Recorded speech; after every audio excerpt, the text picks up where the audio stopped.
pledge allegiance to the flag of the United States of America and to the republic for which it stands, one nation, under God, indivisible, with liberty and justice for all. Okay, now let's call the roll. Councilmember De La Torre. Here. Councilmember Brock. Here. Mayor Pro Tem McCowan. Here. Councilmember Regatta. Here. Councilmember Davis. Here. Councilmember Parra. Here. And Mayor Himmelrich. Here. Our first item. Our first item is closed session, and we have no request to speak, by the way. So the first item is an existing litigation, and it's Weston Rowland versus the City of Santa Monica. Just to announce, item 1B is not being heard. It was pulled previously. And then 1C, we have conferences with the labor negotiator. The agency designated representative is the city manager, David White, and the chief people officer, Lori Gentles. The bargaining unions are the ATA, the IBT, which is the California Teamsters Local 911, Santa Monica Fire Executive Management Association, Santa Monica Firefighters Local 1109 IAFF, the Municipal Employees Association, AFSCME Local 4819 Management Team Association, the Public Attorneys Legal Support Staff Union, the Public Attorneys Union, the Santa Monica Police Officers Association, SMART TD, the International Association of Sheet, Metal, Air, Rail, and Transportation, Division Local 1785, the Supervisory Team Association, and the Coalition of Santa Monica City Employees. And you have no request to speak. Thank you. And now I'm going to turn to our new and permanent city attorney, Doug Sloan. Welcome, Doug. And ask him to give us an estimate of how long our closed session is. I would expect the litigation matter will be 2 minutes. The remainder, the labor, about 1 hour, and we're back in here at 6:30.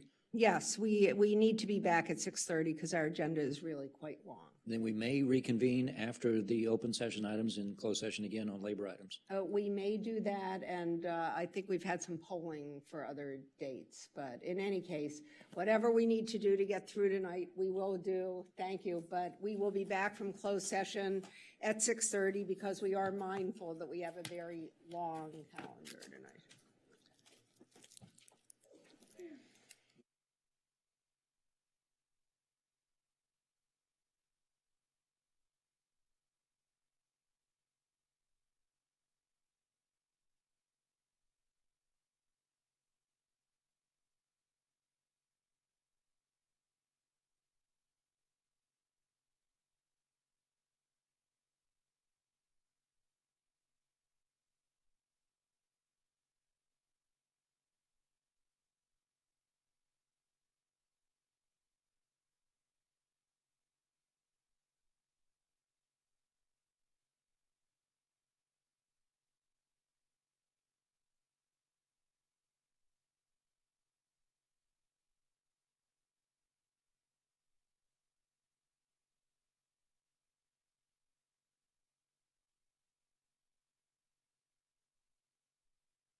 Phil and Oscar.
New city attorney, everyone meet Doug Sloan if you weren't here, and none of you were here before the meeting.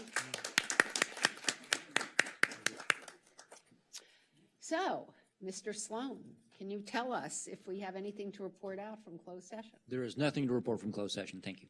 Thank you very much. And Madam Clerk, I guess we're moving on. I wanted to ask, were both items heard? No, I was asking the city attorney. Were both items heard? Yes, they were. Okay, thanks. The labor item was not necessarily completed, though. They don't care about that. Okay, so we're going to move on to our first special agenda item, and it's the Proclamation Juneteenth. And we have one request to speak, and it's Erica Leslie. And who's giving the proclamation? What do they want to do? Huh? Yes, wait, one sec. There's some agenda management.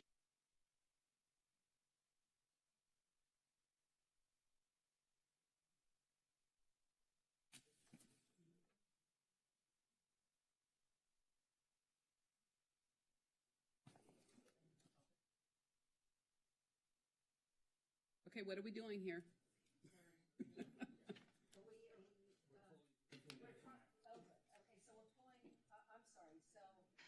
Just for agenda management, so tell me we are pulling 13H, is that 13F? So if anyone is here on 13F, which was going to be heard in about 4 hours, you can leave now because it's not going to be heard at all. Sorry, it's just one of those nights. We're here all night, folks. Yeah, okay, so we're pulling 13F, we will not be hearing it. And is there anything else on agenda management? Okay, no more agenda management, so Madam Clerk, can we move on to our regular calendar? Please? Okay, so our proclamation is for Juneteenth, and our speaker is Erica Leslie. And who's giving that proclamation? It seems I am. Do you want to hear the speaker first? Yes. Okay. But I was going to go stand with her, is that wrong? No, you have a Come on up, speaker, you're Leslie. not taking the proclamation. Yeah, you just have a speaker, Yes, and then okay. you're gonna. Sorry, I'm sorry, I'm usually not so confused, but I wasn't expecting to do this, right? Here, well, I can do it. No, it's fine. Okay, so do we have any chits on item 2A? Yes, we have Erica Leslie. Oh, good, okay, now I'm back on track. Thank you very much. Right, I didn't. I actually thought you were going to do the proclamation first, and then I can do that. You want me to? yes, please. Good, I'm coming down.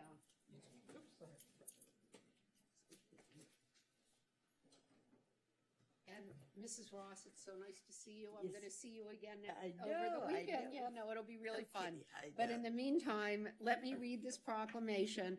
So Okay. for those of you who don't know, are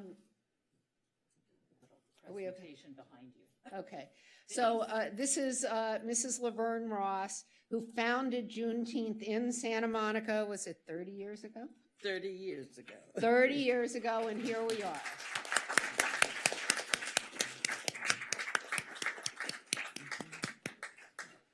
So I think I'm not, now I will read the entire proclamation when I'm at Juneteenth, but I'm going to shorten it a little for understand. here. Okay. So, whereas after the American Civil War ended, Union Army Major General George Granger arrived on the island of Galveston, Texas, along with 2,000 Union Army soldiers. General Granger brought the delayed announcement that was documented in General Order Number 3 on June 19th, 1865, 2.5 years after President Abraham Lincoln's Emancipation Proclamation of January 1, 1863. Whereas on June 4, 2021, a legendary and historical act occurred in that the 46th President of the United States, President Joe Biden, signed into law Juneteenth as the 11th federal official holiday. Applause for that, thank you. And the 19th of June finally received its rightful place in history, 156 years after the first Juneteenth on June 19th, 1865. And whereas, I'm looking for you, whereas the Santa Monica Juneteenth Celebration Committee and Juneteenth Planning Committee, headed by Mrs. Ross, decided its 30th Juneteenth celebrations theme, remembering the legacy of slavery, celebrating freedom. And on that note, I am going to yield the floor to the person who really should be here, the founder of Juneteenth in Santa Monica 30 years ago, so thank you. Oh, gee. I thank you. This is certainly history making that the city of Santa Monica has recognized this entire week as Juneteenth week. I never knew when there wasn't a Juneteenth. I knew Juneteenth in 1944 when I was only 3 or 4 years old at Comanche Crossing, where my family, who were ex-slaves, my paternal grandfather, and they started at Comanche Crossing in the state of Texas, and where many, I could just go on and on. I love to talk about Juneteenth, but this is very heartening for me. My son, who passed away at 49 years old, he was definitely an advocate for Juneteenth, and he wanted to know everything he could about what happened during the Civil War and how it was not a Juneteenth at that time. It was considered like next month will be the 4th of July. It was always referred to as the 19th of June. So the 19th of June has now found its rightful place in history. Thank you all for supporting me. Thank you very much. Thank you. And I definitely want to thank Mayor Pro Tem Kristen McCowan for putting it on the books for the week, for it to be recognized as Juneteenth week. And we hope that you all will recognize the importance of this day. You know that 165,000 people who fought and died in the Civil War. As you know, more than people in 2 or 3 world wars died in that. So we all have suffered some of the consequences. Thank you again. I won't take up any more of your time. Thank you.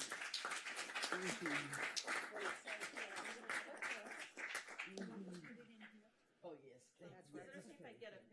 Thank you so much. Oh, no, thank you. And I know that's Can I get a right. picture? So you want me here? I think we want a picture here. So are you, here, I got Or you. else I'm gonna get in trouble.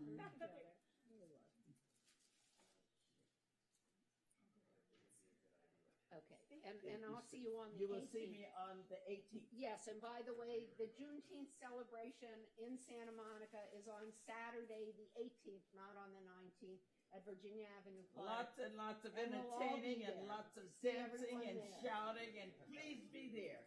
You won't forget it. You won't forget it. Thank you. Oh, you can.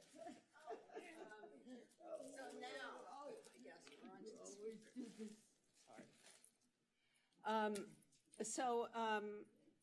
Madam Clerk, Wait, take, Well, that's okay, we'll do it outside.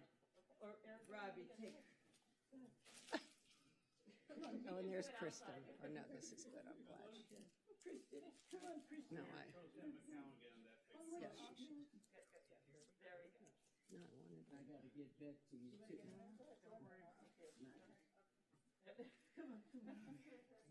We're almost done. great.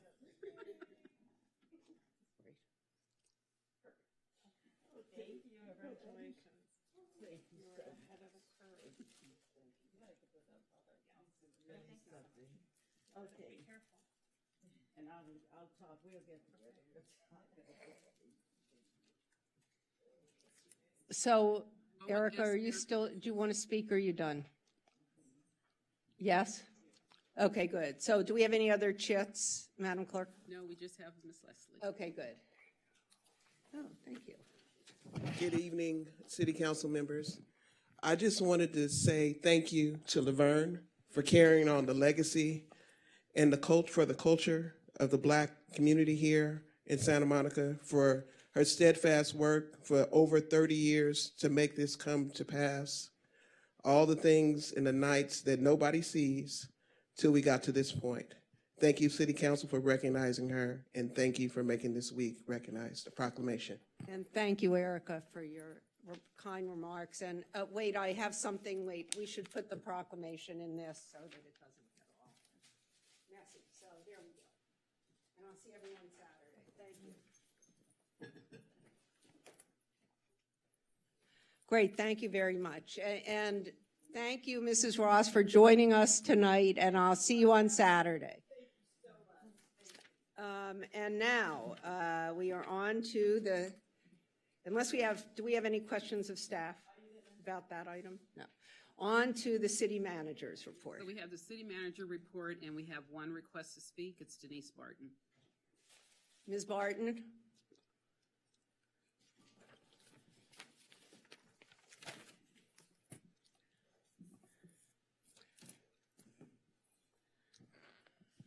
Good evening. I'd like to go back to the administratively approved bright light on the roof of the NRDC building at 1314 2nd Street, which shines through from end to end of my affordable housing unit.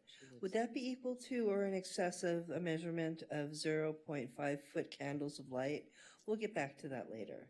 First, let's go to Santa Monica Municipal Code 9.21.080, lighting, Section C, General Standards.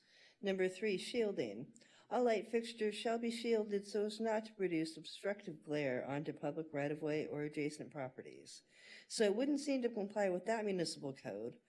Or what about what I was referring to earlier, Santa Monica Municipal Code 9.21.080, lighting, Section C, General Standards. Number 4, light trespass. Lighting may not illuminate other properties in an excess measurement of 0.5 candles of light.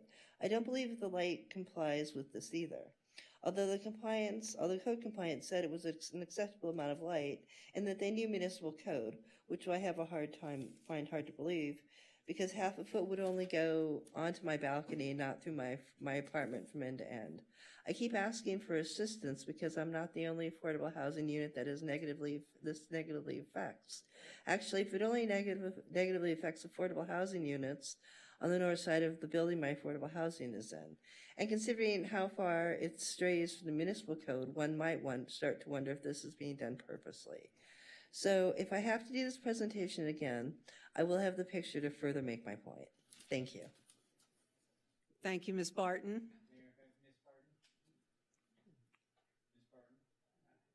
I'll get it to work. Ms. Barton, the city manager Oh, and I'm sorry to do this to you, David, but Ms. Barton, if you could just connect with David Martin, because this is something we've talked about in the past.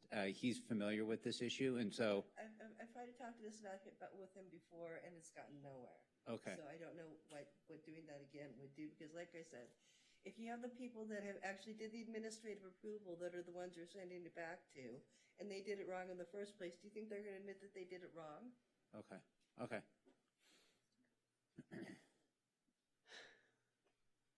Ready? Uh-huh. Okay, great. Good evening, Mayor and Council. So a few things. First and foremost, Doug, I want to welcome you to the city of Santa Monica. He's been here a week and a day. I feel like he's already been here a couple of months. He's been a great partner. I've enjoyed working with you, Doug, and so I'm looking forward to a lot of Tuesday nights and just a lot of work together. So welcome, and I'm really happy you're here. Couple other things. We have a wonderful Juneteenth event coming up, obviously, this Saturday.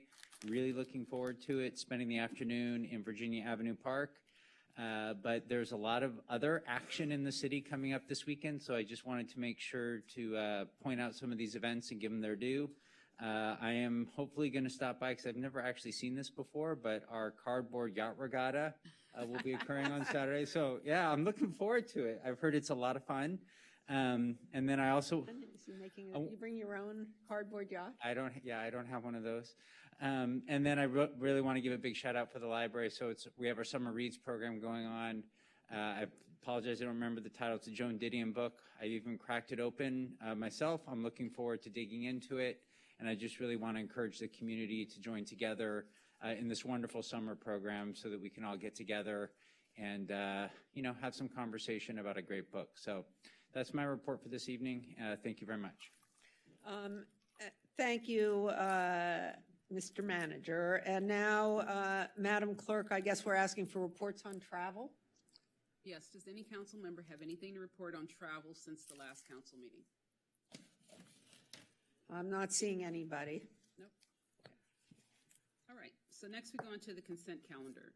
Public discussion permitted. All items will be considered and approved in one motion unless removed by a council member for discussion. In accordance to Charter Section 615, the adoption of all ordinances and resolutions shall be by reading title only unless a council member present dissents. And we have no request to speak on consent calendar. And are any council members pulling any of the consent items? Councilmember Parra. 3A? 3A. So 3A, and are there any other items being pulled from the? And that was Councilmember Parra? 3A. Oh, your mic's, hold on, wait, maybe I need to, 3B and 3D. 3A, 3B. I'm sorry, which ones? Not the E. 3A, 3B, and 3E? Yes. Okay, give me the numbers again. 3A, 3B. 3B, and that's Councilmember Brock? Yes, Councilmember Brock, you're pulling 3B and 3E? Yes. Yes. Okay, so we have 3A by Parra, 3B and 3E by Brock. Are there any other items? Does anyone else want to pull any other items from the consent calendar? Seeing none, Councilmember Brock? I'll move that we approve the other items. Good. Moved by, you can't make it, hold on. Is there something I need to? They're on, sometimes they're just not lighting up. I think you have it on, you have it on request to speak instead of presentation. Oh. It's discussion. I'm sorry. Well, but no, I'm on discussion. she's I on the mean, right I know one. what to do. She's on the right one. It's just not, other people aren't lighting up. Maybe I should let me switch it. Let me try. So you're off. Now try again. Did that work? No? Okay, let me try turning everybody off, because that's hard to do, huh? Okay, guys, I can't fix it from here, Okay, sorry. so Councilmember Parr, were you the person who seconded? No. Okay, okay, thank you. Yeah, so moved by Brock, seconded by Parra, moved by Brock, seconded by Davis, and may we have a roll call vote, please? Can we do this by acclamation now, or no, it's money, No, right? it's money. Money, yes, a lot of money. Okay, are you guys able to at least vote? No, No. nope, we can't do anything. Really? No, everything is dead. Okay. Councilmember Para, Yes. Councilmember Davis. Yes. Councilmember Regatta. Yes. Mayor Pro Tem McCowen. Yes. Councilmember Brock. Yes. Councilmember De La Torre. Yes. And Mayor Himmerich. Yes, so that passes. This is the remainder of the consent calendar. So all of the items on the consent calendar, other than 3A, 3B, and 3E, pass unanimously. Okay, so next we have item 3A. It's approval of City Yards EIR addendum, Halloway Diddywill change order, and SCD license agreement and contract modification. And Councilmember Parra pulled this. Yeah, so you can't turn, let's see if I can try, shoot. Now if you go back to discussion mode. Okay, let's try, I did try this once. Oh, I'm on, although it's not letting him. Are you on? It sounds like you're on. Yeah, I'm on now. Oh, good, but it's not green. That's so weird. Anyway, okay, go ahead. Sorry. Who's gonna, You're up? yeah, no, I was just waiting to see who was gonna come up and. Oh, okay. Good evening, Rick Valtier, Public Works Director. Did you want a staff report, or did you want us I to actually- respond to questions? Oh, I do want a staff report because I wanted a little bit better understanding of the I'm going to project. call Chris Celsi, our RRR manager.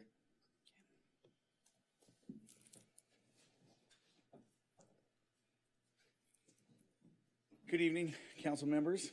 My name is Chris Celsi. I'm with RRR, Resource Recovery and Recycling for City of Santa Monica. Denise, do we have a, there it is. So I'll just give you a little bit of background on what this 3A is about. And so back in 19, so from 1993 to 2019, Allen Company was our recycling center, and it was the Santa Monica Recycling Center, and Allen Company was our not a hauler, but our processor and our sorter. So basically, our drivers would pick up the material from the recycling material that you see on the curbside, and they would bring it to the recycling center, which was on our city yards, which is at 2411 Delaware Street. So if I can. So in 1993, like I said, Allen Company was processed curbside recycled materials, and that happened until 2019. In 2019, the construction for the city yards modernization started, and Allen Company left or moved out, and the recycling center closed. In 2019 to 2021, we moved the recycling tip and transfer area from that area, and I'll show some slides that will show you where it was and where it's going to be. And then it went to the area south of the fire training center. And so that we tipped it there, and then SCD came in and they loaded it up and they took it to the other processing facilities, which is American Reclamation, Potential Industries in Wilmington, and also the county center in Puente Hills. So in 2021, we had to move again, and because they were starting the construction on the expansion of the fire training center, so we took it to Culver City because we didn't have another facility to take it to. So, and then right now, this is what we're asking, is that we want to bring it back to the Hanson lot, which was the plan all along, and so that's where we're at right now. So, and if I can just show you, this is where the facility was prior to 2019, and it's the orange shaded area. That area there was where Allen Company was, and our drivers would take the material. There was also a buyback center there. And that was from 1993 to 2019. And then in 2019, the blue shaded area is where we moved our tip and transfer area, so that our drivers took all the curbside recycling to that area right there. And then SCD came in and they would move it from that area to the processors that we had contracts with. And then this is the proposed area that we plan to take it to. That area right there is the Hanson lot, and it's also part of the SCD lot. You can see that little trapezoid that's in the southernmost part, and that is owned by SCD, and we were going to use it in conjunction with each other.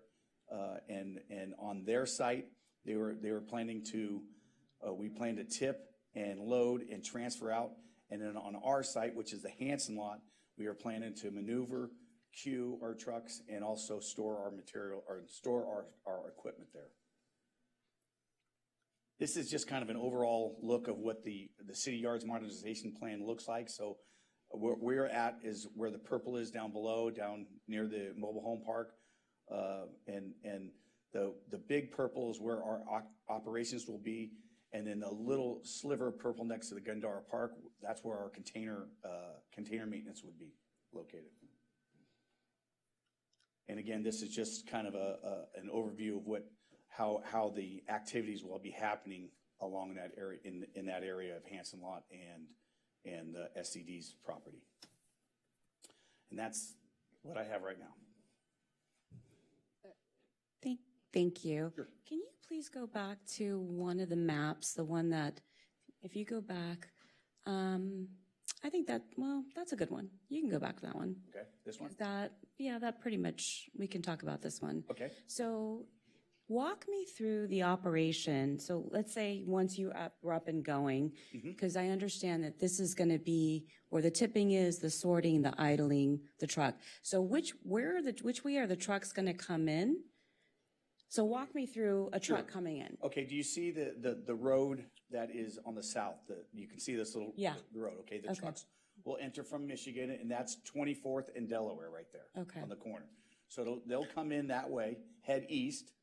They take a right on Frank Street, and they weigh. So I don't know if I can get it any closer, but, I wish I had a pointer or a laser. But that area, they take a right, so they're heading south on Frank Street, and then they weigh, and then they'll cross the street or cross Frank Street at the end there, and they'll dump and tip their material in there, and then. Okay, I'm sorry. No, it's okay. So are they're tipping where that arrow's at? No, they'll be tipping. You mean further south? Further south, so right by the freeway. Yes. Okay, and then right where that freeway is, directly adjacent or in front of it, if you will, those buildings, are those the mobile trailers? To the east of it, yes. Okay. Yes, and then there's between that area and the mobile trailers, there's a 14-foot high noise attenuation, basic block wall that SED installed, probably 7 years ago? 8 or 8 years ago. Oh, okay, because the note said it was 12 feet. It said it was 12 feet with the. That's a 14-foot. That's a 14-foot fence. The one we plan to install on just north of that. So if you look at the blue line that bisects the two properties. Okay. Where the purple part ends next to the mobile home park, that fence will continue going north. Oh, okay. And that will be 12 foot. That'll be the 12-foot fence. Okay, and then that's also will have an additional foliage. It'll have trees. Trees and other noise attenuating items. Okay, and then additionally, I read that you anticipate 10 to 12 trucks coming through there a day. Yeah, what we have 4 residential trucks that do about 2 loads. We have 5 or 4 commercial trucks that do 1 load a day, the front load trucks. And so we just kind of estimated that 8 and 5 is 13, so we figured 15, I think we said 15 to 20, or did? So at any time, would there be any trucks sitting, idling, waiting their turn? Well, what would most likely would happen is that as we get enough material on the deck, and the deck is the tipping zone, then a truck would pull up, and they'd have to back up. And usually the way it works, it takes about 15 minutes, and they usually don't idle at that time. But there'll be times when they will idle, but they usually don't idle because it's just a waste of fuel. Right. And that's more for SED to handle. But most of the time, the guys usually shut it down, and they're usually not idling more than 5 minutes.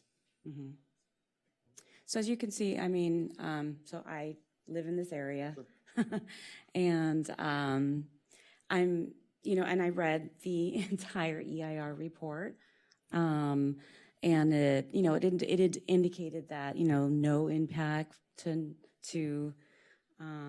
let's see, this says it spoke about glare, light, shadows, construction, talked about the 12-foot sound wall. It didn't elaborate significantly about noise. It did, it talked about that 12-foot wall and landscape acting as a buffer to mitigate noise, but there wasn't a lot. And it did talk about, it did show some of the potential levels of noise, but it didn't talk a whole lot about noise and potential noise pollution. Okay. And as someone that lives behind the train, then they put up a big wall that's supposed to buffer noise. It doesn't buffer noise, and so what I'm concerned about is that clearly people live right there. Like, you see their houses, it's right there. Correct. And so what happens, what happens when there is a lot of noise? And what are we going to do if that wall and the actions and mitigation efforts that we put into place are not doing enough? Well, we did conduct a noise a noise assessment, and I think Rachel, our consultant, can speak more to the noise. Okay. But we did conduct 2 tests to make sure that when we did operations in both the Hanson lot, which is our property, and SED's property, that it wouldn't exceed any of those noise levels. And why did we choose right there? Like, why couldn't we have pushed it back into our property and not away from those residents? There just isn't any room there. I mean, we just run out of room.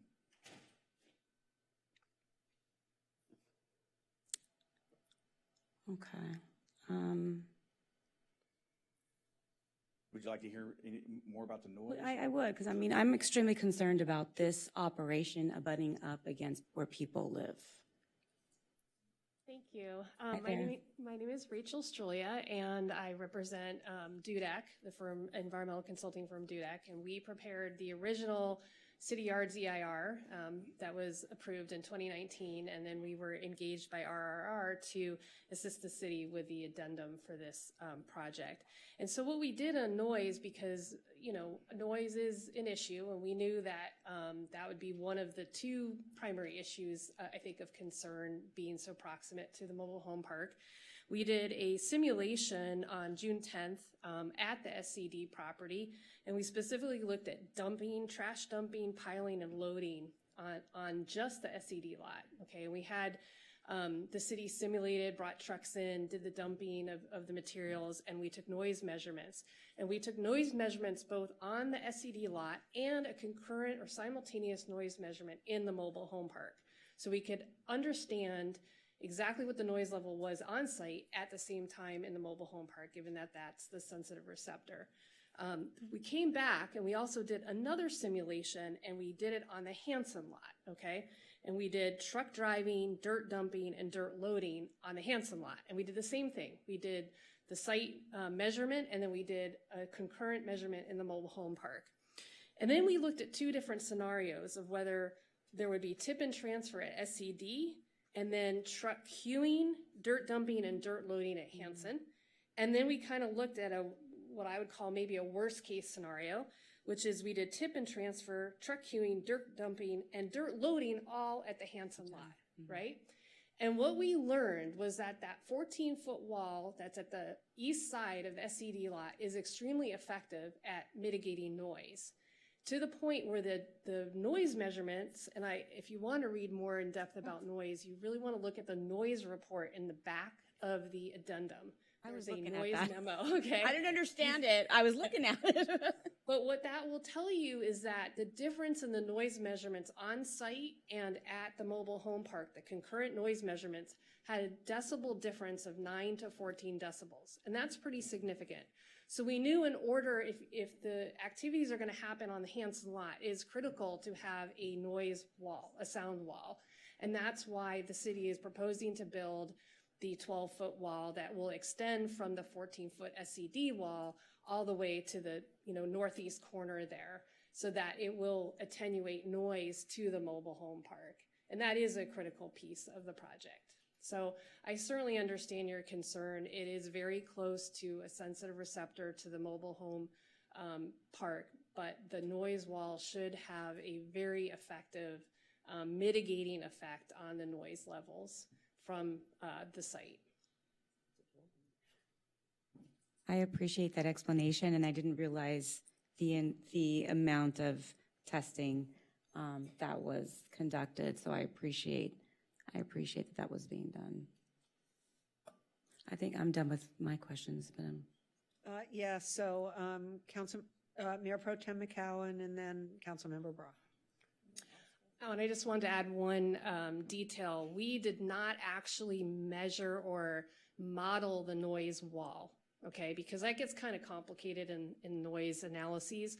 So we just actually measured sound on site and at the mobile home park.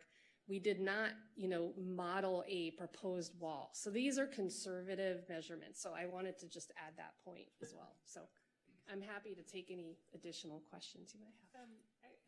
Yes, there are more additional, so don't go anywhere. Okay. I don't know if this is for you or staff, but there wasn't anything in there. Oh, there I am. On sort of the impact of the odor.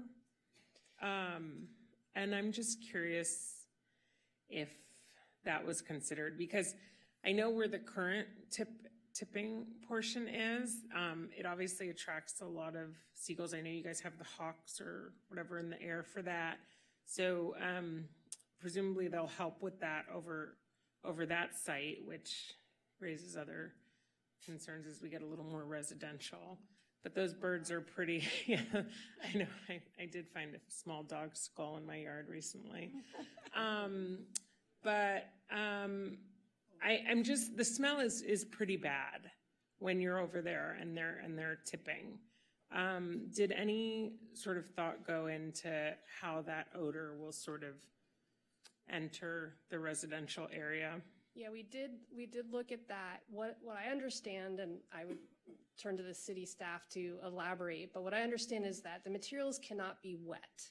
And when they're wet, that really enhances the odor, if it enhances the right word. What do you mean the materials can't be wet? Can't be wet to have value as recyclables in terms of being able to be sold on the market. And so, for example, we talked about organics, right? Could we collect organics at the site? And the answer is no, because the materials can't be wet. So that's why in an ideal world, you really want to have this operation covered. And so I don't know what the plan is if it's raining, but you don't want to have recyclable materials get wet. And so I'm answering sort of a different question here, but the point is that wet materials tend to smell more. Mm-hmm. And so the idea here is to transfer the materials quickly. I also understand from Mr. Celsi that they're not going to sit on the site for any length of time. Do you have the actual hours that they would be on the site?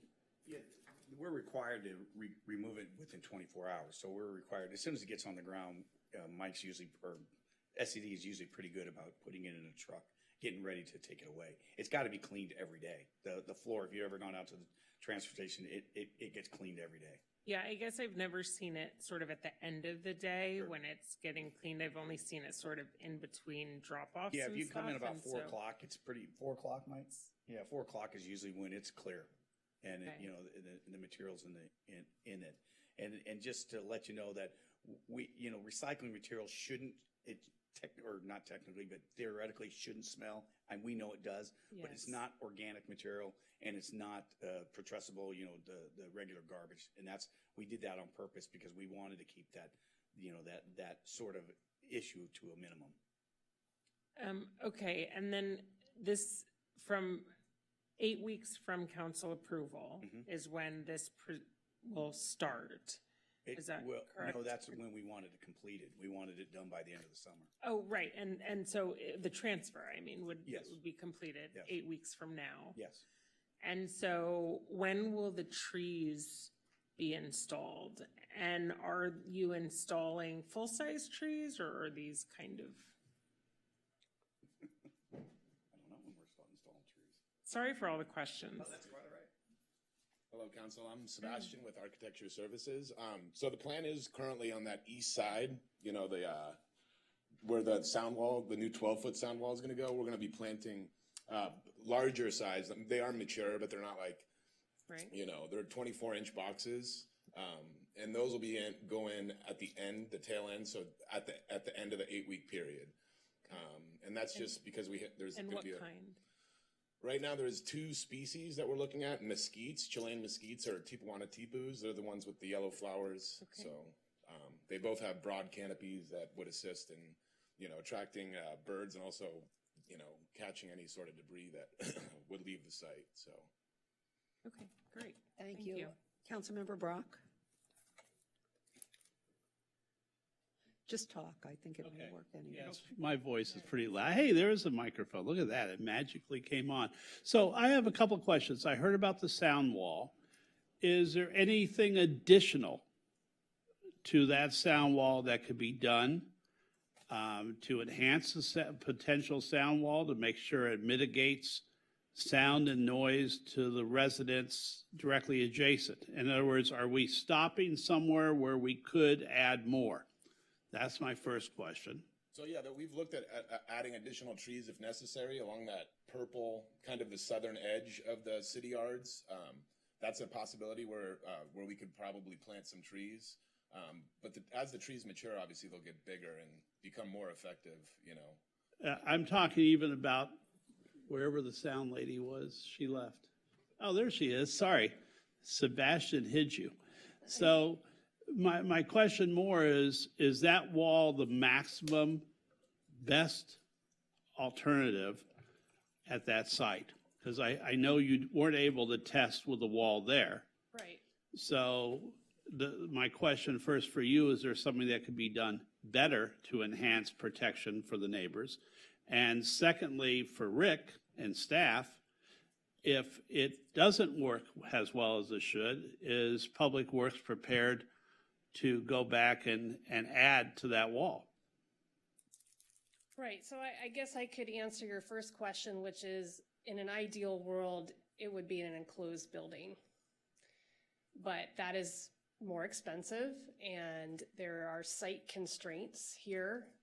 So we have about a 40,000 square foot site that is pretty tight to do everything that is being proposed as is. So right now, it looks like the best option for the cost and the mitigating effects is a noise wall.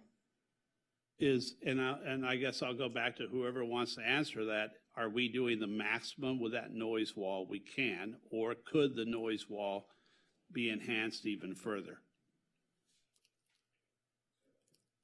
For any of the three of you. Yeah, so the sound attenuating wall that we're looking at is basically an off-the-shelf solution. And we looked at that just from a cost perspective, as well as, everything is hard to get these days. So if we had to do a custom solution, you're looking at, months out, in which time we're spending, extra money to go to Culver City with our recyclables, right? So. Can the off-the-wall solution be modified if necessary, or would it have to be tossed? I mean, anything can be done, right, with enough money. But there are different. This is one of the highest models, tallest models that they have. The problem when you go even taller is the foundations get even bigger, so you're pinching the site even more, right? So again, like Rachel said, there are other options, right, but you have to weigh the cost benefit. I just think that we don't want to pinch the ears and noses of the people in the trailer park directly adjacent to this. So my concerns are, A, the wall and making sure that we can modify if necessary, if there's a problem. And secondly, so I really want to hear that pledge that, yes, we'll go back and we'll do anything we can to make sure the residents that are directly adjacent, who are long suffering in that area as it is, have some protection. And secondly, someone mentioned odor and making sure that the deposits stay dry. And I can imagine during the winter where we have those 10 days of actual rain in the city, 2, that we are concerned with that. Do we have a way to cover that so rain doesn't get on it? Or do we stop it for those days and freeze while it's raining? What do we do to make sure what I'm concerned with and what I'm hearing is from residents in that area is they're concerned about mitigating noise and, as someone else said, mitigating the odor from living next to, regardless of what you want to call it, the trash dump of that area. How do we solve that and still do what we need to do as a city? But I want to make sure we're very concerned about residents. So as Rachel had mentioned earlier, when we did the simulations of the operations at this location, the sound readings that we got did not calculate the sound attenuation that future wall would create. So right now we're already well below the thresholds in the municipal code with the noise that's generated by the operation. Once we add the wall, the sound that this operation produces at the mobile home park is anticipated to be reduced even more by 9 to 14 decibels based on the current wall that's located at the SCD site. Certainly if we find that the noise could be attenuated even further, we can certainly look at options to enhance the sound wall. I don't know if we could add more sound blankets, because these are blankets, right? More batting. So we could add more batting to the future wall if that's necessary. So there's options that we can consider, and in the future, as revenues improve and increase, we could look at other custom-made walls if necessary. And smell? And then for smell, as Chris was mentioning, we don't leave the recyclables on the floor. At the end of the day, the floor is cleared. The trucks of SCD are constantly picking up. Once we accumulate recyclable materials on the deck, those get picked up by is it an 18-wheeler? So it goes on throughout the day that the material is being picked up, and at the end of each day, by 4 o'clock, the deck is cleared. So the likelihood of the occasional rain event here in Southern California getting that material wet, it will still be picked up by the trucks on a regular basis throughout the day. Councilmember De La Torre.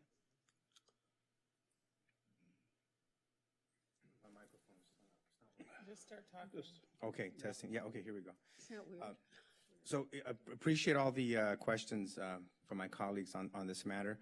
I had the opportunity to visit Southern California Disposal, and Mike is here, who's been a long-term partner in our city. As you all know, Sam, who was the owner, passed away. We adjourned our one of our meetings a while back in his honor, in his memory. And I'm just from my experience in working with SCD and you know, and knowing about this project, I also talked to some of the residents in the Mountain View Trailer Park. Many of those trailers are also not the old trailers, and you can't see from here, but I don't know how many of them are more of the modern trailers. There's you know, those trailers have better windows, for example, and you know, air conditioning, and so it's not the back wall is all new, I think. It looks like it. Yeah, I see. The back walls where those are new. So. Okay, so that's an improvement. You know, what I've seen in that part of the city. I live a block away. So the concerns raised, I think, are duly noted, but I think that also we have a responsible operator, someone that I've seen to be responsive to these needs. You know, the sound wall being built, for example, they paid for that, right? The city didn't pay for that? It was. No, that was by SCD, correct? SCD paid for that. Yes. So that's, you know, that's one example, you know, of this operator being responsible and trying to be responsive to the needs of the residents. And I hope that we can continue to look at some of the issues that were raised today.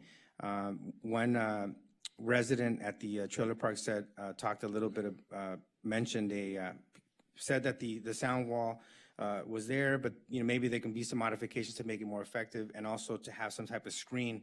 Maybe there's a way to some type of screen on top of that wall. I don't even know it's possible, but something to collect some of the dust, you know, and maybe that even can deal with some of the you know, well, the particulate matter and so forth that emanates from that. But in any case, I just wanted to say that this project's been going on for a long time. I understand that the fire department, the training facility was a very important need, that has been accomplished, and also the maintenance, the repair, what is it? It's the maintenance, fleet maintenance. Maintenance building. Building, yeah, which I think we also toured one time. So it's very state-of-the-art facility. This modernization plan is moving forward, and I think, if there's anything that we can mitigate, we should, because the residents there deserve that. But I'm confident that we will continue to move forward, looking for ways to make improvements, with what you're asking, what staff's recommending today, and also with the knowledge of Southern California Disposal's positive record in terms of being responsive to the needs of the residents. So thank you very much. Thank you. Yes, thank you, Councilmember De La Torre. Councilmember Negrete. My question was, I was waiting for it to magically turn on. Oh, I did. You mentioned, Councilmember De La Torre briefly mentioned the windows, and I was just going to ask if you guys can just put in double pane windows or soundproofed windows for those neighbors as well, but it looks like they already have. And then my second question is, as somebody who does outdoor events and helps businesses mitigate sound, maybe you've already looked into the curved sound half shells that go, they're not as attractive looking, although they can be painted to be less, I don't know, whatever, commercial looking.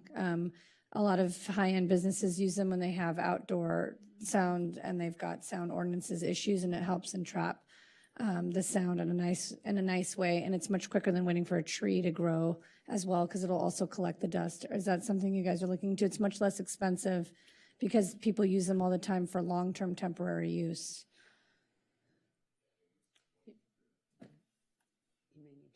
So another thing that I forgot to mention is this, on that eastern edge, it's also the landfill. So, we have constraints on what kind of foundations we can use. And as you guys know, we don't get a lot of rain, but we get a lot of wind. So that's basically a big sail, but that is something that we can look into further. We looked at that early on, but our engineers basically were really concerned about, tipping, exactly. So there's stuff for that. Well, maybe we'll talk to you separately. Yeah, for sure. Okay. And we've also looked at, just to underscore, the tensile fabric structure like we used at the training facility to shelter the apparatus is another thing we could look at if necessary too. Thank you. So you've made everybody happy. We now have a sound expert. Yes. Councilmember Parr, are you satisfied? Would you like to make a motion? Yes. So you're moving item 3A. second? Second. So moved by Parr, seconded by Brock. May we have a roll call vote, please?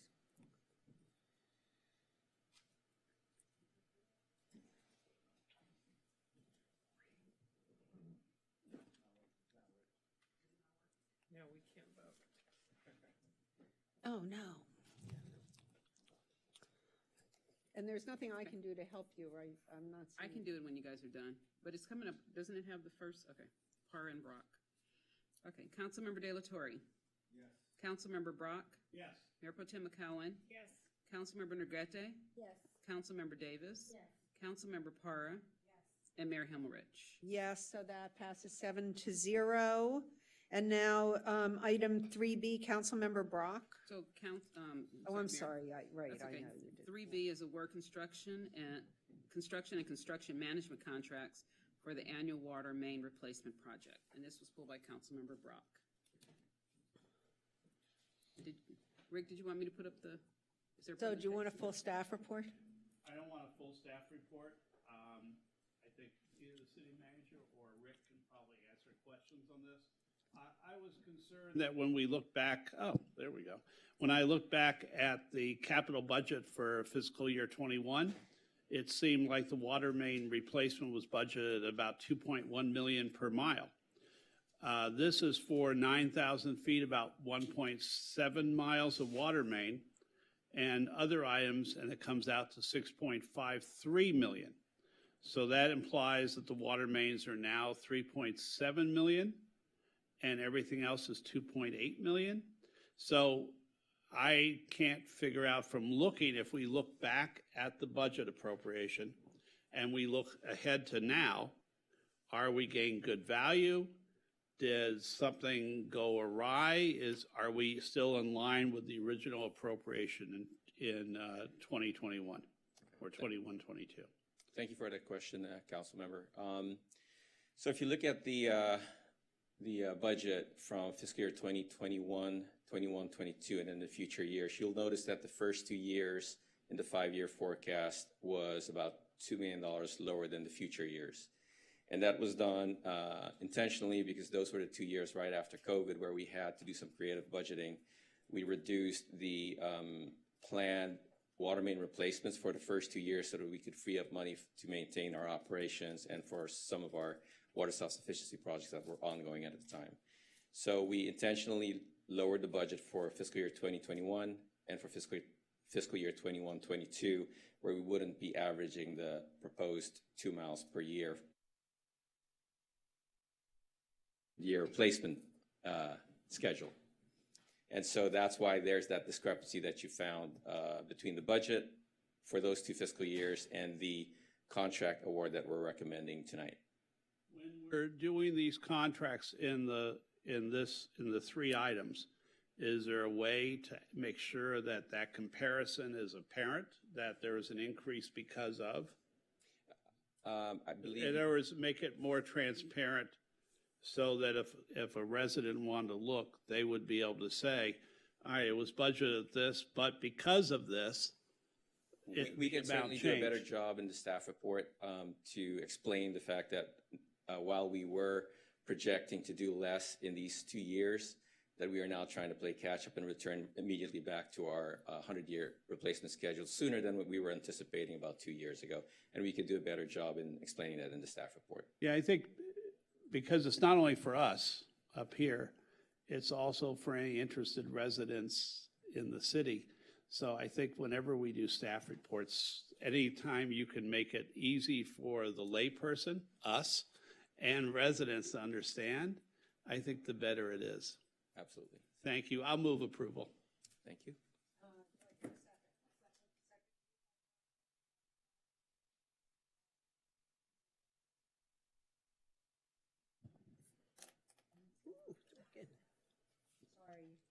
Councilmember Parra? Yes. Councilmember Davis? Yes. Councilmember Regatta? Yes. Mayor Pro Tem McCollum? Yes. Councilmember Brock? Yes. Councilmember De La Torre? Yes. And Mayor Himmelrich. Yes, so that passes unanimously. And then our third item is 3E, and this was pulled by Councilmember Brock. Approval of contract modification with Universal Protection Services, LP, doing business as Allied University Security Services for parking structure security services. And Councilmember Brock, did you want a staff report or did you just have questions? I have a couple of questions. Ah, look at that. We're back on. I have a couple of questions. Hi, Ed. So since all of down... May he introduce himself so everybody knows who he is, and then you'll go. Sorry, didn't mean to say hi, Ed. It's fine, you said hi. It's fine. Go ahead. Good evening, Mayor Himmelrich, members of the council, Ed King from the Department of Transportation. I still feel like I'm in the penalty box when I get up here in the plastic dome. So my question about this is, since there has been so much discussion about safety, security throughout downtown Santa Monica, Allied Universal is providing just a couple of questions. First, overnight security to the 7 parking garages? Yes, that's correct. From 10 p.m. to 6 a.m., 7 days a week. And how many people do they have on duty at a time? So the... And how often, let me give you a second part, sorry. So there are 2 patrol officers on the detail. They work together as a team. They go into each of the structures and then they visit each floor in the structure. They go into the elevators and into the stairwells. Each of the facilities is inspected 2 nights or 2 times per evening on an average evening. And do they have a direct line to police dispatch if they need help? Yes. And what would how many for data and value, how many people do they encounter in the garages on a nightly basis? And I guess how effective are they? I saw the figures that you had in that it had reduced, you felt it had reduced overnight burglaries or car break-ins by 50%, correct? Correct, 51%. How did we get to that data, or what do we see on a normal weekly basis? How many encounters do they have? What are the problems they have? Is this enough? I think that my big question would be, so they're hitting each in an 8-hour approximate shift, they're hitting each garage twice. Yes. What type of issues are they having? So they address a number of issues. They look for graffiti, or they look for people that may be sleeping in the stairwells or in the facilities. If they cannot remove those folks from the facility or the stairwell, they contact PD. They also use what's titled PsyCop Patrol and Reporting Program. So that data feeds into the police department. There's a lieutenant that is assigned to this detail. He works very closely with Allied and Downtown Santa Monica, Inc. They meet on a monthly basis. They also do, they go out and evaluate the work by Allied. And they use the data to target, if a certain structure has more issues during the month, then they use that data to address that specific issue or that specific parking structure. Didn't we remove Allied at one point? Or was that from a different part of downtown? No, we removed Allied back in 2020 during the beginning of the pandemic, just because there wasn't a lot of use in the parking structures. And then in 2021, we reconstituted the agreement with them. So the first agreement started in 2018. It was undertaken by Santa Monica, the police department. It then shifted to Public Works when we restarted it, and now we've been asked to kind of foster this through the rest of the calendar year. So we're only asking for a 6-month extension to the Allied contract. This will give us an opportunity to work with our partners at PD and Public Works on doing a full-blown new procurement and RFP, and looking at the data that we are collecting on a nightly basis to help us structure the scope of work for a new security service. So you feel that they are being effective? Yes. All right, thank you. I'll move approval. Thank you. Do I hear a second? Second. Moved by Brock, seconded by Davis. May we have a roll call vote, please? The next one, Oscar. All right. It says Hara and Himmerich, by the way. Living in the past. Oh, at least on our screens it does. Okay. Councilmember De La Torre? Yes. Councilmember Brock? Yes. Mayor Pro Tem McCowen? Yes. Councilmember Negrete? Yes. Councilmember Davis? Yes. Councilmember Para? Yes. And Mayor Himmelrich? Yes, so that passes 7-0 and takes us, we are done with consent. And there's one other item of agenda management that I want to mention now that I believe we decided, and that is we will not be hearing the Public Safety Reform and Oversight Commission appointment tonight. So, so we'll hear that at our next meeting. So if you're here for that, you can go home and go to sleep, because we'll be hearing it next time. Thank you. Okay, so now we have item 6A, which is the Appeal of Landmarks Commission, decision to designate 1665 Appian Way as a city landmark.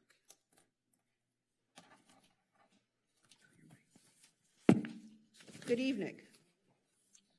Hi, good evening. Stephanie Reich here with the staff report. I'm the Design and Historic Preservation Planner for the city. I think there are some people I don't know yet. So good evening, council members, city staff, and members of the public. So I'll be presenting the appeal for the Landmarks Commission decision to designate the property at 1665 Appian Way. Okay, that's how. You know what, Ms. Reich, I'm sorry, and I think, Madam Clerk, should we do our ex partes now before? So that, because it's quasi judicial, we need, so, You can go ahead and do it now. so or you if, can- pardon me? Go ahead, you can go ahead and do it now. You can do it now. Oh, okay, oh, it's just, that's where it is on the agenda, but if that, yeah. So, do council members have, yeah, this is, ex parte contacts you had, or times you went to view this property, or people you discussed it with, and with particular focus on the applicants and the appellants, yes. Oh, good, Councilmember Davis. At approximately 1 p.m. yesterday, I had a telephone conversation with Planning Commissioner Nina Fresco, where we discussed this matter less about the actual merits of the landmarking and more about the racial issues connected with the gentleman who constructed the property. But we did have a conversation, and I have walked by the property on numerous occasions because I happen to live nearby, but not within 500 feet. Yes, Councilmember Negrete. On Sunday, after 5 o'clock, I had a 15-minute conversation with Ralph Metcher, who's on the applicant's the architect. applicant, and I've Side. yes, on the appellant side, about similar topics that Clem Davis just mentioned, and also I have been by the property multiple times because I jog by there 3 times a week, so I was very familiar with the property. That's it. So I can go if you want. So I walked by the property about 4 months ago when it first was an issue to look and just see the condition of it. I've spoken with Ralph Metcher, who is the appellant's architect. I've spoken with Robbie Jones, Erica Leslie. I think I may have spoken with the entire CRJ Housing Committee about it. But those are my major discussions about the project. I had, and I can't remember his name or the date right now, but I met with the lawyer for the neighbor. Frank Angel? Frank Angel, Attorney Angel. I Who's think here, I think. maybe he can tell me what date, but I'll look for it, but I believe it was in April. And that's the only contact I've had concerning the project orally. Anyone else? I can. Go ahead. I spoke with Nina Fresco on Saturday, also about the history of the property. I casually spoke to Ralph Melcher on Tuesday night at Casa Martin. I spoke to Frank Angel, I think it was back in May. Friday, April 22nd. April 22nd, There okay, you go. that's when I spoke to him. And then this morning, I drove by the property, parked, and I walked around it to take a look at it because I had never seen the property. And that's it. Thank you. Any other disclosures? No, I mean, no. So I think that is our disclosures. So now, there you go. You're on. Let's hear it. Thank you very much, Mayor. So city staff is recommending council approve the appeal of Landmarks Commission decision to designate the property at 1665 Appian Way and deny the designation as a landmark or structure of merit. City staff has recommended denial of designation of this property to the Landmarks Commission. We respectfully disagree with the commission on this matter and will further explain why in this presentation. So the property at 1665 Appian Way was constructed in 1914. It's a simple vernacular 4-unit residence in the R3 zoning district. As the applicant submitted the designation nomination as a result of the pending demolition permit application, the Landmarks Commission considered and the City Council is considering whether the property meets any of the landmarks ordinance criteria to be designated as either a landmark or structure of merit.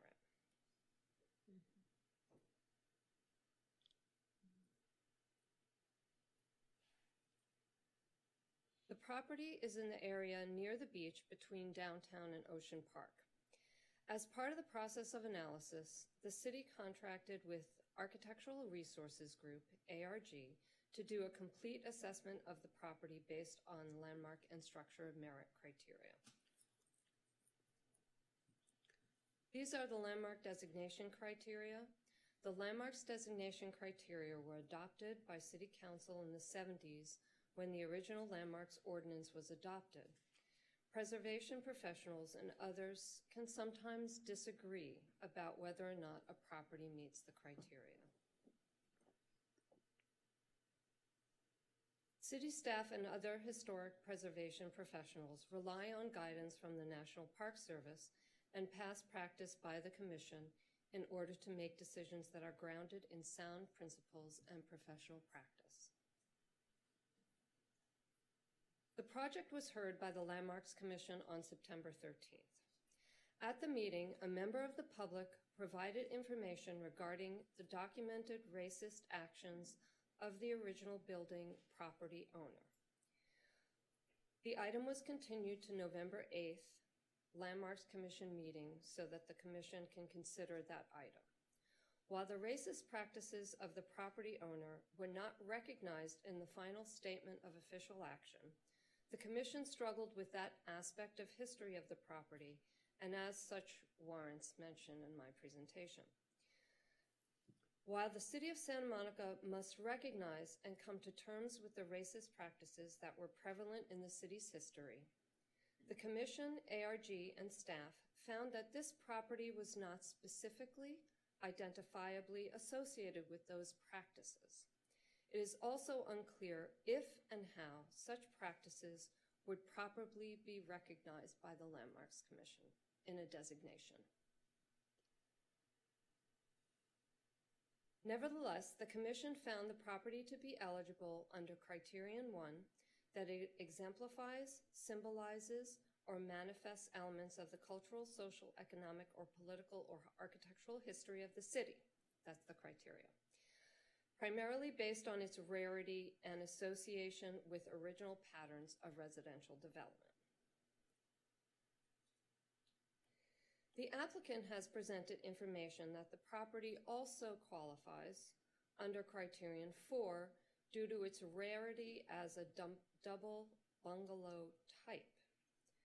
These are photos from 1922 showing the property in an aerial view. The property is circled in that slide. Each half of the structure houses 2 units. As you can see from this photo, 8 years after the property was built, there were other multifamily properties in the immediate area, but none were similar to this typology.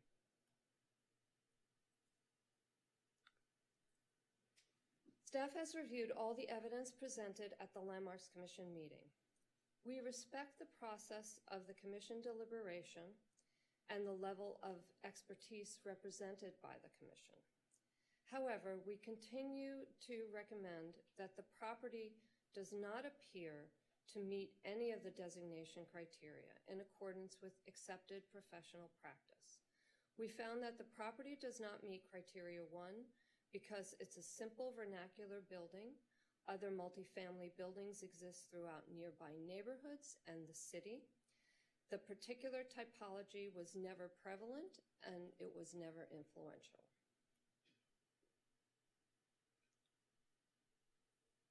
While the Landmarks Commission did not make the findings for Criterion 4, since the information was included in the application, we've analyzed that criterion, specifically in the staff report.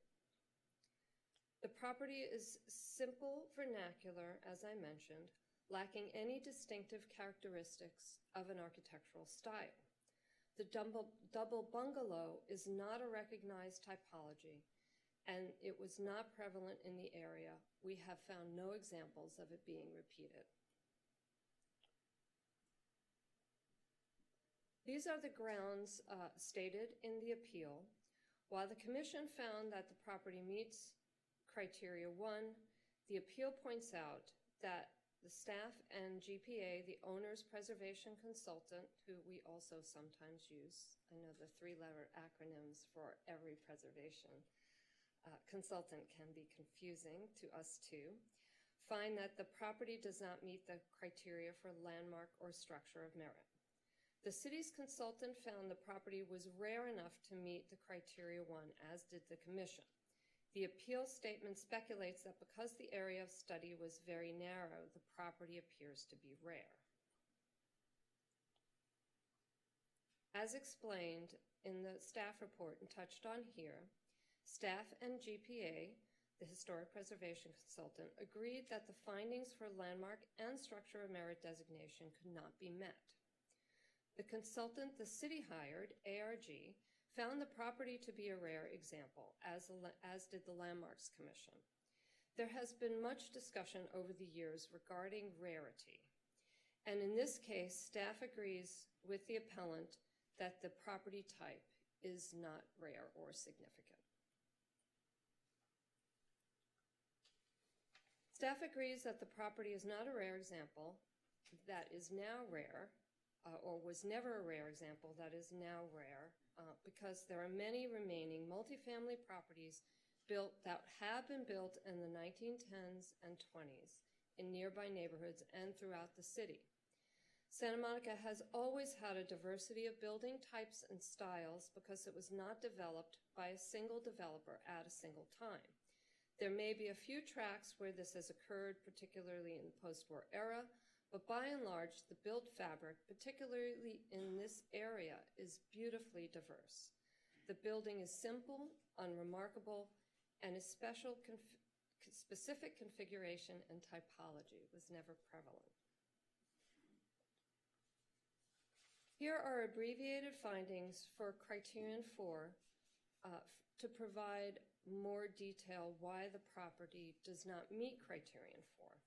The city's preservation consultant, city staff found that the property does not meet the criteria for structure of merit. The Landmarks Commission found that the property meets Landmarks Criterion 1 and therefore did not find it under the structure of merit criteria.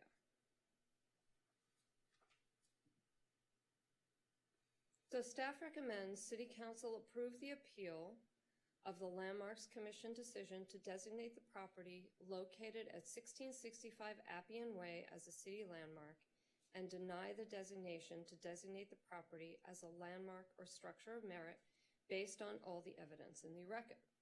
Alternatively, if the City Council disapproves the appeal and approves the designation application to designate the property as either a city landmark or structure of merit as described in alternative actions, we recommend you adopt the Landmarks Commission findings that are included in a draft statement of official action for the council and alternative findings under the CEQA compliance.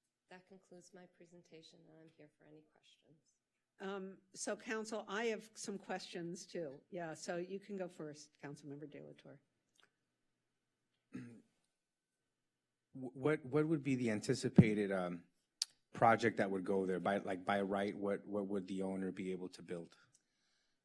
Well, as the city attorney might say, that is not part of the consideration under the landmarks ordinance. We understand that there is a proposal for a 3-unit property. So it would be housing, most likely. I mean, Condos. Condos. 2 condos. Okay. Maybe. I thought it was 3, but it could be. I could be wrong too. I'm not 3. The expert says 3. It's 3. Okay. All right. That's good to know. That's the proposal. It went to Planning Commission and was not, and it required a variance that was not approved. So there is no current entitlement on the property. Okay. Thanks. So I have a few more general questions. I want to say at the beginning that I'll be voting in favor of the appeal for many of the reasons that our community support, including the background of the property owner. But I do have a few questions about the process. So let's start with the term vernacular. So can you define that for me? I can try on the fly. Vernacular means that it is, as I mentioned, a simple building. It's not a high-style building. It's not stylized. It was in the simple construction methods and type and style of the time, if you like. Well, so That's not a Wikipedia definition. No, and I'm just looking because there are vernacular buildings across the world that are really quite interesting, including living roof bridges that are buildings, and I'm looking at this, I mean, beehive houses, things like that, and that's not, but, so in the future, when we talk about this and you say there are many of these, maybe we could have some pictures of other I mean, I'm aware of, because I looked around and I could see that there were others, but when it is difficult for me and maybe for other people when you say, oh, well, there are a lot of these, right? Yes. To say, yeah, where are they, right? I mean, so that's number one. Just saying. May I? Yes. Yes. Please keep in mind that there are vernacular buildings all over the city and they all look very different. I also want to say that there's a presentation coming right after this that I would have used your advice but did not. Well, yes, because that was the one I was actually thinking of, so I won't raise it again. But I also looked at those buildings, so I'm aware of that. Now, look, I mean, I have to say, I'm in a field, I'm a lawyer, right, but I do a lot of stuff in Medi-Cal, and everybody has acronyms and words that are terms of art in their business, right? Vernacular being one. The other one is purpose-built. So these are words that I looked up when I was doing my research. So you want to talk about that? Yeah, purpose-built, this was something that I asked the consultant about because it was the first time that it had shown up in a report that we had done. There are many properties, particularly near the beach, that were built as single-family residential properties and then modified to be multi-family residential rooming houses. Currently, some of them are being modified back. What the consultant means, or what we mean by the use of purpose-built, was that this was originally built as multifamily housing. That was the purpose for it. So it's still being used in the same way? Is that what purpose-built means? Or I thought that it meant that it was being built to live in. Yeah, it has no bearing on how it is currently being used. It means that it was originally built for this purpose. So the term that's being used is purpose-built multifamily housing. So it was originally built for multifamily housing. Great, and those are really, look, I do think, and I've seen a lot of these in my time, right, and I do think that if we can keep it to, like, words that people use, or at least define it and show them examples of what you're talking about. So those are my questions. Does anyone else have any other questions? Okay. So, thank you, that's very helpful. No, thank you. So do we have any chits? I'm guessing we have many. Although, wait, I'm sorry, I'm falling off. So those are questions, and now the appellant goes first and has 10 minutes, and the applicant goes second, and each of you should tell me at the beginning of your presentations how much time you want to reserve, or the appellant should tell me what you want to reserve for rebuttal. Is the appellant here? Oh, great. There you go. Thank you.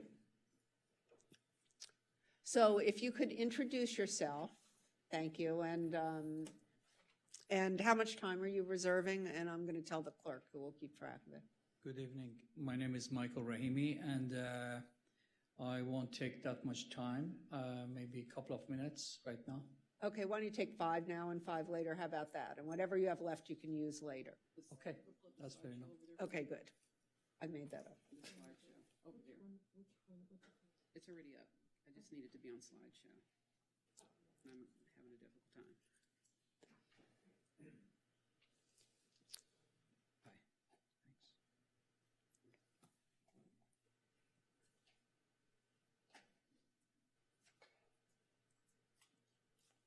Thank you.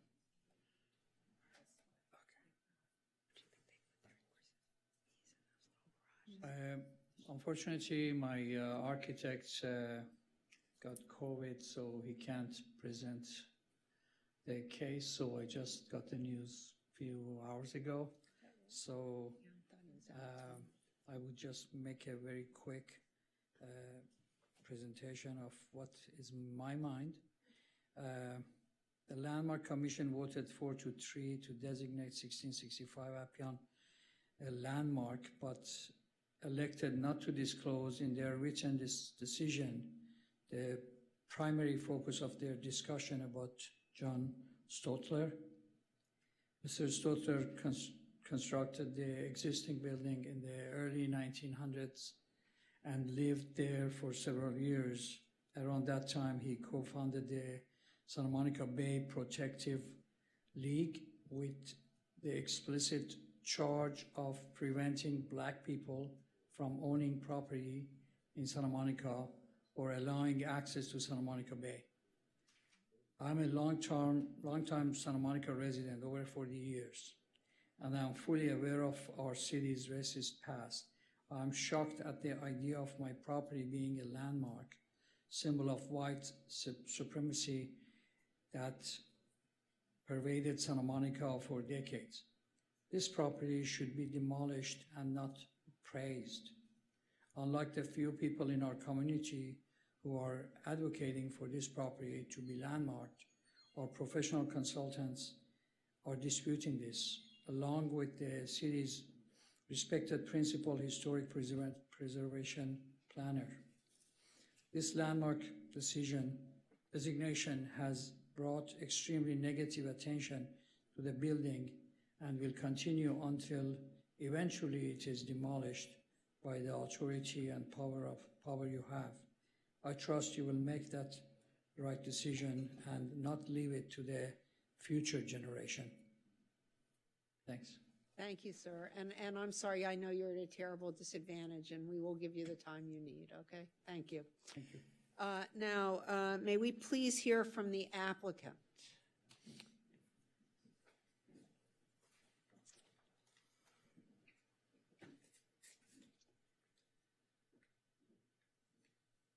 Good evening. Good evening. Do you want to know how many minutes? What would you like me to do? So you'll have 10 minutes total. If you have a sense of how you want to divide it, you should give us an estimate now, and the clerk will tell you when you used up the first part. Yeah, could you let me know at 6 minutes, please? Good. There you go. You're All on. right. Thank you very much. I'm Laura Voisin George, and I'm speaking on behalf of the applicant. I've been an architectural historian with ASM affiliates since 2017, and I meet the Secretary of the Interior's professional qualifications for that discipline. So here is the small-scale multifamily building that was constructed in 1914 as a pair of duplex bungalows at the corner of Appian Way and Pacific Terrace. Its building, John Stotler, occupied one of the units, and the other three were rented as affordable seaside housing on Santa Monica Beach. Can I advance it?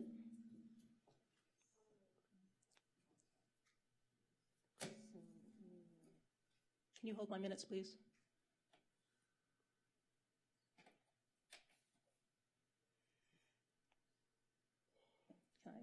There you go. Can I do it this way, or? Yeah, let's do it this way. Okay, so sorry, may I resume? It was built in the context of Carl Shader's plans for developing the area south of Santa Monica Pier. In 1909, the outdated Arcadia Hotel was closed, and a syndicate headed by Carl Shader purchased the expansive property that extended from the bluffs to the beach. Shader then formed the Shader Seaside Terrace Company with plans to develop the land in connection with the construction of a new municipal pier, which you can see at the lower left. Shader's plans foresaw on the terraced sites numerous bungalows and cottages of unique design for the accommodation of summer and winter visitors or for permanent homes. The development also included the construction of Appian Way itself through the middle of the new Seaside and Vicente Terrace tracts. Please note in this image the difference in scale between 1665 Appian Way, which is circled, and the Purser apartments that appear in front of them on the left. This is the background for 1665 Appian Way's designation as a Santa Monica landmark under Criterion 1 for its historic significance as an example of Santa Monica's economic history from the 1910s, and the profound influence that leisure, recreation, and tourism had on Santa Monica's built environment in the decade following the opening of the Municipal Pier. The modest 4-unit property reflects the ways in which developers adapted and responded to a demand for shorter-term, affordable alternatives to single-family housing and to better accommodate the itinerant lifestyles of tourists and others who were drawn to Santa Monica's culture and climate. The subject property, and particularly its oceanfront setting and efficient use of space, is illustrative of how Santa Monica's housing stock evolved in response to broad economic trends of this period. It is an extremely rare example of affordable, small-scale rental housing from the 1910s on the beach, in Santa Monica or in any Southern California coastal area.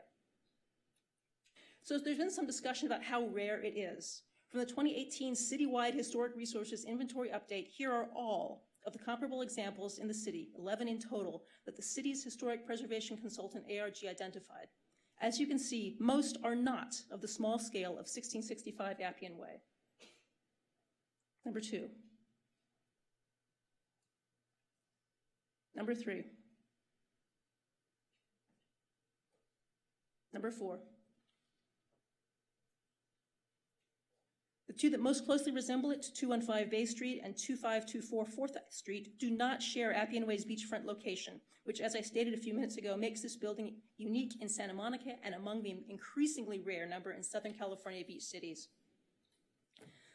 1665 Appian Way is arguably the last of this small-scale beachfront housing that once stretched southward along the coast, as you can see in this image from Ocean Park. In the words of Landmarks Commissioner Ken Bryce, it is as rare as hen's teeth. The pair of buildings at 1665 Appian Way is described as vernacular because it does not fit neatly into a defined architectural style. The turn of the 20th century was a period of remarkable fluidity and experimentation in architectural design, particularly in Southern California. It is by no means unusual that the building utilizes elements of both the craftsman style and modernism. One of the public speakers at the Landmarks Commission meeting is an asbestos and lead paint consultant, and he remarked he had never seen another example of 1665 Appian Way's siding pattern, with pairs of wide and narrow siding elements, and he found them extremely unique. The Landmarks Commissioners also remarked on this unique part of the design, with Commissioner Gloria Garvin commenting it seems to be a rare hybrid. Despite the weathering of its exterior finishes, the building retains remarkable integrity of design, materials, and workmanship, as you can see by comparing it to this 1924 aerial image. Integrity is not the same as the building's physical condition. The condition of 1665 Appian Way's exterior shows not only weathering and deferred maintenance, it is evidence of serious neglect. Preservationists deplore the practice of demolition by neglect, ignoring the normal maintenance of a historic resource with the intention of its becoming substandard and arguably a nuisance or a safety hazard. Yet in spite of this neglect, 1665 Appian has survived, and from the public right-of-way, it appears to be suitable for rehabilitation. As Ms. Reich stated, the Landmarks Commission also gave significant consideration to the information received on the day of the first Landmarks Commission about Stotler's participation in discriminatory actions against the city's Black community. In association with Shader, the Commission continued the Landmarks consideration for 1665 to a second meeting in November to appropriately weigh the recognition of these historical events and patterns as important to Santa Monica's history without the appearance of supporting them. Ultimately, they found there is no significant connection between Stotler and Shader's actions in preventing the development of an African-American beach club at a quarter of a mile away at the end of Pico Boulevard and 6065 Appian Way. As a part of this conclusion, ASM referenced Allison Jefferson's book, Living the California Dream, which details the Oceanfront Syndicate's efforts and the campaign by the Santa Monica Protective League to deny it. So here are the Santa Monica landmark criteria, which you're familiar with. Appian Way was approved by the Landmarks Commission for designation under Criterion 1 for its historic significance as an example of Santa Monica's economic history from the 1910s and the profound influence that leisure, recreation, and tourism had on Santa Monica's built environment in the decade following the opening of the Municipal Pier. The subject property, and particularly its oceanfront setting and efficient use of space, is illustrative of how Santa Monica's housing stock evolved in response to broad economic trends of this period. It is an extremely rare example of affordable, small-scale rental housing in the 1910s on the beach, in Santa Monica or any Southern California coastal area. Landmarks Commissioner Ken Bryce stated it exemplifies the often overlooked cultural and social attributes of beach culture, and Commissioner Jody Summers rightly recognized that its demolition would be a terrible loss to the landscape of the beach. The Landmarks Commission and the majority of historic preservation professionals who have reviewed its eligibility, including the Santa Monica Conservancy, the Los Angeles Conservancy, and the City of Santa Monica's own historic. Sorry, it just muted you. I'm just letting you know. Do you want to, may she finish her sentence, I guess? 1665 Appian Way satisfies landmark criterion 1, representing the city's economic development in this period, the development of Santa Monica's beach culture, and embodying a rare remaining fragment of its small-scale affordable beachfront rentals prior to 1920. We ask that you deny the appeal and uphold its landmark designation. Thank you very much. So let me tell you what's going to happen next. So we are going to hear from the public, and then we will have rebuttal. The applicant will go first, and the appellant goes last. And then we will discuss and make a decision. So I'm going to call the first, this is a little confusing, right? Because Michael Raimi, you are the applicant. No, you stay there. And so here are the first three names. Erica Leslie, I'm sorry, tell me your name again, the woman who just spoke. Yes. Are you Mary Melvin? Okay, good. Okay, so these are the speakers. The first three are Erica Leslie, Mary Melvin, and Nina Fresco. And then after I call a couple of them, I'll have three more lineups. So if everybody could line up on this wall, it will make it much easier for the rest of us. So thank you very much. Yes, Ms. Leslie.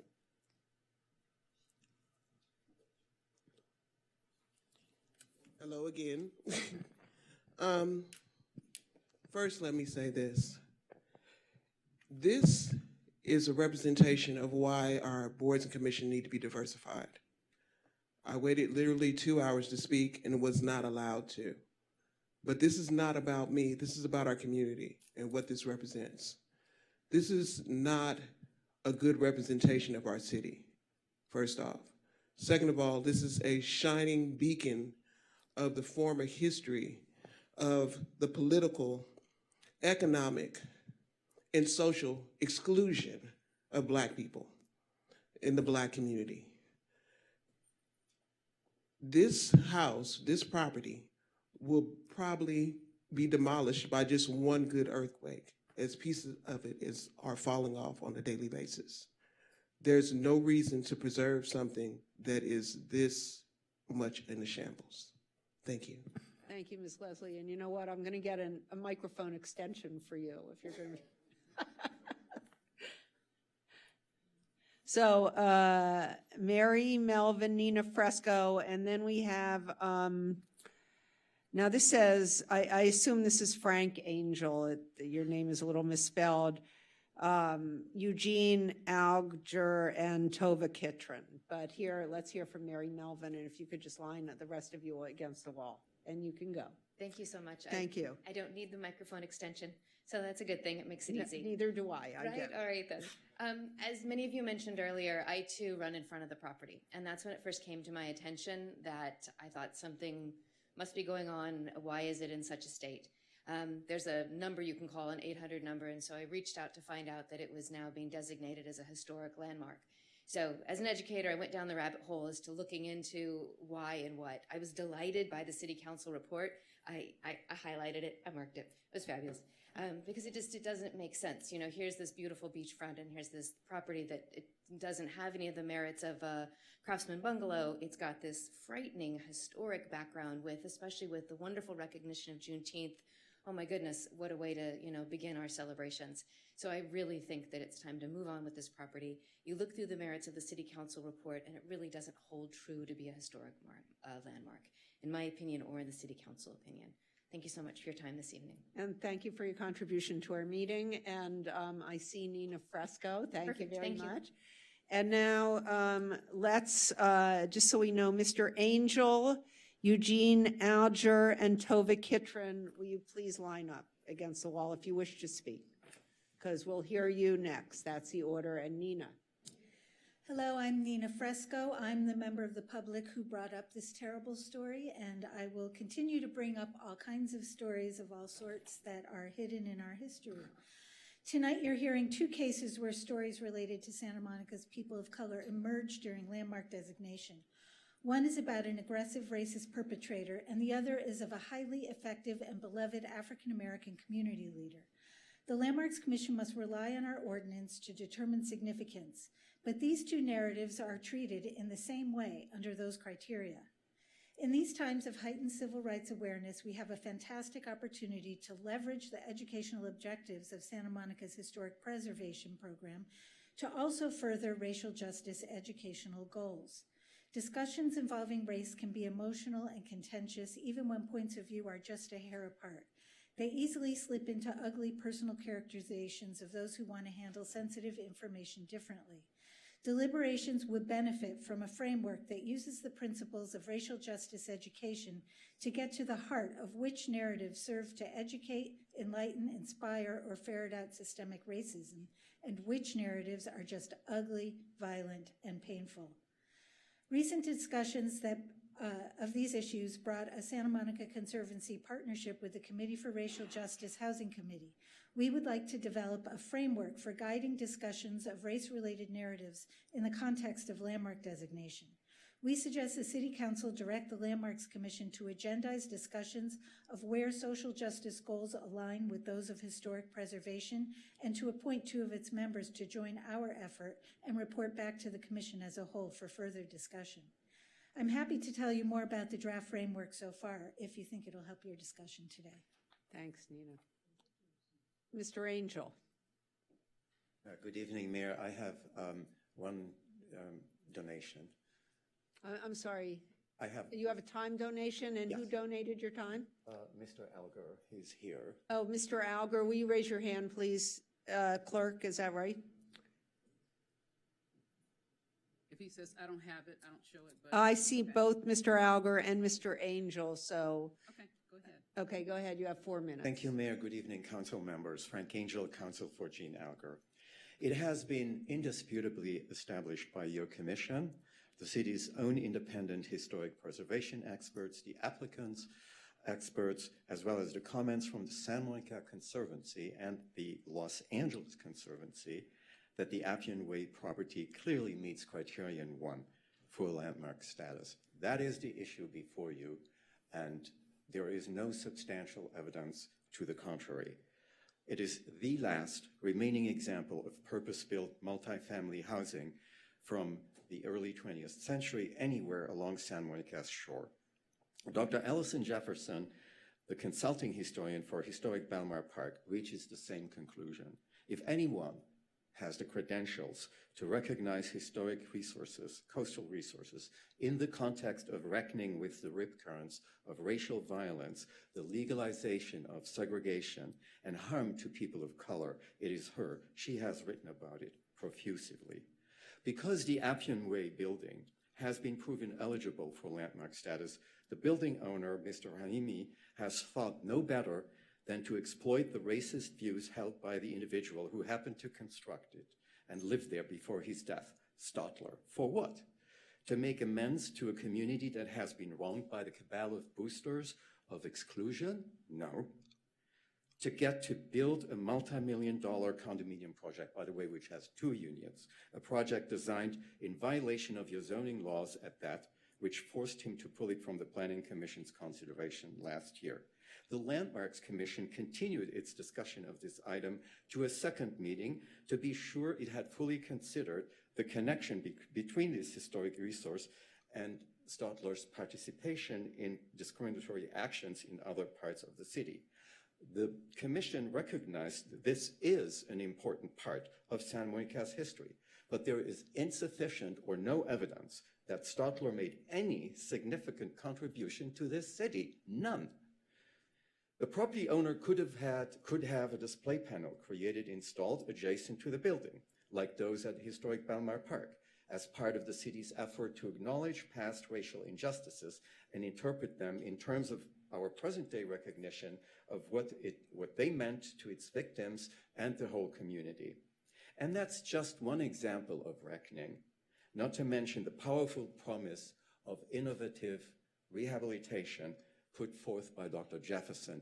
And in my emails to you, I explained where that can lead.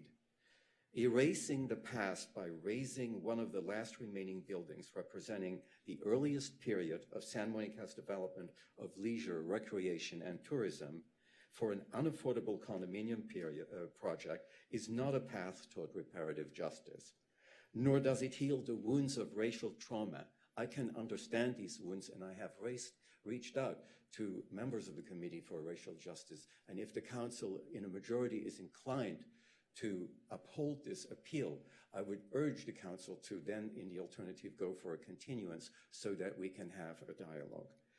I urge you to affirm, though, the Landmarks Commission's decision. Exploiting the wounds of racial trauma to get a demolition permit, in my opinion, is offensive. I urge you to affirm the Landmark Commission's decision. Give innovative rehabilitation a chance. Thank you. Thank you very much. And now we have Tova Kitron, and if you get yourself situated, and then I have, it says, I think it says something learner, but I assume it is. She's right there. Oh, good. Okay, Mimi Lerner. Yes, it says Miri Lerner. Mayor, I also wanted to let you know that we have someone here. Who is it? Genzer. Roger Genzer, who is the chair. So he'll get but he's not on my list, is he? Yeah, he's down. Go down a little. Oh, okay. So shall we? We usually let the commissioners speak ahead. I do understand, but since he wasn't there on my list, I couldn't. So why don't we let Ms. Kitron speak, and then we'll hear Mr. Genzer, and I apologize for the error, but I'm reading it as I see it, so go ahead. Good evening. My name is Tova Kitron. I own the building right next door to 1665. I own 1661. I filed an opposition to the appeal yesterday. I hope you read it. It was part of the record. And it seems to be sometime that the background of the initial owner seems to be a big deal. Unfortunately, Santa Monica was racist, but if his background, as Ms. Reich said in her report, if his background has any direct nexus to the house, then you have to approve it. That's another factor for approving it as a landmark property, because it's part of the history, okay? If it doesn't have any nexus, then it has no connection to what you're deciding here. And it seems to me that the big factor that affects your decision today is the fact that the initial owner was a racist, unfortunately a racist. But if you do that, as Ms. Reich says in her memorandum, then you have to erase the Bay Street Beach Historic District, the whole Bay Street Historic. And it was listed, it was nominated on the National Register of Historic Places in 2019. So if you think it has any effect here, then you have to erase the whole and every other building or property in Santa Monica that has any connection to the racial history of the city of Santa Monica. And unfortunately, there is a racial history to the city of Santa Monica. Thank you very much. Thank you for your contribution tonight. And yes, Mr. Genser, and I think, does he get 5 minutes or? Okay, I got that right. Mayor Hemmerich and members of the council, Roger Genser, I'm chair of the Landmarks Commission. And I do get 5 minutes. It's been a long time since I've had the opportunity to speak to the council, and I certainly have picked an issue that has developed a life of its own. The subject is the appeal of the Landmarks Commission designation of 1665 Appian Way. I will try and walk you through our decision-making process. Under normal circumstances, this was a typical application that was supported by the city consultant as satisfying criteria 1. It is also listed on the city's Santa Monica Historic Resources Inventory And to quote, it's 5S3, Appian Way appears eligible for listing as a Santa Monica landmark. The property is significant for conveying patterns of multifamily residential development that shaped the Ocean Park neighborhood of Santa Monica in the early decades of the 20th century. Now, that's the city's consultant's report of list of all the 1,000 properties. Criteria 1 states it exemplifies, symbolizes, or manifests elements of the cultural, social, economic, political, or architectural history of the city. The Landmarks Ordinance requires only one of the 6 criteria to satisfy a decision in favor of designation. But now this designation has taken on a life of its own. The Commission was looking at the architectural significance of the property and ultimately concluded it did qualify under criteria 1. However, at the initial public hearing, the Landmarks meeting of September 13th, a member of the public wrote in support of the designation, agreeing with the applicant that the designation includes criteria 1 and 4. The letter was a very long and well-researched narrative of the history of the property, including the development in and around this particular parcel in the late 19th century and several decades into the 20th century. Part of that narrative was a discovery of Stotler's views on race. The Commission, concerned about this added historical context, asked for further research about this troublesome discovery and do its due diligence. The city consultant ARG examined this discovery and at a subsequent meeting concluded that there was not a sufficient nexus between this particular property and the racist views of Stotler. Comments by the city attorney during our deliberations also seemed to agree with this conclusion. Ultimately, the Commission was in a sort of damned if you do and damned if you don't situation. If it was included in the designation, the connection, although weak, would highlight the racist connection. The Commission chose to heed the advice of the consultant and the city attorney, who concluded that the evidence was not strong enough to include it in the designation. And that's the damned if you don't part. One commissioner voted no because she thought we should designate the property, but we should also include the reference to Stotler, and it should be an educational opportunity to discuss the horrible history of racism in this city and this country, and that we need to come to terms with it. And another commissioner voted no and argued that any designation would give him status regardless if he was or was not referenced. In the final analysis, the commission vote indicated that the racist issue as it connects to the property was weak. The vote did conclude that the property is a rare and architecturally unique example of a multifamily architecture in a historically significant area of the beachfront during a critical early period of its history under criteria 1. The commission felt that the comparables that were cited by ARG, which you saw earlier, in their initial report are not really comparable. For example, although important as a landmark, the Purser Apartments near the subject property is a 4-story, 20-unit apartment building and is highly important in its own right. The designation motion was to adopt the consultant's language for criteria 1, including the character-defining features. It was intended to exclude the comparables because they are not. The Purser Apartment as well, but that was part of the consultant's language, so it remained. The subject property is unique in its design. This property is an important link to the development of one of the seminal and historic centers of the area around the pier, one of the only remaining multifamily buildings. It is also linked to the highly important Arcadia Hotel building that was built in 1887 and was demolished just a few years before the consultant of 1665.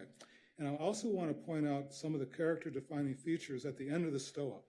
For example, the unusual massing of the two buildings and the highly patterned wood siding.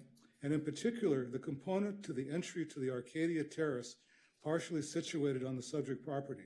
The entire walkway is the last remaining evidence of the pathway leading from the beach and the seaside terrace to Ocean Avenue from that very early period. Half of it is within the subject parcel. So in conclusion, I hope I have been helpful in my brief summary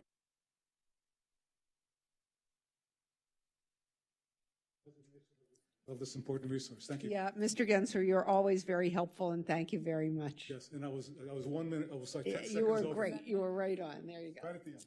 Okay, so now back to our list. We have Mimi Lerner, Robbie Jones, and Joanne Berlin. I'm not, Mimi Lerner. Robbie, I think you're up. Oh, I'm sorry, she's spoken and finished. So, okay, so let's move to Robbie Jones, Joanne Berlin, and Dolores Sloan, please. Hey, Robbie. Good evening, Mayor, Mayor Pro Tem, and City Council members. My head is spinning right now. I got notes all over this paper. All I have to say is a gentleman came, I've heard so many things tonight that really have gotten me, again, emotional in a different way. Started out positive with Miss Juneteenth, and now I'm just feeling another kind of way. I just want to say before I get extremely emotional, I hope the council will deny this designation. We did such good work at getting the Belmar project commemorated, remembering the families that were, you know, moved out or burned out or taken out of that community. This council is really doing some good work regarding just trying to repair the pain. This right here just brings all this back up. And I just want to say, can I get my minutes from the 13th item? Because I signed up for that and it ain't happening. So I would like to have it. I mean, I'm just, the gentleman said, you know, this is offensive. No, I'm outraged. You know, as much as I appreciate the work of Dr. Allison Rose Jefferson and Nina Fresco, absolutely. Thank you for bringing this history forward. Without it, we wouldn't be here tonight, but it really makes me angry to think how many other places were landmarked that had this history attached to it, because we know there's many more buildings that are here. But as an African American that has been in this city well over 60 years, raised by my grandmother, I'm just kind of saying, what is happening here when we have, we're doing good things and then we have a commission that is landmarking buildings by that. Robbie, I hate to do this to your time. Your time's up. Oh, okay, y'all get it. Sorry, but thank you. No, thank you for your input, and I appreciate it. And our next speaker is Joanne Berlin, followed by Dolores Sloan, and then Ruth Ann Lear. So, good evening, Ms. Berlin. Good evening, everyone.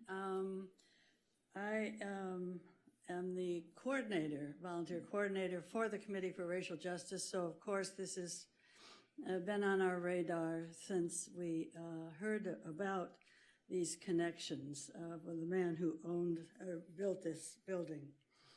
From what I've heard, it is not true that he was insignificant and did not contribute much to the oppression that has occurred.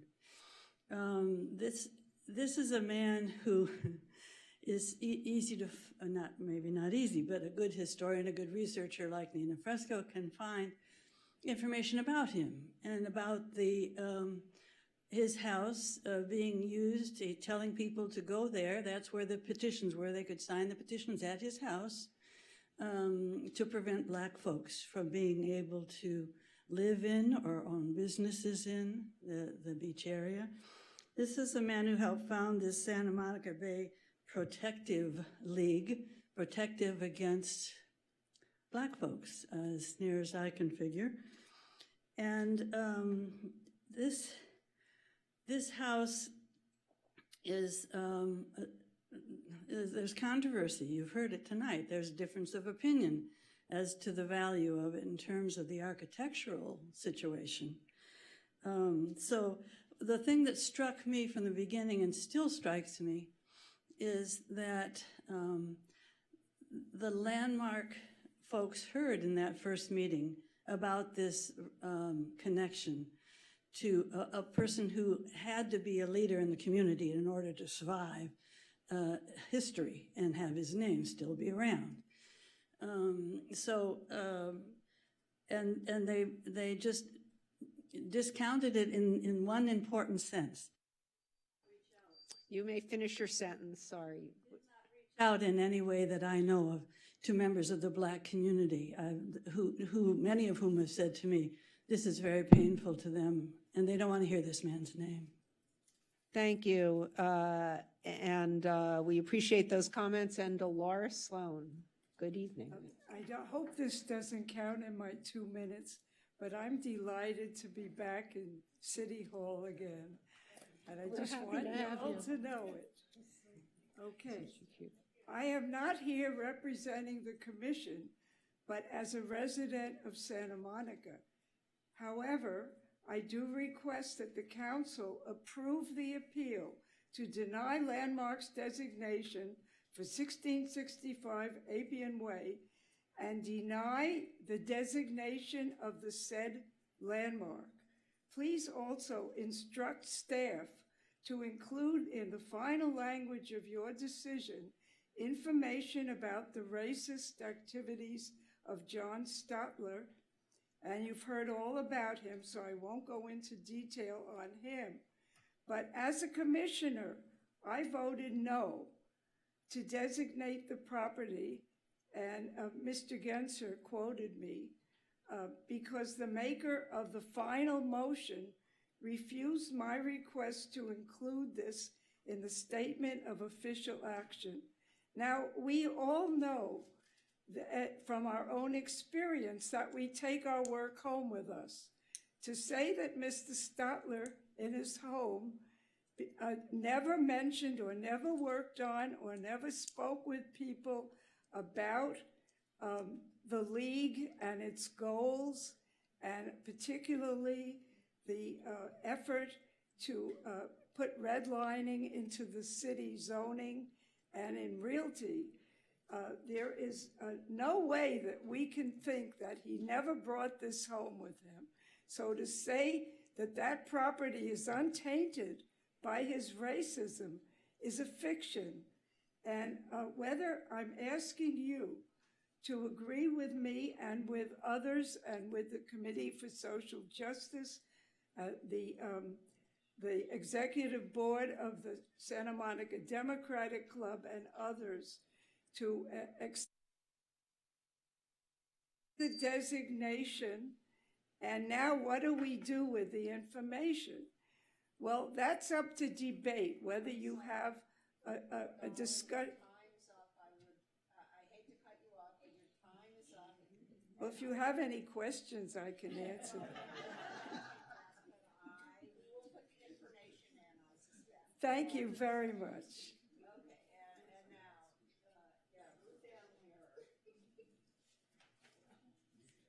Good evening, council members. It's so nice to see you in person and not in a little box on the screen. The Santa Monica Conservancy agrees with the Landmarks Commission and ARG report that this unique multifamily building, a fourplex consisting of twin double bungalows designed in the Craftsman style, meets criteria 1 as a rare survivor of multifamily residential development reflecting our burgeoning tourism and vacation rentals near the shoreline and beachfront attractions like the pier. We also note its unique architectural characteristics that distinguish it from other Craftsman homes, like the alternating siding widths and the bracketed window boxes on ledges supported by posts outside the windows. These features may reflect Carl Shader's aspirations to create an upscale development that he called Seaside Terrace. We believe that those elements also meet criteria 4, embodying architectural characteristics valuable to a study of a style or period. While we believe that the building merits designation based on these facts, research into the historical context has disclosed affiliations of the owner with repugnant racial exclusion activities that were prevalent in real estate at that time. We cringe today to hear about the expulsion of potential Black owners from establishing their own beach club, and that the Santa Monica had a protective league designed to drive minorities away from real estate ownership. How does this information weigh into decisions about landmarking? The criteria applicable to this property are its physical and historical attributes, not the owner or his activities. Does designation imply endorsement of this owner? Certainly not. But do we tell the story as part of the historical background that is a disturbing part of the context? How can we use our landmarks program to open the door to disclosing, discussing, and dealing with the systemic racism in our history and culture? I'm certain that if further research were done today about our existing designated landmarks, similar repugnant.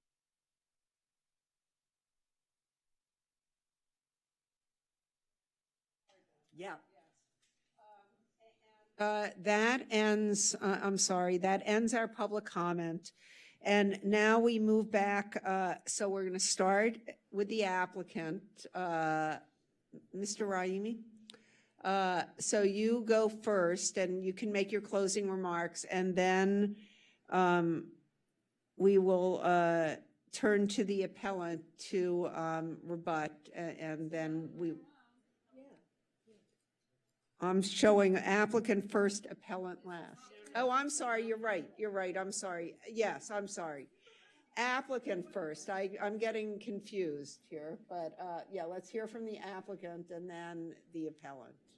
And I'm sorry, I didn't mean to take you out of order. No, it's like, it's confusing to us too, right? I'm just reading what's on the page and in autopilot at this stage. 1 second.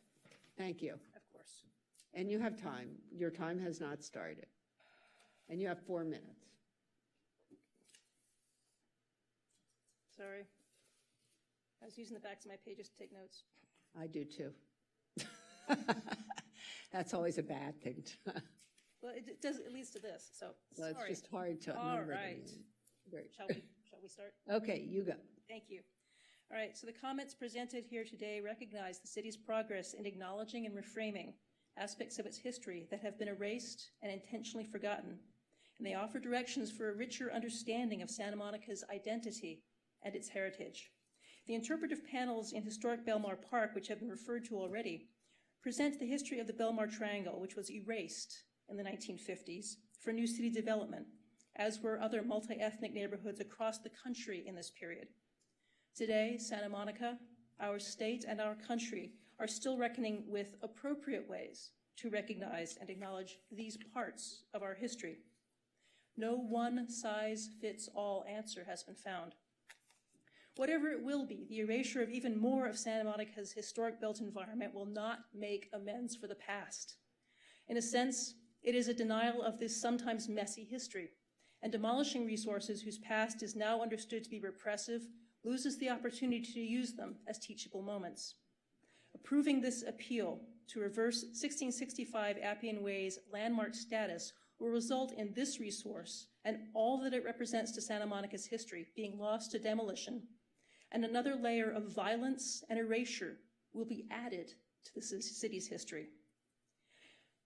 If the 1665 Appian Way owner was really committed to enabling this property to help teach these understandings, they could install an interpretive panel adjacent to the building, similar to the ones in historic Belmar Park, possibly with a QR code that connects to even more information about these matters that would fit on one panel, as well as links to organizations that are working in these areas, such as those who are here tonight, and in addition to performing all of the regular maintenance that is required of a landlord, and repairs and interventions appropriate for a documented historic resource. I hope you will uphold the landmark designation for 1665 Appian Way. Thank you very much. Thank you very much for your input, and I'm sorry, and now, Mr. Raimi, I'm sorry.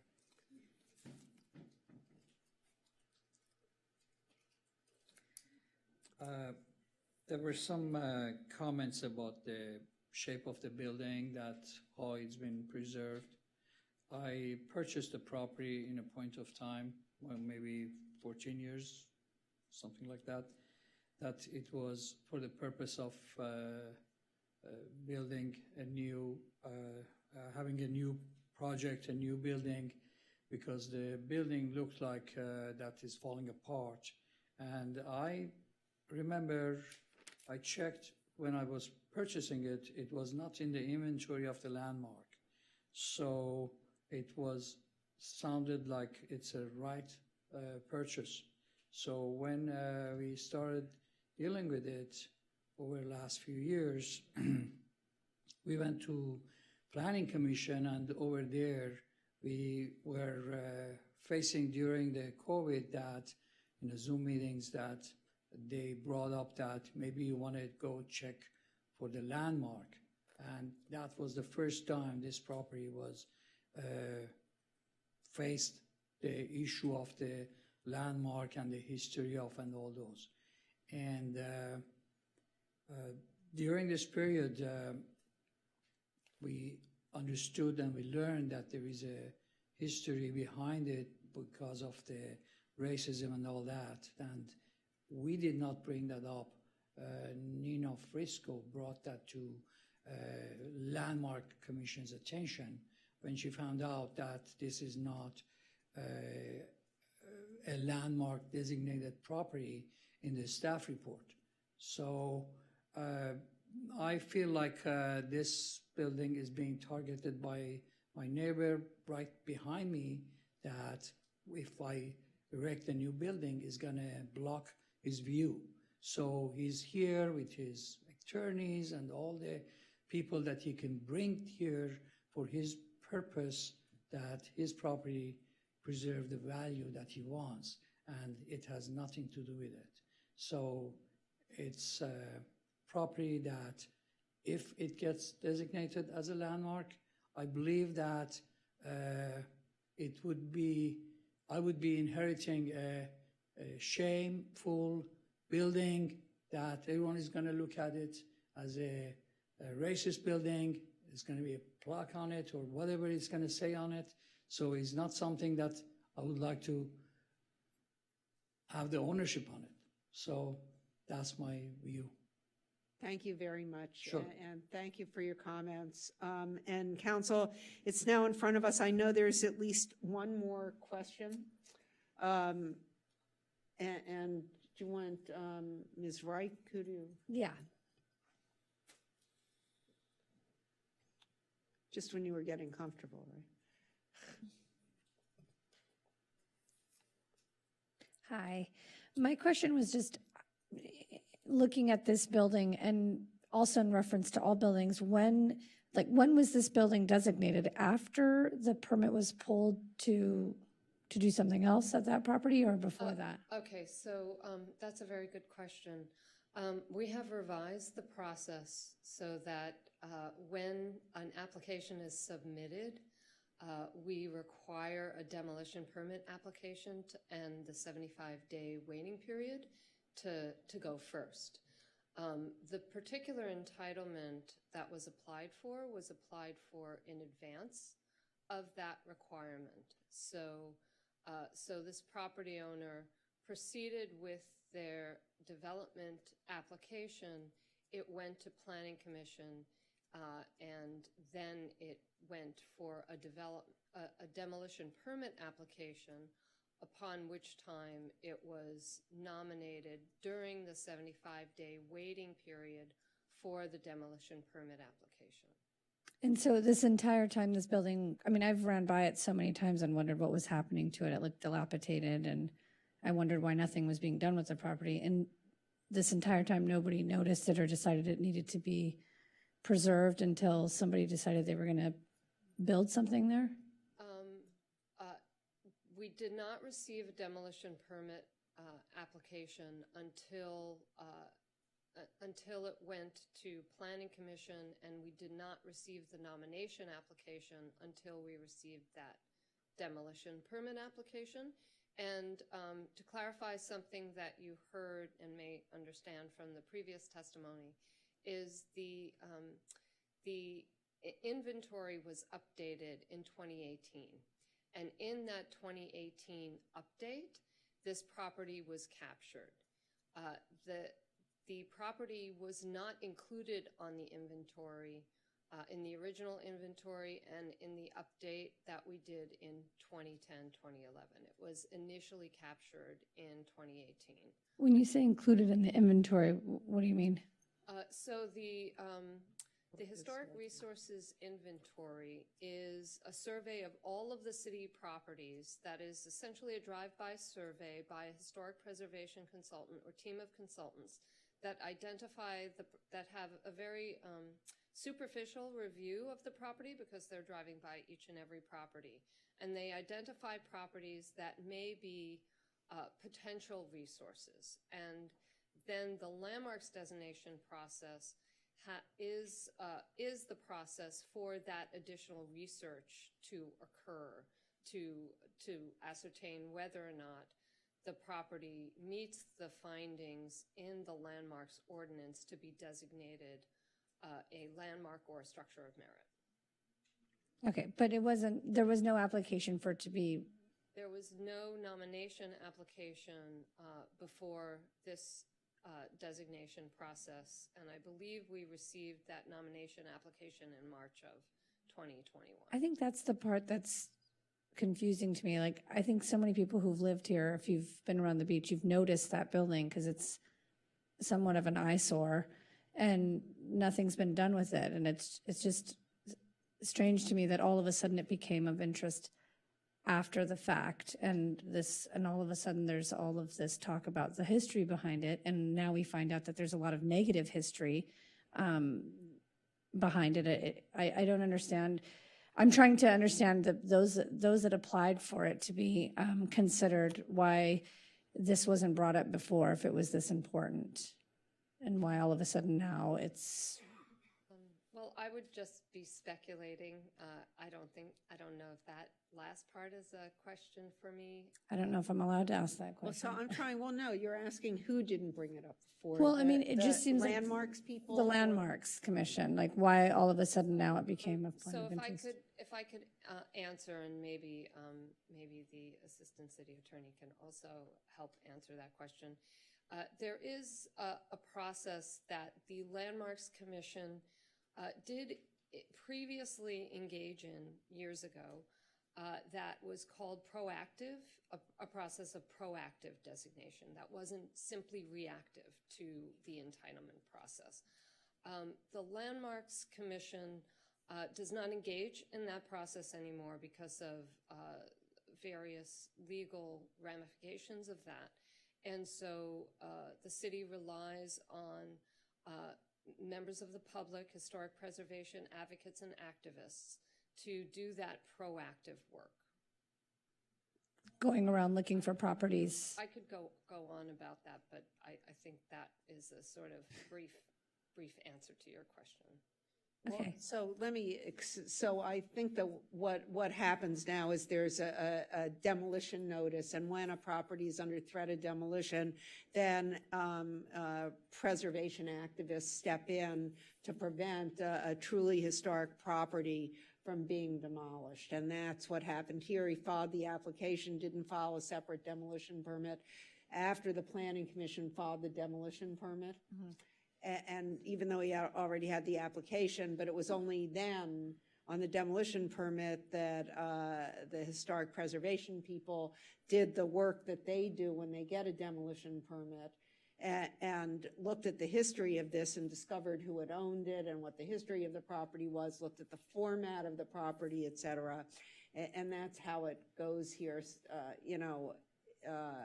so each month you probably get a list of demolition permits. The reason we get that is the same reason that everybody out there gets it, is so we can look and see what's being demolished and see if any of these properties should be preserved. And that's sort of why this went awry. But ultimately, properties could be rotting away, so to speak, and dilapidated. And until there's a demolition, nobody will be applying for it to be preserved. Well, this was a private property, and it doesn't get preserved unless the owner preserves it. I don't believe there's any, and I think staff can tell us, any way for us to require them to preserve the property if it's not designated. So you watch it get more and more ramshackle and nothing happens, and then they demolish it. Thank you. Yes, once a property is a designated resource, there is a provision in the code that requires the property owner to maintain it.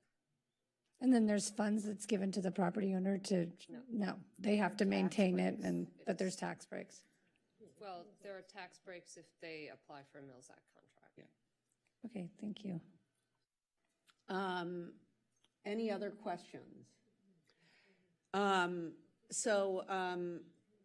Look, I'm willing to start this discussion if no one else wants to. Does anyone else want to say anything?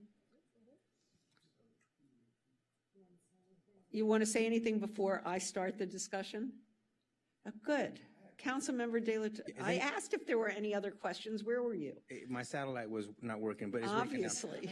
So, what is anyone living in the building right now? Yeah, the apartment's rented or? No, so it's completely empty right now. It's not. It's Ellis? It's been Ellis, okay.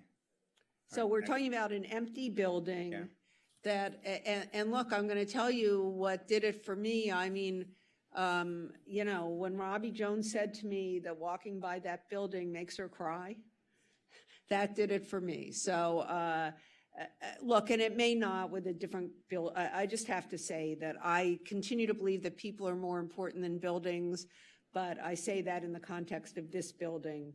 But that was enough for me. And look, I've looked at the other examples, and I have to say I'm more hanging on the next matter.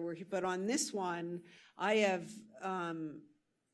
I am thrilled to hear that CRJ is going to be working with the Landmarks Commission. I think that this is fantastic news, right? I'm glad they're working together. I think that this will inform on all sides. And putting that aside, I believe that this building should not, and we have discretion in this. Let me ask again, Ms. Reich. So we have discretion, even if we found it did meet criteria number one, we could still not grant it. Is that right?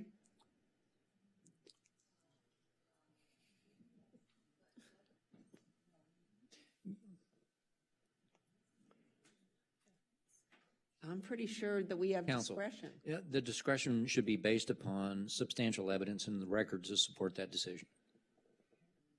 It's not a legislative discretion. Your decision should be based upon factual information that's been presented. Yes, and no, I understand that, and that would depend on, and let me just say that the memo, the supplemental memo we received saying there are no other examples of it, to me show me there are other examples of it. There are other buildings similar to it. You're looking at me like I'm nuts, but. Oh, no, there are. I'm just, I'm just here for question, if there's a question. Right. But look, I believe there are other similar buildings. I don't think this building is unique. I think that there are many, many multifamily properties in that Ocean Park tract down by the beach. I've seen other buildings like this. I specifically look for other buildings like this. And I believe that that alone is enough for us to deny it. I will be voting to grant the appeal. Yes, and I move we grant the appeal. I'll second.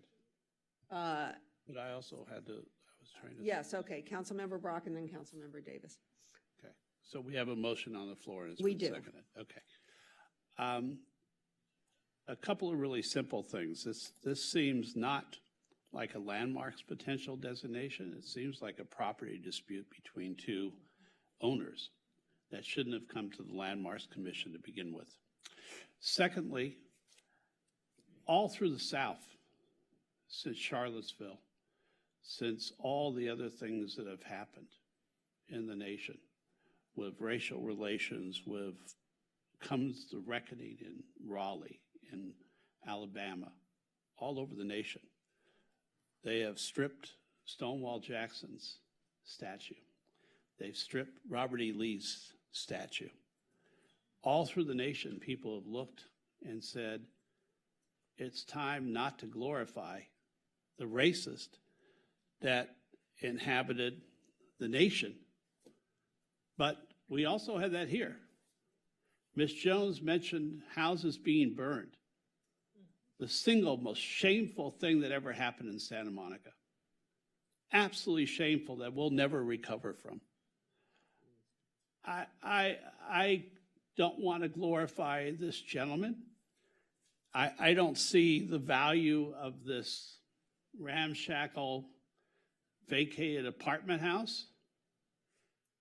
And frankly, yes, if there needs to be an entry in the Santa Monica History Museum about the people who denied our African-American residents the chance to build a nightclub, the chance to not have to stand at one beach, the chance to live in our community, then it should be at the History Museum and in the library. But it should not, absolutely not, be a half block from the beach, glorify them. So I stand with Landmarks Commissioner Sloan. I stand with Resident Jones. And I hope I stand with many, many residents of the city who are embarrassed and ashamed of that history and certainly don't want to glorify it, especially over someone's property dispute. Thank you. Councilmember Davis. Thank you. I do think we're obligated in the first instance to look at the landmark criteria, and I certainly will discuss the history of the property in a moment. But when I look at the findings of the Landmark Commission, what I see is it's landmarked under element 1 because these early examples of purpose-built multifamily housing were a testament to the profound influence that leisure, recreation, and tourism had on Santa Monica's built environment at this time. And to me, that doesn't say anything about this particular building. I mean, this building is literally right next to the Purser Apartments, which already has been landmarked, which is actually a lovely building and very interesting to look at. And so this notion that somehow this particular building speaks to the fact that at the time people wanted to have an abode or pied-à-terre at the beach, I don't think there's anything particularly unique about it. I would say something like the Purser Apartments or some of the other examples that are cited in the experts' report, although they may not be directly at the beach, although the Purser Hotel is at the beach, they still are part of that beach lifestyle that existed in Ocean Park. And at that time, I think people need to remember that there weren't all these big streets flowing through there, that these buildings like on Bay Street and on 2nd Street, et cetera, were actually probably felt much closer to the beach because you didn't have to pass major thoroughfares to get to the beach. So even though those buildings might be slightly more eastern, I think at that time there weren't the, for lack of a better term, automobile arteries that disconnected them from the beach. The other thing is, I think if you look at the alternate examples, most of them, much like this building, were triplexes or fourplexes. So even if you say, well, the Purser Hotel doesn't count because it's a four-story, I think it's a four-story building, bigger building with more units, a lot of the other examples cited were roughly the same as this. What is this double bungalow thing isn't even, nobody can find this is essentially a fourplex. It's 4 units. It's a vernacular, purpose-built, multifamily. Right. But that is the point. I don't want to demean that, but there were a lot of purpose-built multifamily homes that were triplexes or quadplexes that at the time were considered to be beach pied-à-terres or leisure places where people would go to leisure or whatever or live near the beach. And so for me, the question is there something truly unique about this building? And I listened to the Landmarks Commission meeting of November 8th of last year, and it was a very long one, but the part relating to this was more than an hour. And the thing that everyone really sort of focused on was the siding. That was the one thing people said, well, there's this siding, this differential wood siding. And the problem with that to me was it's not as if this is a great example of wood siding, because it's not like, and this was said by the experts on the Landmark Commission, no other building in Santa Monica has this wood siding. When you designate a craftsman because it's an excellent example of craftsman architecture or Mediterranean architecture, and here, and I really don't mean to insult anyone who really likes that wood siding. It looks like a 5th grade construction project it really looks like someone went to the Home Depot of 1912 and got a bunch of excess wood and just stapled it on the side of the building.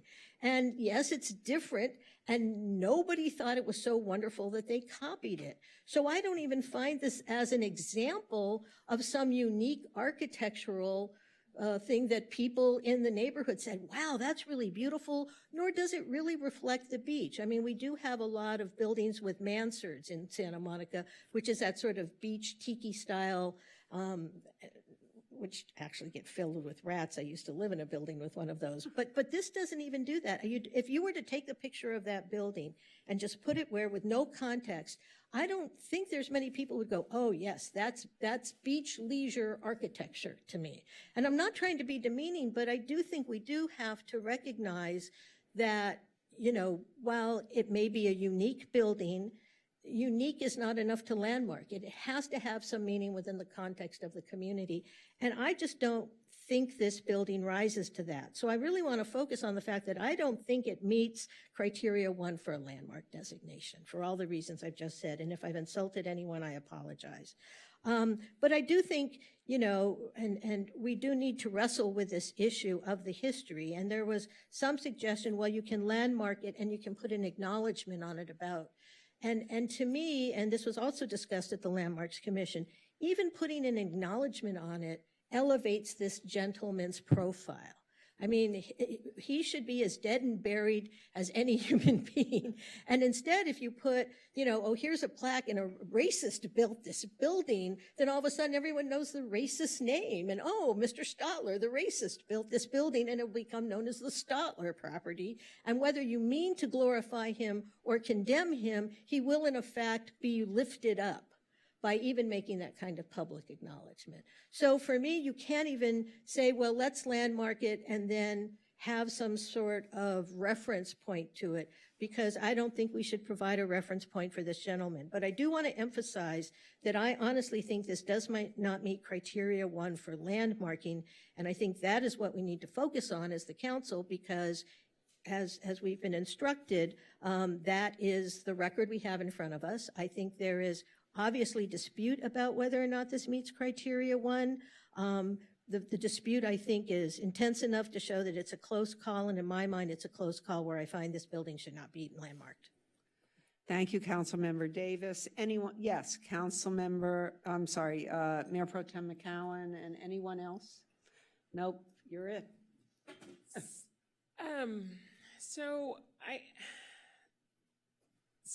I wish that many years ago, there had been, that our Landmarks Commission, our current Landmarks Commission, had been here to save all of the truly unique shotgun homes and other things that no longer really exist in that area. That was, you know, culturally significant style that we've lost, unfortunately, over time. I don't think this meets sort of criteria 1. It exemplifies and symbolizes elements of the cultural, social, economic, political, or architectural history of the city. I don't actually think that's the case. I think, to me, it looks as if, and this probably goes into criteria 4 as well, which was raised earlier, it's kind of a hodgepodge of architectural elements and not unique in its own right. And maybe that was just for ease of building a multifamily property at the time. I regret that I didn't have an opportunity to speak with Commissioner Fresco about this ahead of this meeting, and I appreciate that she brought this to everyone's awareness, some of the other historical significance of the property owner and the original inhabitant. But I don't believe it rises to the level to warrant landmarking. And I do think we have to, as much as I'm all for preserving Santa Monica's history as much as possible, through our architecture in particular, we have so much unique and significant architectural styles here in this city. And I really do love when we have the opportunity, even if it is through sort of demolition permit wait times, to identify those properties and to preserve them. I just don't think this property meets that standard, even though I appreciate the work of those who are interested in doing this. And then just, yeah, personally, now that threshold's been met, I think Councilmember Brock is absolutely correct. And I think what Councilmember Davis said, we have to be really careful about sort of what we want to preserve. In this case, it's easy, right? It doesn't meet the criteria, in my opinion. So that's an easy decision. But I think just when we go into these conversations, we have to really be extra certain before we claim things meet criteria to not sort of overreach on sort of those definitions. And I think this falls into that category as a bit of an overreach to meet the criteria, and it didn't need to happen because it did sort of bring up a lot of discomfort amongst a lot of folks in town, myself included. So to the extent, and I'm excited for the partnership with CRJ, to the extent that we can sort of be more thoughtful about that in the future, I think that would really benefit our residents in the long term. So, any other comments? Great. Let's have a roll call vote. I have a feeling, do we need two motions? One to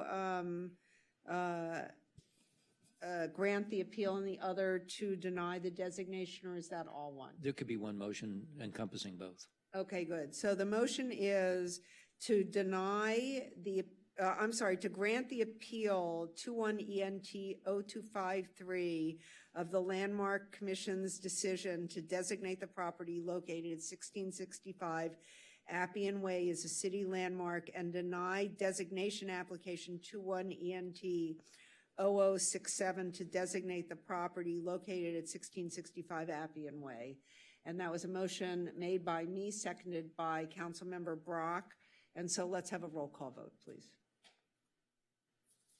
Councilmember Para? Yes. Councilmember Davis? Yes. Councilmember Regatta? Yes. Mayor Pro Tem McCowen? Yes. Councilmember Brock? Yes. Councilmember De La Torre? Yes. And Mayor Himmerich? Yes, so that passes unanimously. And Councilmember Davis, do you want to give some direction? Yes, I would. Thank you, Mayor.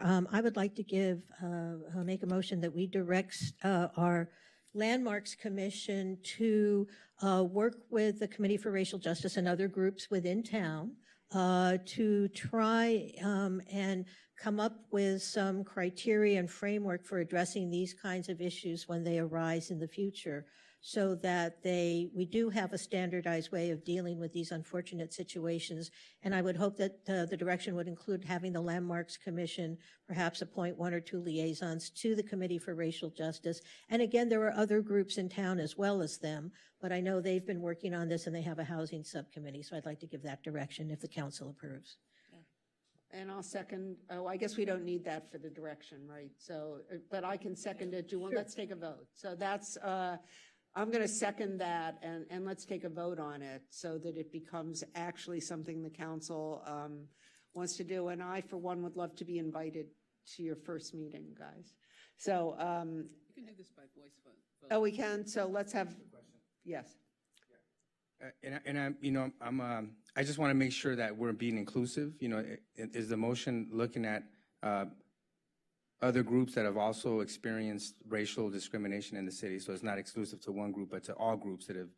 Oh, yes, absolutely. That I didn't limit it to one particular group. It's the idea that when any sort of discrimination arises in the context of a landmark issue, that we have some framework for addressing it. And it may even not be I guess I really should say not necessarily racial discrimination, as we know it could be LGBTQ, right, or other types of discrimination. So I would say just generally discrimination. Okay, great. Thank you. Okay, is everyone clear? So let's have a voice vote. Everyone in favor say aye. Aye. Aye. Opposed? And that is unanimously accepted by acclamation. And thank you all this was a really interesting and helpful item, I think, for us to hear. So thank you very much, and thank you all for coming and testifying. And I guess we're moving on, is that right? Yes, we're on to 6B, and it's the appeal of determination. Oh, whoa, wait. Excuse me, are we okay? Yeah, we're okay. Oh, you're making noise about something. Okay, good. No, Okay. my presentation is up and. No, I'm sorry. No, Thank you. I'll switch it over. I'm just getting ready. Yeah, no, right now we're on the voting board. Give us a minute. Okay. Okay, go ahead and put yours. Is yours up? Okay. Okay, so this is 6B, is the appeal of determination by Landmarks Commission to designate 631 Colorado Avenue as a city landmark. And give me a second, Stephanie. And I think you may want to do ex parte. Now, do we have any ex parte communications while we're waiting? Oh, Councilmember Davis.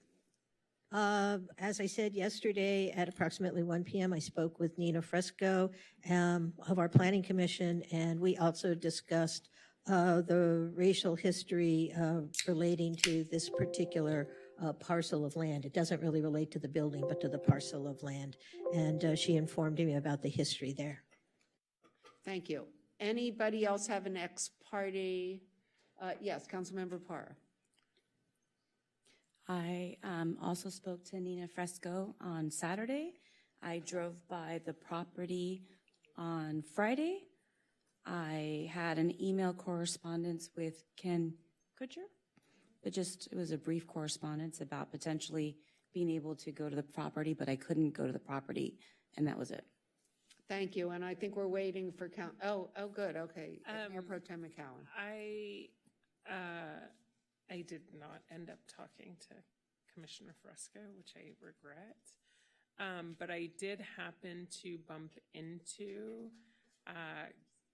Mr. Kutcher at an event last Friday, and we spoke briefly about this, very briefly. And I did not tour the property, but I'm familiar with the space, having just passed by it many times. And I can say that I drove down, I walked around the property, and that was all I did. I haven't spoken to anybody about this property at all. Councilmember De La Torre? Nothing. So I guess we're waiting for Councilmember Brock.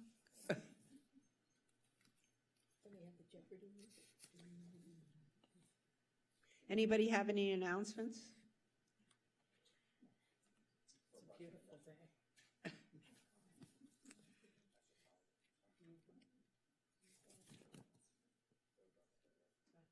How are we doing?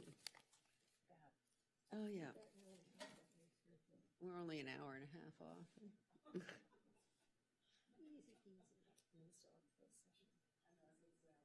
I think.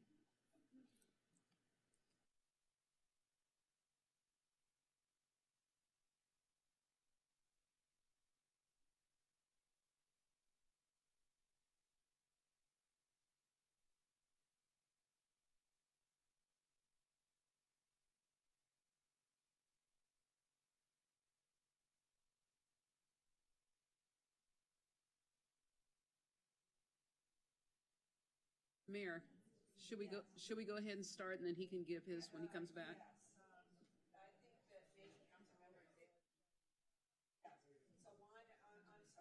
Right, I'm sorry, because we're holding everybody up. So why don't you start, and when Councilmember Brock comes back, then he will, then he will make his disclosures. Thank you, Mayor. Once again, Stephanie Reich, Design and Historic Preservation Planner, presenting the appeal of Landmarks Commission decision to designate the property at 631 Colorado Avenue.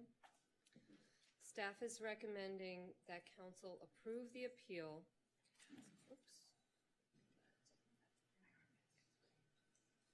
Approve the appeal of Landmarks Commission decision to designate the property at 631 Colorado Avenue and deny the designation as a landmark or structure of merit. City staff recommended denial of the designation of this property to the Landmarks Commission. We respectfully disagree with the commission and will further explain our reasoning in this presentation. The property at 631 Colorado Avenue is a very simple, commonly built industrial commercial building in the transit adjacent zoning district of the downtown community plan. As the applicant submitted the designation nomination as a result of a pending demolition permit application, the Landmarks Commission considered, and the City Council is considering, whether the property meets any of the landmarks ordinance or criteria or structure of merit criteria to be designated as either a landmark or a structure of merit.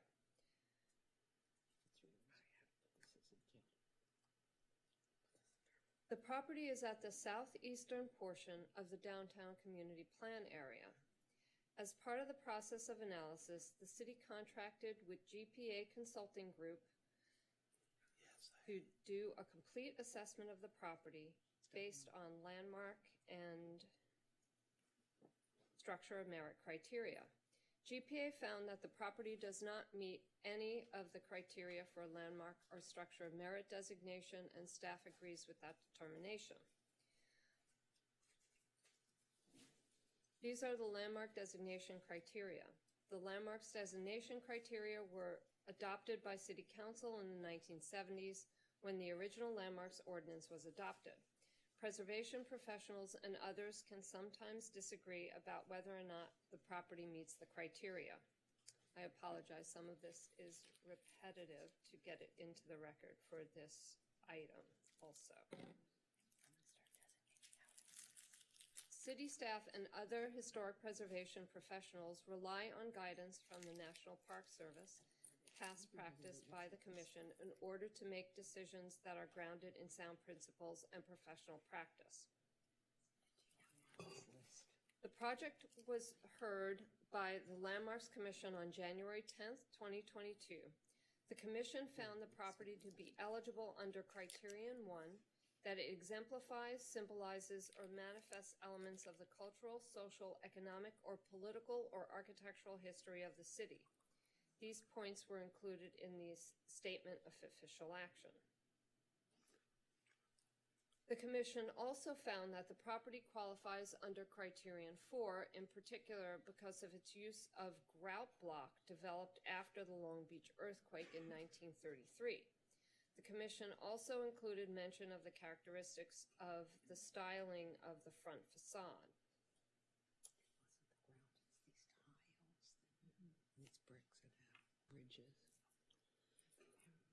Staff has reviewed all of the evidence presented at the Landmarks Commission meeting and all the evidence presented before that or included in the reports.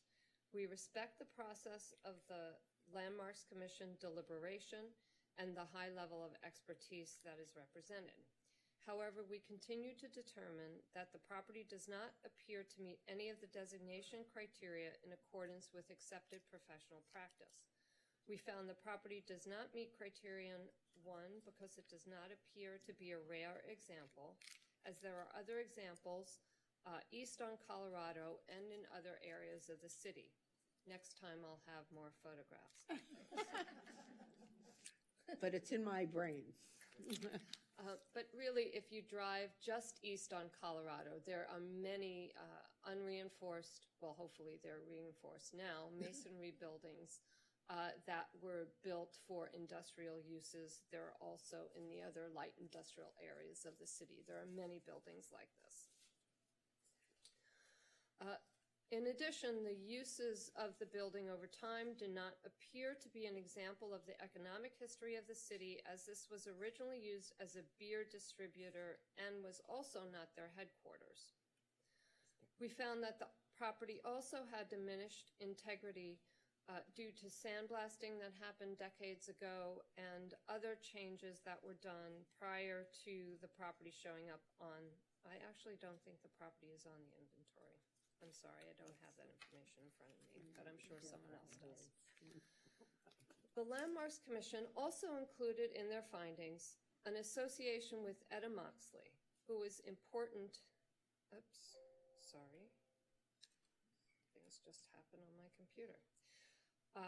Etta Moxley, who was really an important personage in the African American community prior to 1937.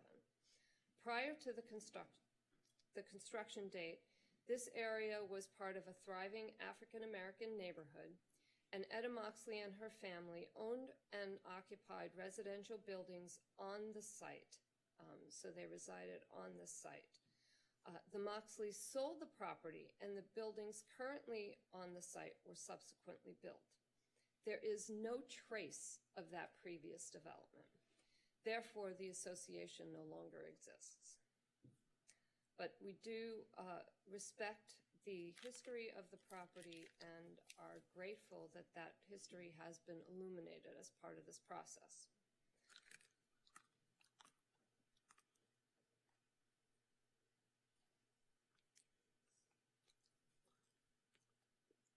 I think I'm on this slide. Staff has reviewed all the evidence presented at the Landmarks Commission meeting. We respect the process of commission deliberation and level of expertise represented. However, we continue to determine the property does not appear to meet any of the designation criteria. Okay, so these are the grounds for the appeal. While the commission found the property meets criteria 1 and 4, the appeal points out that staff, the city's preservation consultant, and the appellant's preservation consultant found that the property does not meet the criteria for designation as a city landmark or a structure of merit. They also noted that the commission relied on faulty information and that the decision is not based on substantial evidence. I'm almost done. As explained in the staff report and touched on here, city staff and the historic preservation consultants agreed that the findings for landmarks and structure of merit designation could not be met. As mentioned, there are many other similar buildings. The decoration on the exterior is not significant or special. There's also not sufficient evidence that grout block was used or that it was an influential technical development. The grout block, if I failed to explain earlier, was a development that was supposed to protect it from earthquakes that was done after the Long Beach earthquake in 1933. But there's no real evidence that that was used here.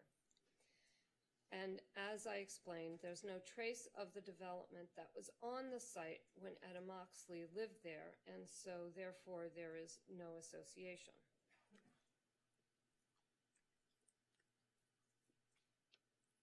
As explained in the staff report, there is no, sorry, I seem to be repeating myself. So there was no clear evidence to determine whether or not the grout block was used. And as I mentioned, this type of brick construction was not particularly effective, and it was not influential in buildings that were built later. And there is no meaningful association with the important figure Etta Moxley, as there is no trace of the building she owned or lived in. And we also want to point out that according to the Landmarks Ordinance, only improvements may be designated under the Landmarks Ordinance. Since Etta Moxley's residence was completely demolished, there is no ability to designate the property in association with Ms. Moxley.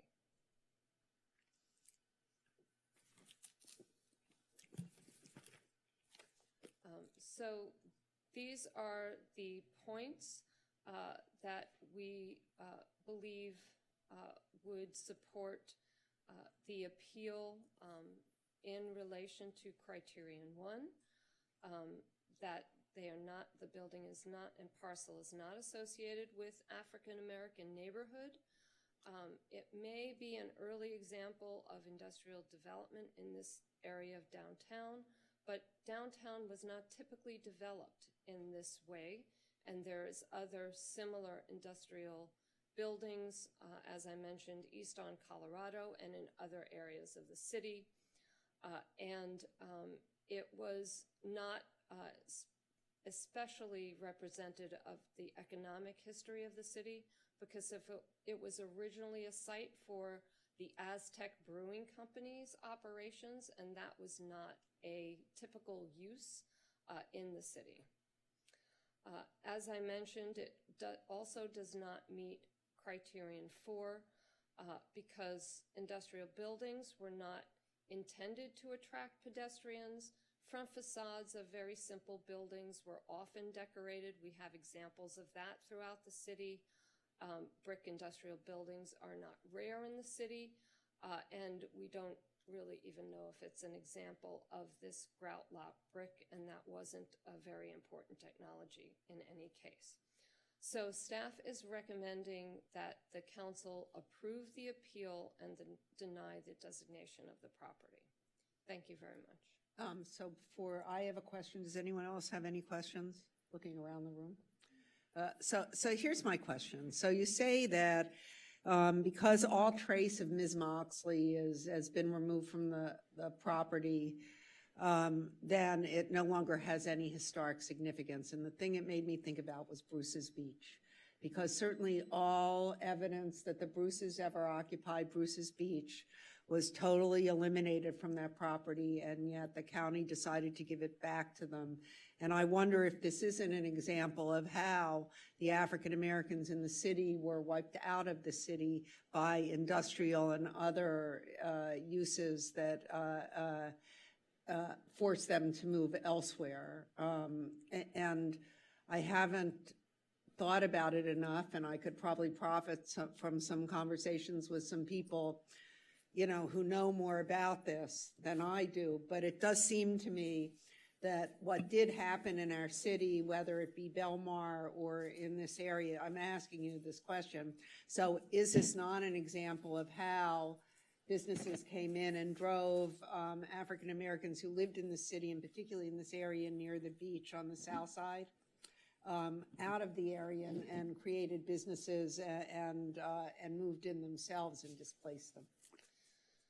So I'm going to try to unpack that question, and I'll answer that to the best of my ability. My understanding is that this property was sold by the Moxleys, voluntarily sold. I don't know, I have not researched or found or know of any particular information that we may or may not have about that sale, if it was a forced sale in some way. All we know is that the property wasn't taken. It was, in fact, sold by the Moxleys. The other point is that we don't believe that landmark designation is the proper tool to remember that history. It would be as if the property was a parking lot and it would be designated for its former history. We see no difference because there is really no trace of the property as it was when the Moxleys owned it. There are properties all over downtown. The property that we're standing on today was also taken from the African American community.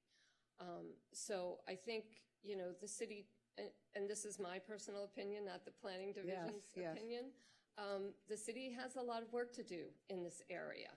And we have a lot of work to understand what are the best tools to recognize that history. We applaud the efforts at the Belmar Park and that art installation and the information that's all over that site. We think that's an excellent example of how to remember this history. The city will be awarding a grant to also remember the history of the vibrant commercial activity and African American commercial activity on Broadway. As soon as we finish that contract, we will begin with that project. So I'm hoping that I answered your question. No, I think it did. I think it's a difficult area because we're sort of plowing unproven soil for at least this city, and we don't quite know how to handle these issues yet. So that's why I asked the question. Does anyone else have any questions? I think the short answer is that there may be other tools that are better to remember this history rather than the physical designation of these properties? That's the short Councilmember answer. Brock. I'm not sure if I really have a question, but to sort of answer Sue, this lady was a significant landowner in Venice and Santa Monica and operated an African-American women's club called the Monday Club, which is still, that building still stands in Venice. So I don't think in this case she was forced out of the city. I think we should be proud that she was a significant landowner and that regardless of what happens to this property, I would think we need to start a selection of plaques and things in the city that recognize our history more vividly. How Thank about you. your disclosures, by the way, while you're finishing up your Oh, report? thank you. Last Friday at 4 o'clock, I took a tour of Michael Bay Films. And that's the building. Phil. Yes. You took a tour of 631 Colorado. Colorado. And you looked at the building. I looked at inside the building, outside the building, with the attorney and an employee of the building. Great, thank you very much. Thank you for mentioning that. Well, no, thank Liam for reminding me. Okay, so now I think you're off the hook. I think that was the last question because that wasn't a question, right? So let's, now we're going to hear from the appellant. And is the appellant here? Good, so we'll hear from the appellant. You will have 10 minutes that you'll get to divide however you wish. People usually, and will Mr. Kutcher be speaking or only you? I'm only going to be speaking right now. Perfect, okay, so how many minutes would you like? I'd like 8 minutes and 15 seconds. 8:50, you're good, okay. Denise, 8 minutes and 15 seconds. One day you'll teach me how to set that, okay. There you go. Thank you. Will you introduce yourself, please? I'm sorry. Good evening, council members. My name is Jenna Snow. I'm here to explain why the building at 631 Colorado Avenue does not qualify as a City of Santa Monica landmark. A little background on myself. I have a master's in historic preservation from Columbia University and have worked as a historic preservation consultant for over 20 years on both coasts as well as internationally. In that time, I've worked on over 125 historic preservation projects, and most importantly, I've worked on nearly 25 in the city of Santa Monica, which is a high proportion given the geographical diversity of my work. There are two buildings on the property, this one called the main building, constructed in 1937, and an auxiliary building constructed in 1941. The Landmarks Commission found this main building significant for 4 reasons. As the first light industrial commercial building in the southeast portion of downtown. 2, representative of the city's economic evolution from the 1930s to the present day. 3, association with Etta Vina Moxley, a dedicated lifelong leader in the African American Women's Club movement. And 4, for its use of grout block brick. The first reason 631 Colorado Avenue was found to be significant was as the first light industrial commercial building in the southeast portion of downtown. To clarify terminology, light industrial commercial building is a vague term. It is clear to describe the building as a pre-World War II industrial development. The primary function when it was constructed was as a warehouse, which is generally considered to constitute an industrial use. While the landmark nomination ascribes the property's location as technically the southeast portion of downtown, it is more accurate to describe this portion of Colorado Avenue as the northern boundary of the industrial zone adjacent to the former railroad and now the Santa Monica Freeway. Colorado Avenue was historically called Railroad Avenue for its proximity to the railroad. Historic maps identify industrial properties on the south side of Colorado Avenue as early as 1902. While industrial development may not have expanded to the north side of Colorado Avenue in this specific location until the 1930s, historic aerial photographs and historic maps show this type of development at 4th Street and Lincoln Boulevard in the 1920s. As you can see in this historic aerial photo from 1965, the building is clearly part of a larger industrial area. 1631 Colorado Avenue is not unique, but simply one building contributing to industrial development in Santa Monica. The property has been occupied by a variety of tenants over time. However, a building's occupancy by various diverse businesses that may be representative of the types of industries prevalent in Santa Monica does not constitute historic significance. Because there is no written guidance on Santa Monica landmark eligibility, extensive written guidance provided by the National Park Service for the National Register of Historic Places is typically relied upon. National Register guidance states, mere association with historic events is not enough in and of itself to qualify. The property's specific association must be considered important as well. For example, a building historically in commercial use must be shown to have been significant in commercial history. None of these occupants appears to have made any significant contributions to their respective industries while occupying the main building. 631 Colorado Avenue was constructed as a distribution warehouse for Aztec Brewing Company in 1937, 4 years after Prohibition was lifted. Aztec Brewing Company was established in Mexicali, Mexico in 1921, catering to Americans traveling to Baja. After Prohibition, the company moved its brewing operations to San Diego and opened a beer hall in the Logan Heights neighborhood. While Aztec Brewing Company may convey a significant pattern of economic development in San Diego immediately after Prohibition, there's no clear connection between the subject property and Santa Monica's economy. 631 Colorado Avenue was a distribution warehouse for a San Diego-based company. There was never any beer brewed on the premise or any direct retail sales. It is highly likely the beer warehoused in this building did not stay exclusively in Santa Monica. As you can see in this advertisement, ABC Brewing Company had 6 distributors throughout the Los Angeles area. The Venice location, which was the predecessor to the Colorado Avenue location, distributed beer throughout Santa Monica, Venice, Ocean Park, and the beach sections. 631 Colorado Avenue cannot be associated with Etta Moxley as there are no buildings remaining from when she lived there.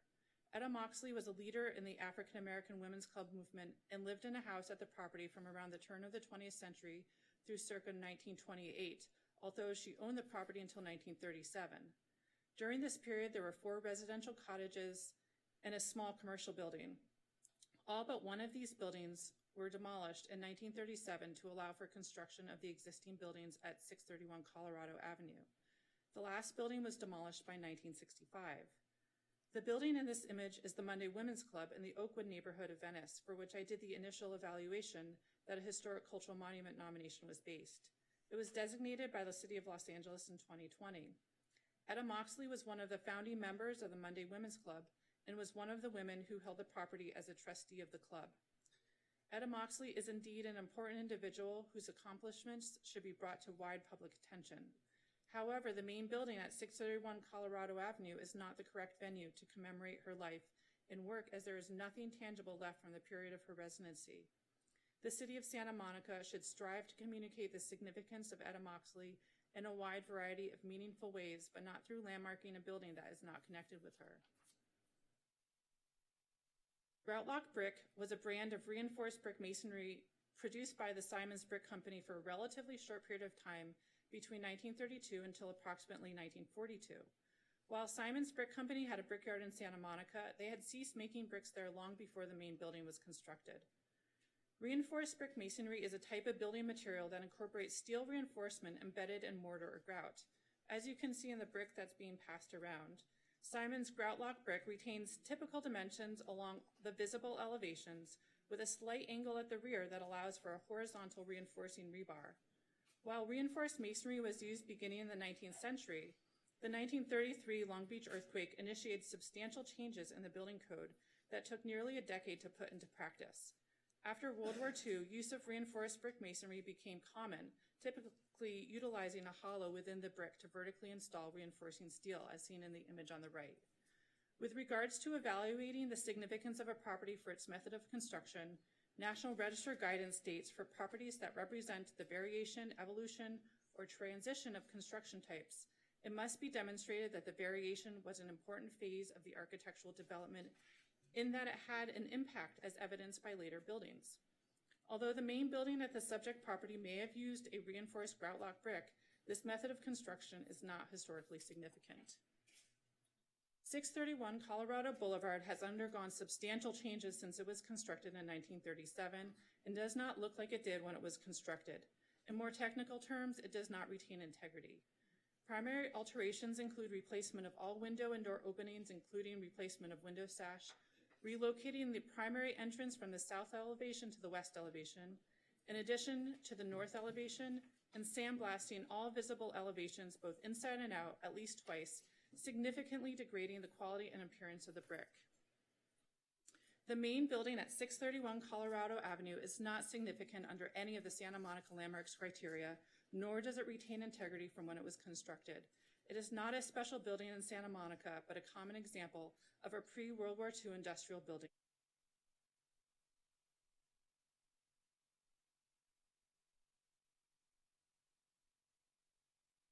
So I do have one, that you made it right on the dot, but I do have one, you're used to this, huh?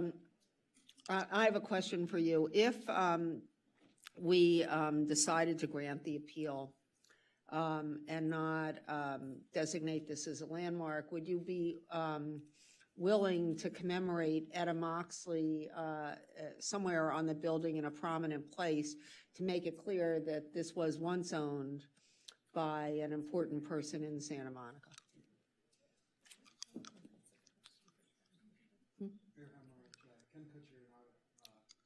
On behalf of the ownership, and yes, I've spoken with Michael Bay about that, and we have no objection to having a plaque or any other appropriate explanation for the history with Etta Moxley. And you would work with whoever in the community, yes, wanted to design that.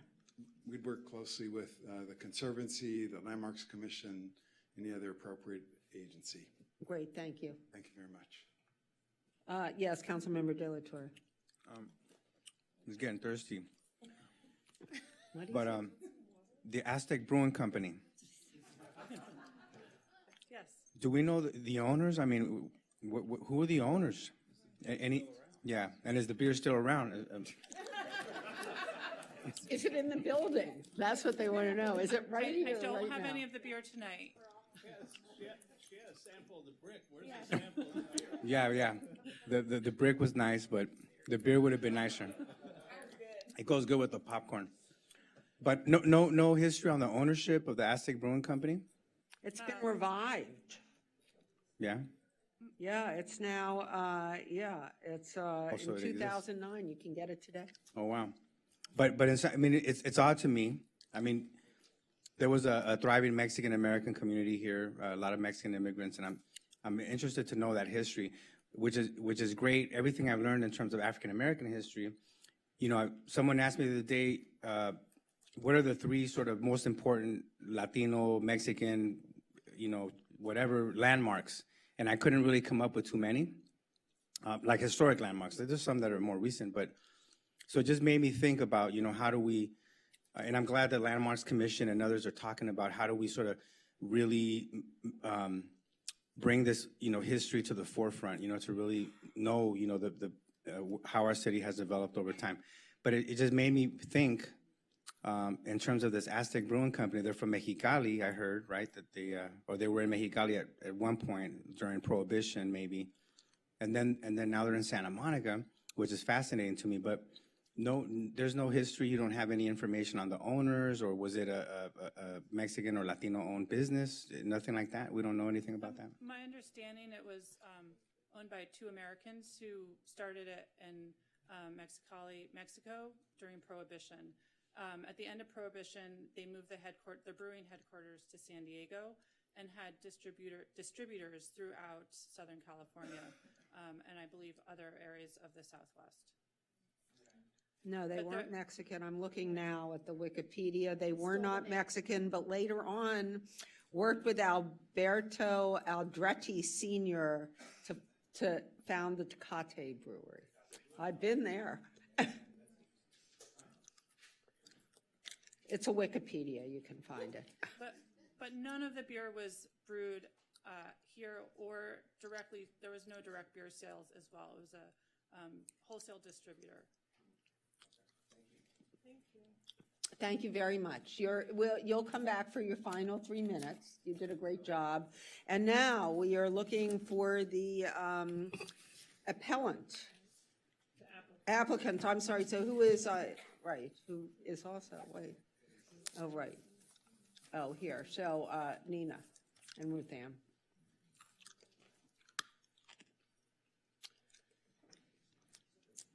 How do we change these slides? On the if they're on the computer next to you, I think you just push return. So your ears must be burning, Ms. Fresco.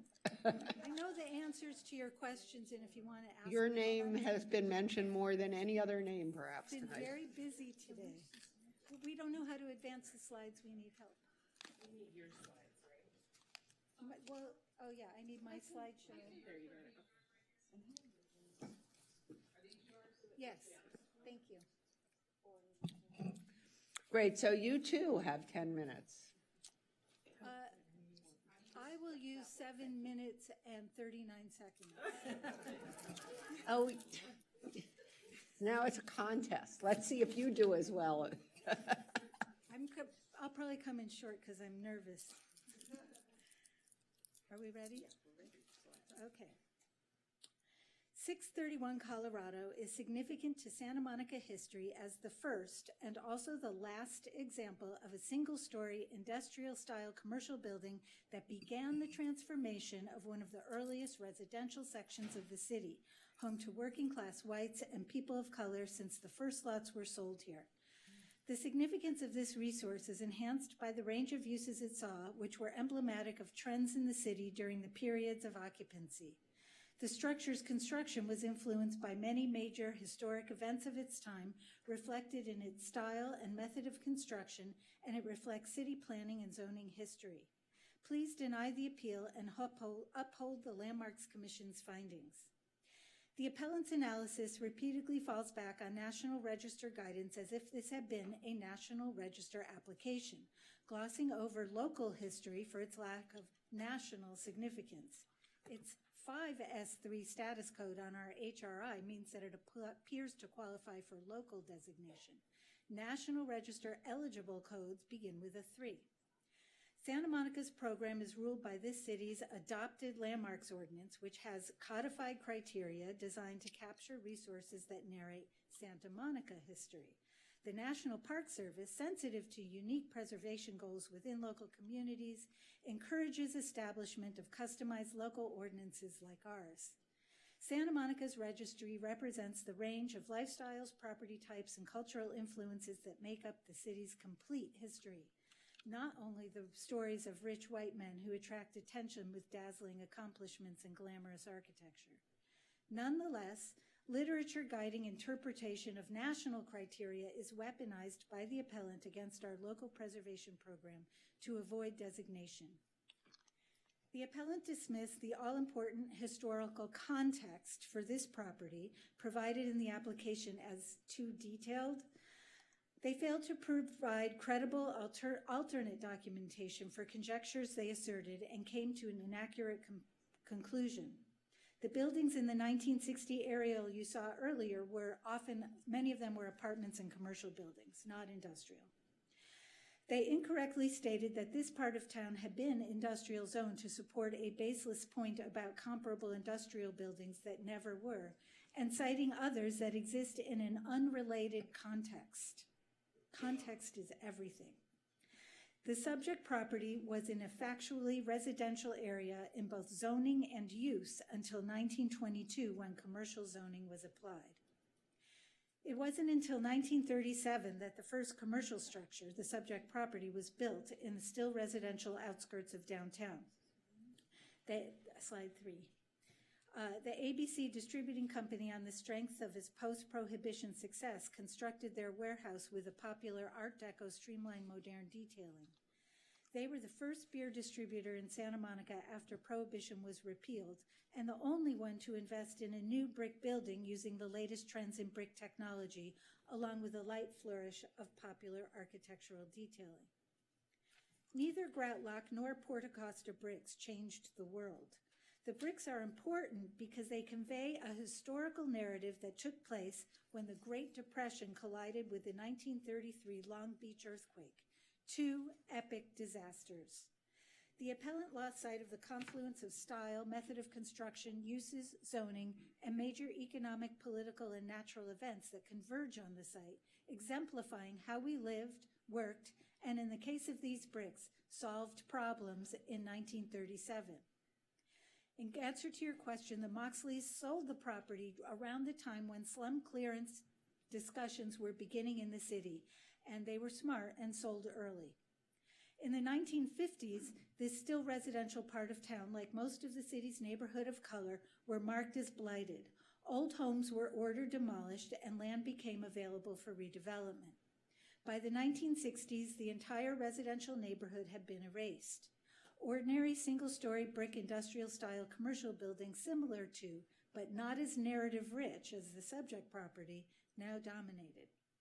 Since the 1990s, these two have been redeveloped. The subject property was the first of its kind and the last. The remarkable Etta Moxley spent 30 years in her Santa Monica home on the subject property. In Santa Monica, most physical evidence of the lives of historic people of color have been erased. Landmarks Criterion 1 does not preclude us from including a story that is part of the context for understanding qualified landmarks. Our historic preservation program can support racial justice by recognizing the right stories for the right reasons. Analysis in tonight's packets dismisses both a painful racist narrative and Moxley's uplifting biography because of a lack of associated physical improvements. From a racial justice perspective, this approach lacks critical nuance. Not all stories should have a place, but Etta Moxley is all upside. Our city's historic preservation program should not remain silent on Etta Moxley. The condition of a historic resource is called its integrity. It's defined as its ability to convey its significance. In Santa Monica, where we allow a wide range of rehabilitation, remodeling, and additions to our historic resources, we focus integrity evaluation on the view from the public right-of-way. The National Register doesn't do it this way. The window systems on the subject property are replaced, a typical change made to commercial buildings. While not in ideal condition, the property's defining characteristics are still highly apparent and remain valuable for conveying the aspects of Santa Monica history the building represents. Finally, the appellant conjures misconceptions that landmark designation precludes change by asserting if landmark, this parcel could not achieve its development potential for housing. Historic resources are frequently incorporated into new development, and a significant property tax incentive helps pay for additional costs. This landmark is particularly accommodating because of its siting along property lines at a visible corner. Furthermore, the appellant's attorney worked closely with us and the city to codify a host of special exceptions for landmarks in the zoning ordinance to increase flexibility. One of the pictures in this slide here is in our housing element, just so you know. I was reading it while I was waiting my turn. The Landmarks Commission accurately determined that 631 Colorado meets Santa Monica Landmarks Designation Criteria 1 and 4. Please uphold its determination and findings. 22 seconds to spare, guys. Oh, very good. Right. You're 37, right? I think that probably this is a good point for you to tell us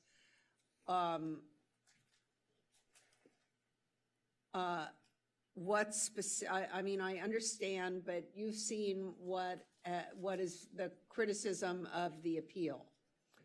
I'm sorry, of the application, right? That it's not the right bricks. It's not, that it's an industrial building, that Etta Moxley, there's no trace of her anymore. So how would you respond? Oh, hold on, I have, wake up.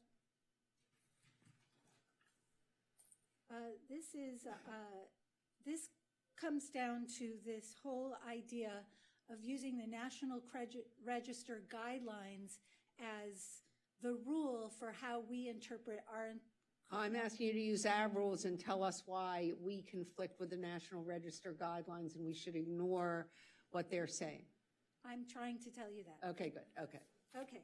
So One of the criteria one, which is one of the most important criteria in this, in Santa Monica, in the National Register says that those are properties associated with events that have made a significant contribution to the broad patterns of our history. And so that's like on a national level, it's big moves.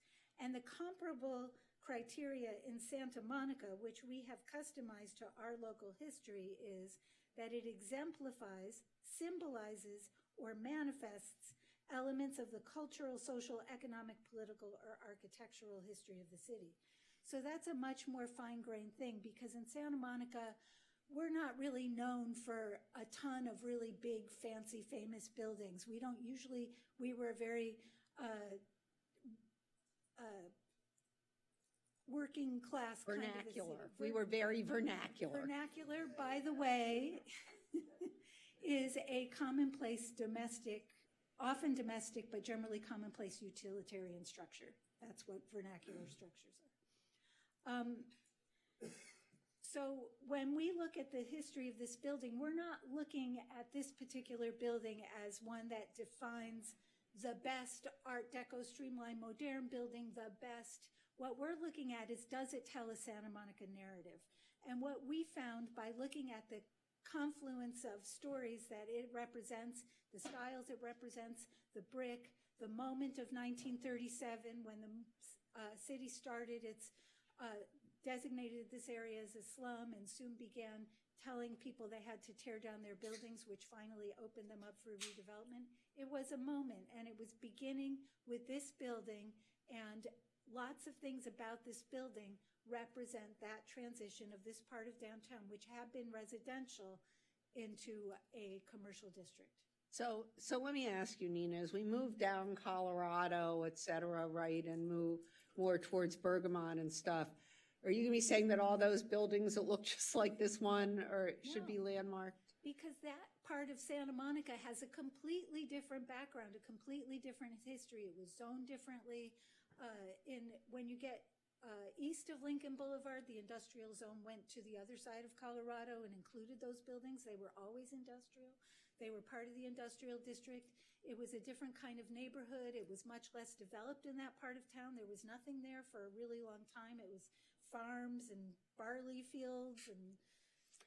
But so when I drive around downtown, and I did because I looked at this building and I've eaten there a zillion times, and I said, I know about 10 buildings downtown that look just like this, and I drove. There's two. There are two left that are still standing. There used to be a bunch, and one of them is across the street from this, and I can't remember where the other one is. But both of those buildings already have approved development plans that have already been through the division. I don't know when they're breaking ground, but they are already spoken for and as good as gone. Great, thank you. Anybody else have any questions? Yes, Councilmember Brock. I'm going to have a strange question for you. I love those. Is there, and this may be you or for your compatriot, either one, but do you know if Ms. Moxley had a garage on that premises? She had 4 or 5 buildings, and one of them was a garage. And Really? Yeah, when she. I may know where that garage is. You mean it was moved and you have it? You have identified?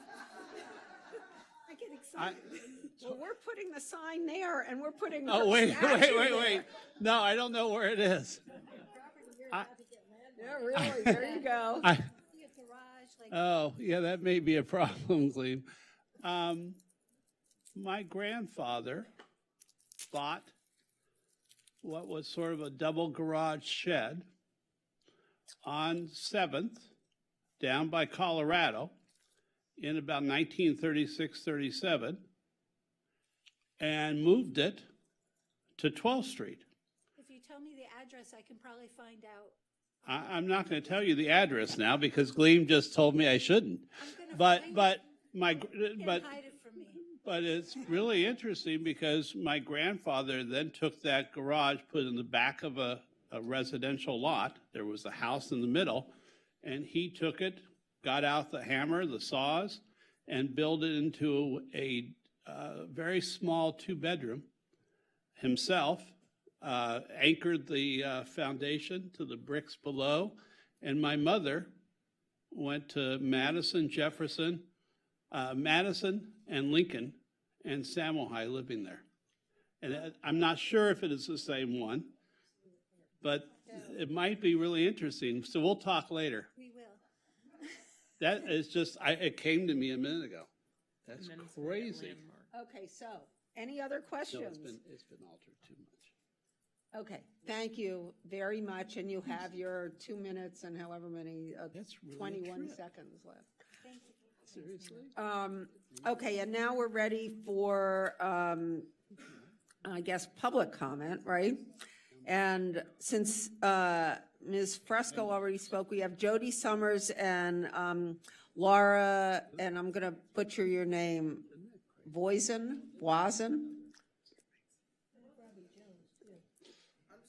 Robbie, are you, yeah, Jody, but Laura? And Robbie, are you speaking on? You aren't on my list. Do you have, you do? That's so weird. Maybe I need to refresh my screen or something. Okay, thank you. Okay, so, yes, so, yes, Jody and then Laura, there we go, and then Robbie. Sorry, Robbie. Okay. Good evening, Council. As we're aware, the property owner filed a demolition application with the City of Santa Monica in March 2021. The Santa Monica Conservancy responded in the spring of that year by nominating the endangered property at 631 Colorado Avenue for landmark status. The Landmark Commission held a public hearing in January of this year. It was determined that the subject property meets 2 of the 6 criteria for designation as a city landmark. The historic structure is located at the corner of 7th Street and Colorado Avenue. The accessory building on the parcel is not included in the designation. It was a 4-2 vote.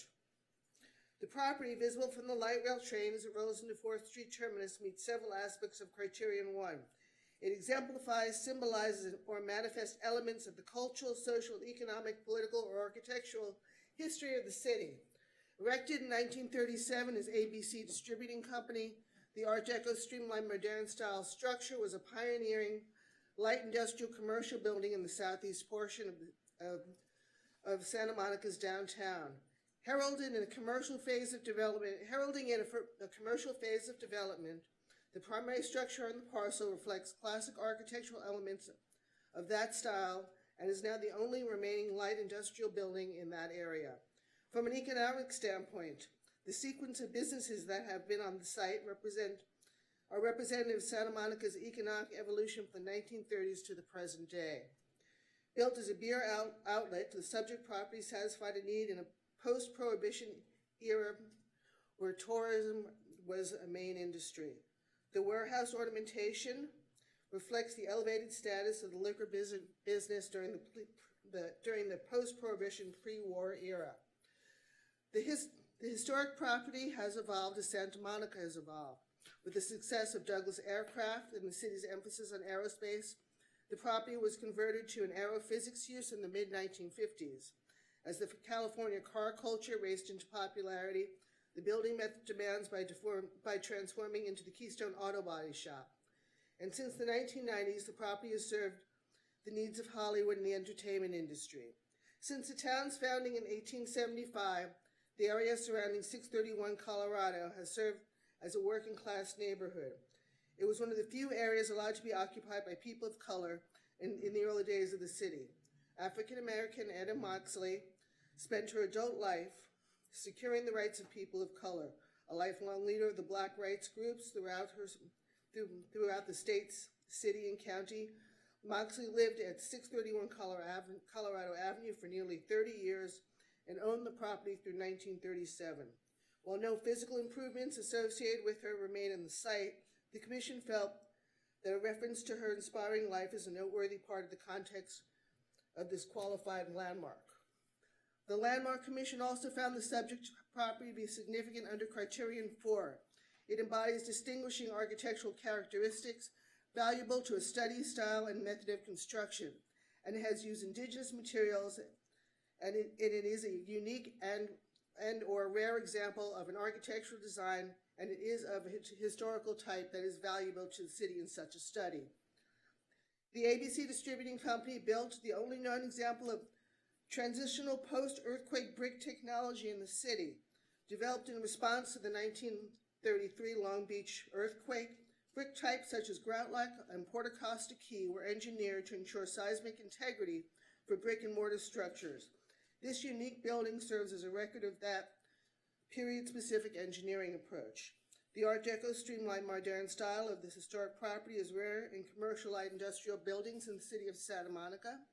The character-defining features that contribute to the property's street appeal include rectilinear massing, front facade with embossed fluted pilasters adorned with stepped tapered caps that rise above the roof line, locally fabricated brick and stucco materials, bay windows crowned by an embossed stucco band which create a visual dynamic behind the pilasters. And for these reasons, the subject property satisfies the landmark criterion 4. The demolition of 631 Colorado would be the loss of a piece of the living history that we know and love as the city in Santa Monica. Thank you very much. Thank you very much.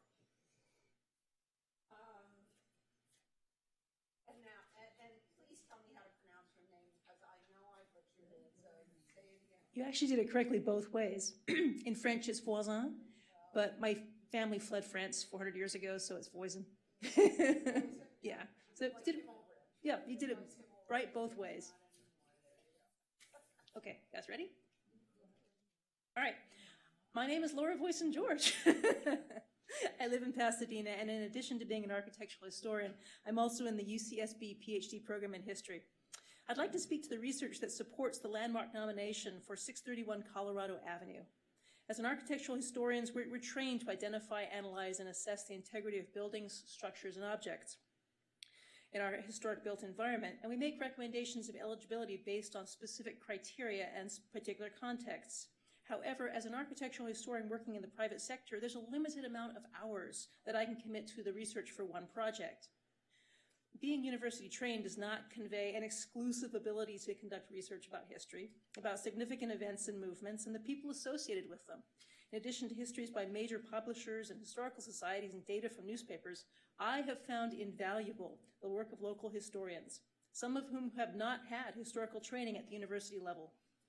Those who are grounded in the local community understand its perspectives, its values, and sometimes even the causality of events that constitute a resource's significance, which often don't appear in published histories. For the projects I've worked on in Santa Monica, I've been deeply grateful for the research assistance of the Santa Monica Conservancy.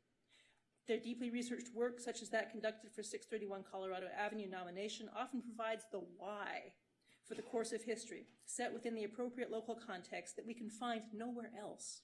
The limited number of hours that most professionals can spend on research inhibits our ability to locate this fine-grained local history, yet the lack of it can make our work irrelevant. Instead of simply noting what were the city's leading industries in specific decades, the information contained in the 631 Colorado Avenue landmark nomination documents the neighborhood-level change through which they evolved. Local historians may lack the training to structure an academic argument, but in work such as mine, research such as that done by the Santa Monica Conservancy is part of our collaborative effort to understand and interpret the past.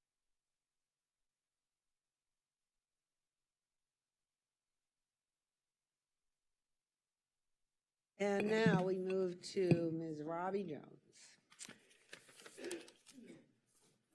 Etta Moxley, not a lady that my grandma and her friends really talked about a lot, so I didn't know a lot about her, and I'm thanks to Nina, I know a lot more about this woman now, and she's a woman after my own heart. She's an activist, and I would have to say she was a trailblazer for me, not only in her activism work, but I belong to the Philadelphian Charity Club, which is a club as such as what she belonged to and what she even started.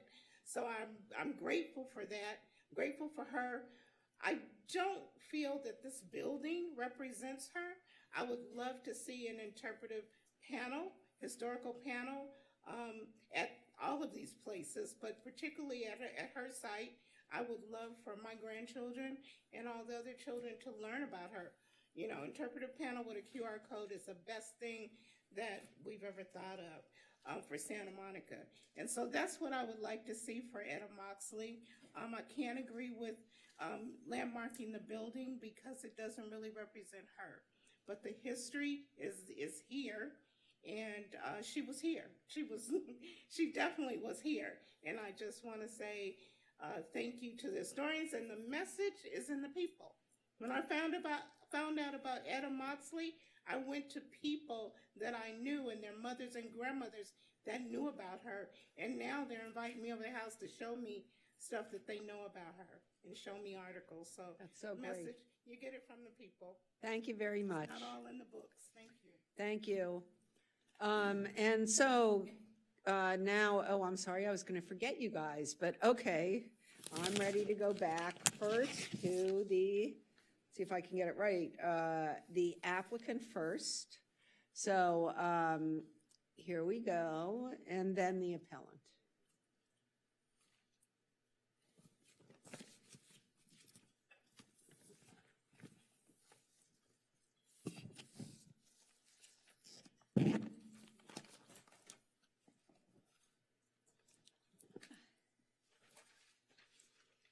My mask. Okay. So the subject property is significant for many of the reasons that I shared with you, and I just wanted to sum up that it was the first industrial building in a residential neighborhood of color that transformed, starting with the introduction of slum clearance, and was made complete when that slum clearance actually began. The evolution of businesses that went through it, none of them individually changed the world, but they absolutely represent businesses in Santa Monica that are still a big part of our economy today.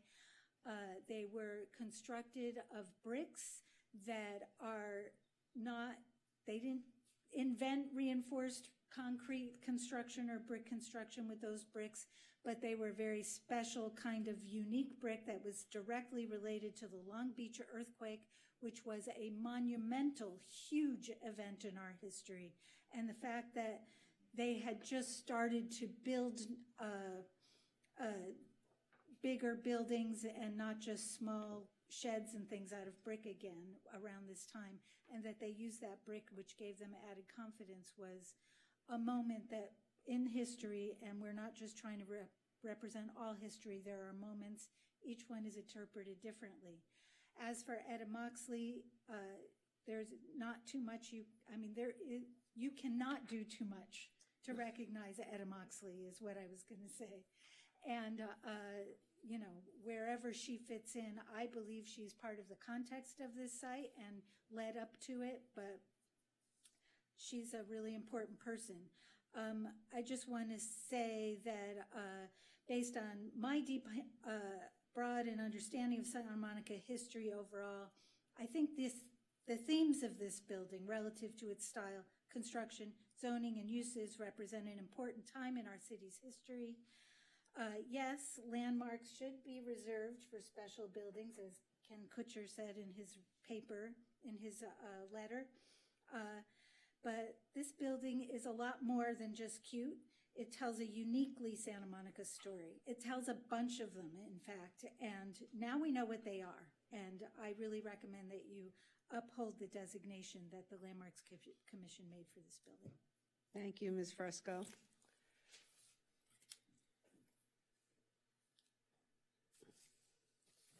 Mr. Kutcher.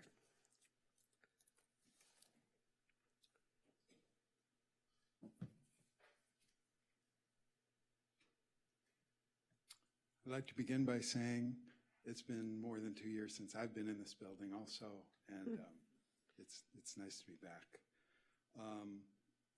Like Ms. Snow, I've also worked on many landmarks in Santa Monica, and as just referenced by Ms. Fresco, the purpose of the city's landmarks ordinance is to be reserved for special buildings. And we don't think this is one of those special buildings. Declaring marginal buildings as landmarks waters down their significance of the designation. and it should be reserved for truly important buildings. We urge the council to follow the guidance of city staff and the city's own independent consultant in this regard, which did not recommend the designation of this property. I'll also point out that the city's historic context statement from 2018 makes direct reference to the benefit of the National Register guidance for not only at national level, but state level, local level, and instances like this. The city doesn't have its own written guidance. It has the landmarks ordinance. The ordinance also does not currently provide for the designation of historically significant sites. At some point, maybe that'd be an appropriate thing to do. As indicated in our Q&A, where the ownership has confirmed to me that there's no objection to a plaque or other interpretive exhibit at the property commemorating Etta Moxley.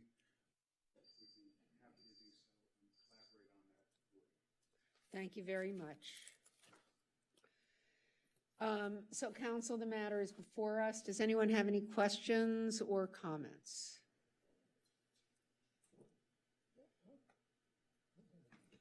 Do I hear a motion, one way or the other? What are you moving? So you're moving to deny appeal 22 ENT 0015, the appeal of the landmark's decision to designate the property located 631 Colorado as a city landmark, and deny designation application 21 ENT 0125. I'll second. So made by De La Torre, seconded by, I'm sorry. To uphold the appeal. What did I say? To uphold the appeal and deny the designation. Did I say it backwards? Sorry. Sorry. Okay, good. So the motion is by De La Torre, seconded by Brock. Everybody's in a panic. It's okay. It's getting late for me. Is there any discussion of this? Councilmember Davis. Well, I do think we have to have some discussion because it is an appeal and we need to make some factual statements, I think, about it. I think the interesting thing about this building is the notion that somehow it represents this historical lineage in Santa Monica, starting out as the ABC or the Aztec Brewing Company, and then being an aerospace building, you know, and then an auto repair shop, and now the home of Bay Films. And while, yes, I suppose that you can use this term shoehorn, sort of, well, ABC was post Prohibition, and aerospace was, yeah, that was kind of during World War II. And then I really kind of lost it a little bit when saying, and then car culture, and that's why it's an auto repair shop. If we're going to say that every auto repair shop has some historical significance because it represents car culture, I'm going to get a little worried about what this town's going to look like. And then, of course, the entertainment industry.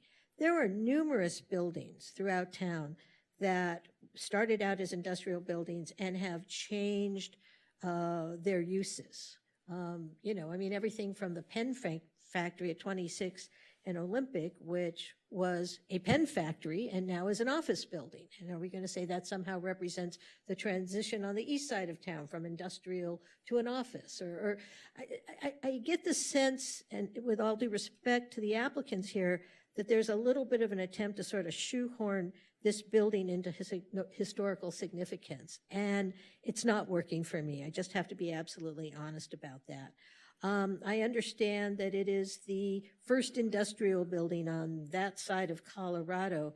And I sit there and I go, okay, but what is the significance of that? It's not as if it moved to the north side of Colorado and then the city went, wait, we don't want historical buildings, and so we're going to keep all the residential buildings around it, and therefore it has some significance as being something that started a movement in town or something like that to preserve homes.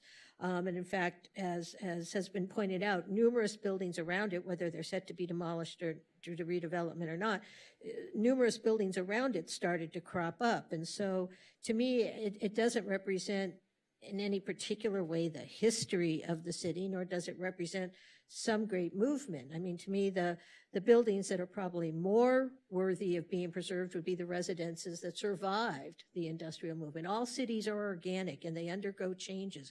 And while we want to preserve the buildings that really do highlight important points in those changes, I think sort of suggesting that every time a building changes a use, it reflects something about the city changing, it feels like a stretch to me. So criteria 1 for me is not met. And then the question is, of course, criteria 4, the building embodies distinguishing architectural characteristics valuable to the study of a period, style, method, or construction. I mean, we do have this controversy about whether the supposed bricks were used or not.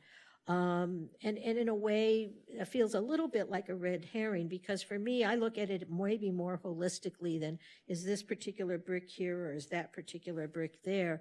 But I think the question is, you know, if you look at this building, do you go, wow, that is a great example of some sort of architecture? And again, I don't see it. A lot of the brick has been sand washed, which, you know, takes away from that old brick feeling. There have been a lot of changes to the building. But I think even more importantly, that even as constructed, the building was built as a warehouse. And not that warehouses can't be beautiful or meaningful in any sense of the word, but you don't get the sense, at least I don't, you know, that you look at this and say when they were building this as a warehouse for a brewery, that they were really trying to make an architectural statement or anything like that. They were built, you know, they had an architect and they said, yeah, let's, you know, make some windows there and maybe put some columns there. But it doesn't strike me as being a particularly wonderful example of Art Deco style, even though I know that, you know, as the commission said, the Art Deco style is rare in commercial industrial buildings in the city.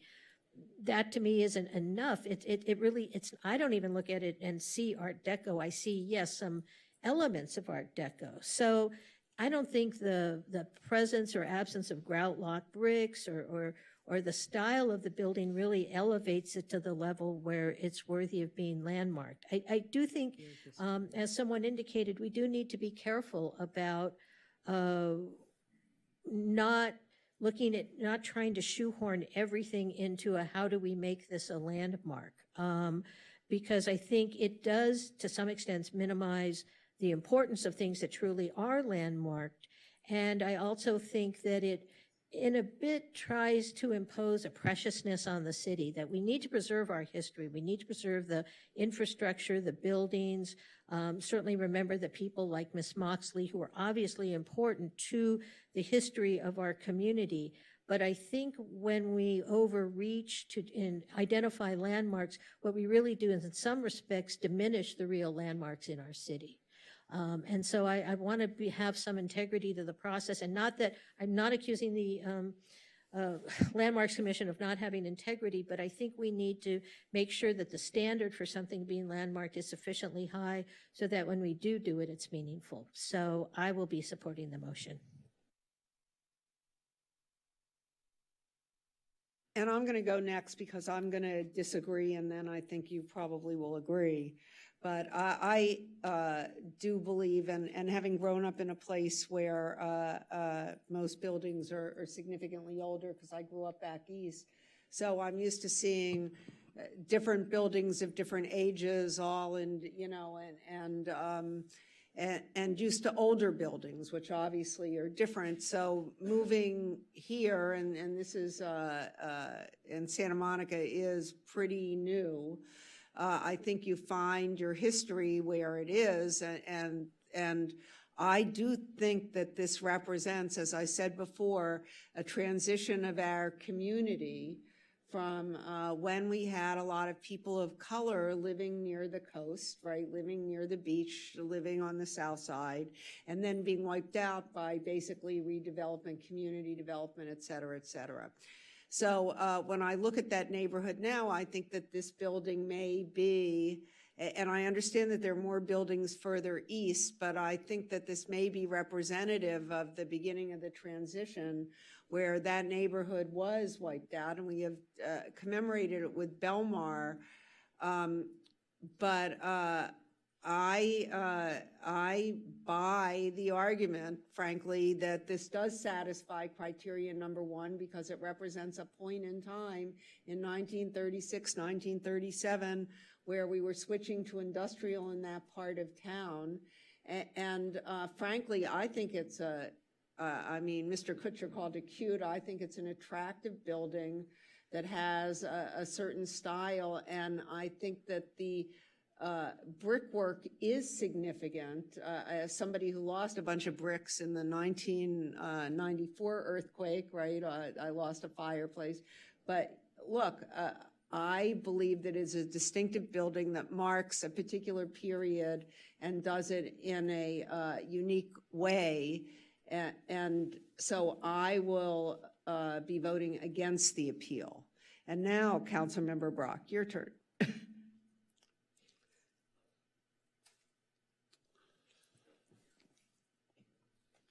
So I visited the property. I've probably walked, bicycled, driven by the property thousands of times. My grandfather may have the garage from the original place. My mother walked those streets all of her life as well. I would opine that I would have thought that P.O. Bond and Sons on Lincoln Boulevard, 1 block east, which started in 1927 and closed a year ago, would have been considered historic. This warehouse, not to me an industrial building, it's simply a warehouse, had been changed so much since that original time. First, there used to be windows on Colorado. The windows are gone. The roof had changed. A second floor had been added to the rear of the main building. So many different things had changed there. The brick had been sandblasted twice. Etta Moxley, boy, I didn't know anything about her. I'm so happy I learned about her. And I believe we should have not only a plaque there, but we should be exposing our history and putting plaques, signs, whatever, around our entire city of people who lived in the city. I have said many times I'd like people to come to the beach and leave with more than a few grains of shoplifted sand. I would like them very much to leave knowing our history and our unique culture in Santa Monica. Now, this particular building, to me, was simply a beer warehouse. And there were warehouses throughout Santa Monica. I'm not sure, and I'm not sure if anyone knows, if that was the first warehouse west of Lincoln. But 2 blocks east, there were definitely warehouses. 4 blocks each, 10 blocks each, there were warehouses. There was a vibrant housing community on 5th, 6th. I can remember on 6th and 7th when I was growing up, there were houses. I went to Madison School, which is now the Broad. But Madison School existed because there was a vibrant housing community, which we're bringing back now in a different form. Eventually, I hope we need an elementary school downtown. Now, however, this building, I remember it vividly from growing up. It's not special. It doesn't feel historic. It was the home of one of my friends who had an auto body shop. He just closed a year ago on 14th and Michigan. Bears Keystone Auto Body. It was an auto body shop for years. And yes, it had something to do with aircraft for a year or two.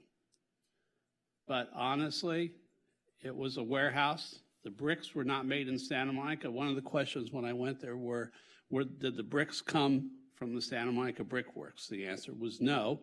They came from a brickworks that was in danger of failing and came up with a new type of brick, which didn't go over well.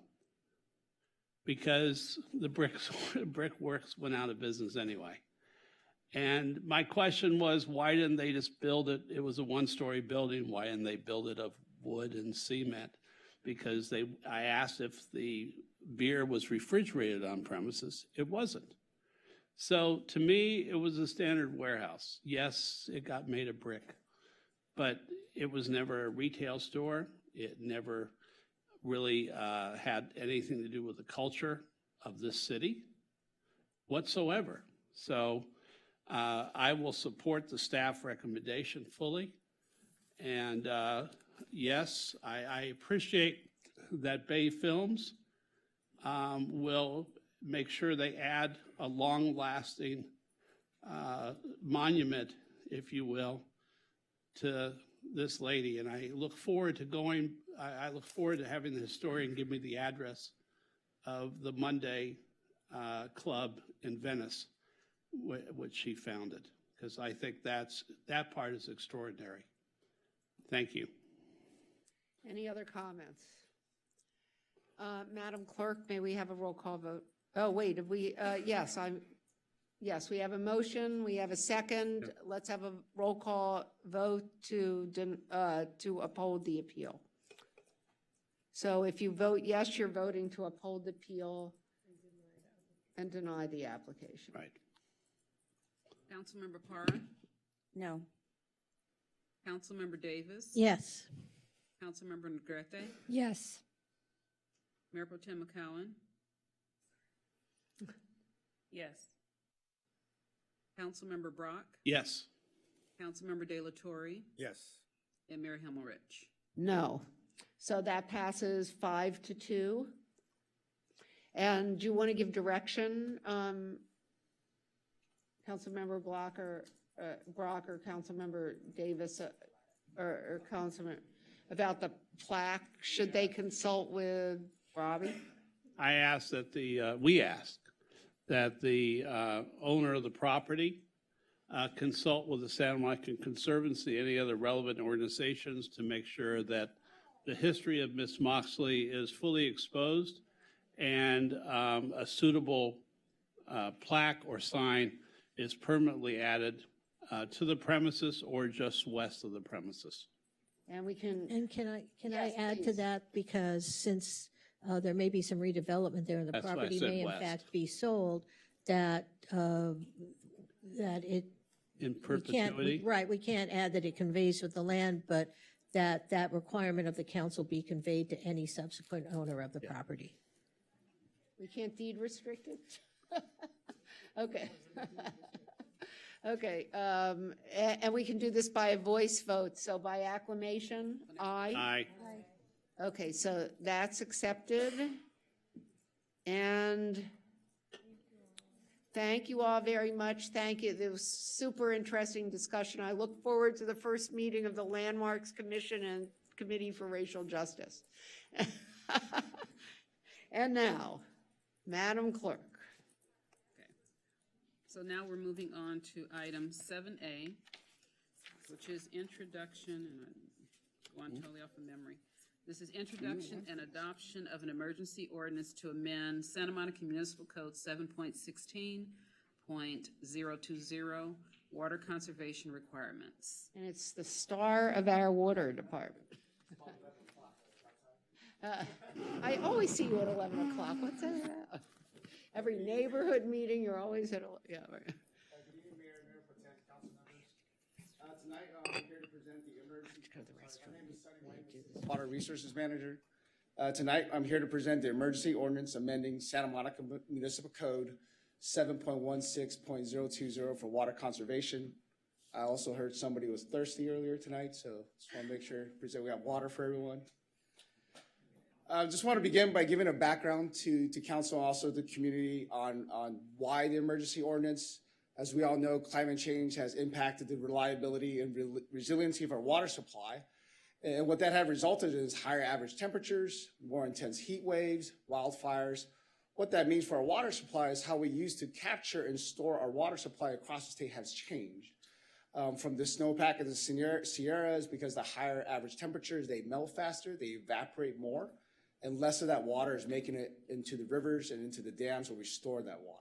It also impacts our local groundwater as well, meaning less natural recharge may be available because of these more intense heat waves, higher temperatures, and also the wildfires. Having more parched land absorbs that water much quicker, so it doesn't flow into the rivers and dams that we capture these water. And the photos I have up here is Lake Oroville, just a comparison of what it looked like in 2019 in the summer versus what it looked like last summer. It's not looking any better this summer coming up.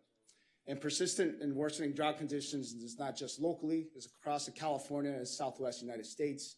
If you read in the papers earlier this week, they're worried about the Great Salt Lake turning into a dust bowl like Owens Lake and Owens Valley here. So it's not just in California, it's across many states in the West that's facing these issues. So what has been the state's response? The governor issued the executive order back in March for us to be in stage 2 water shortage conditions to implement those conservation measures.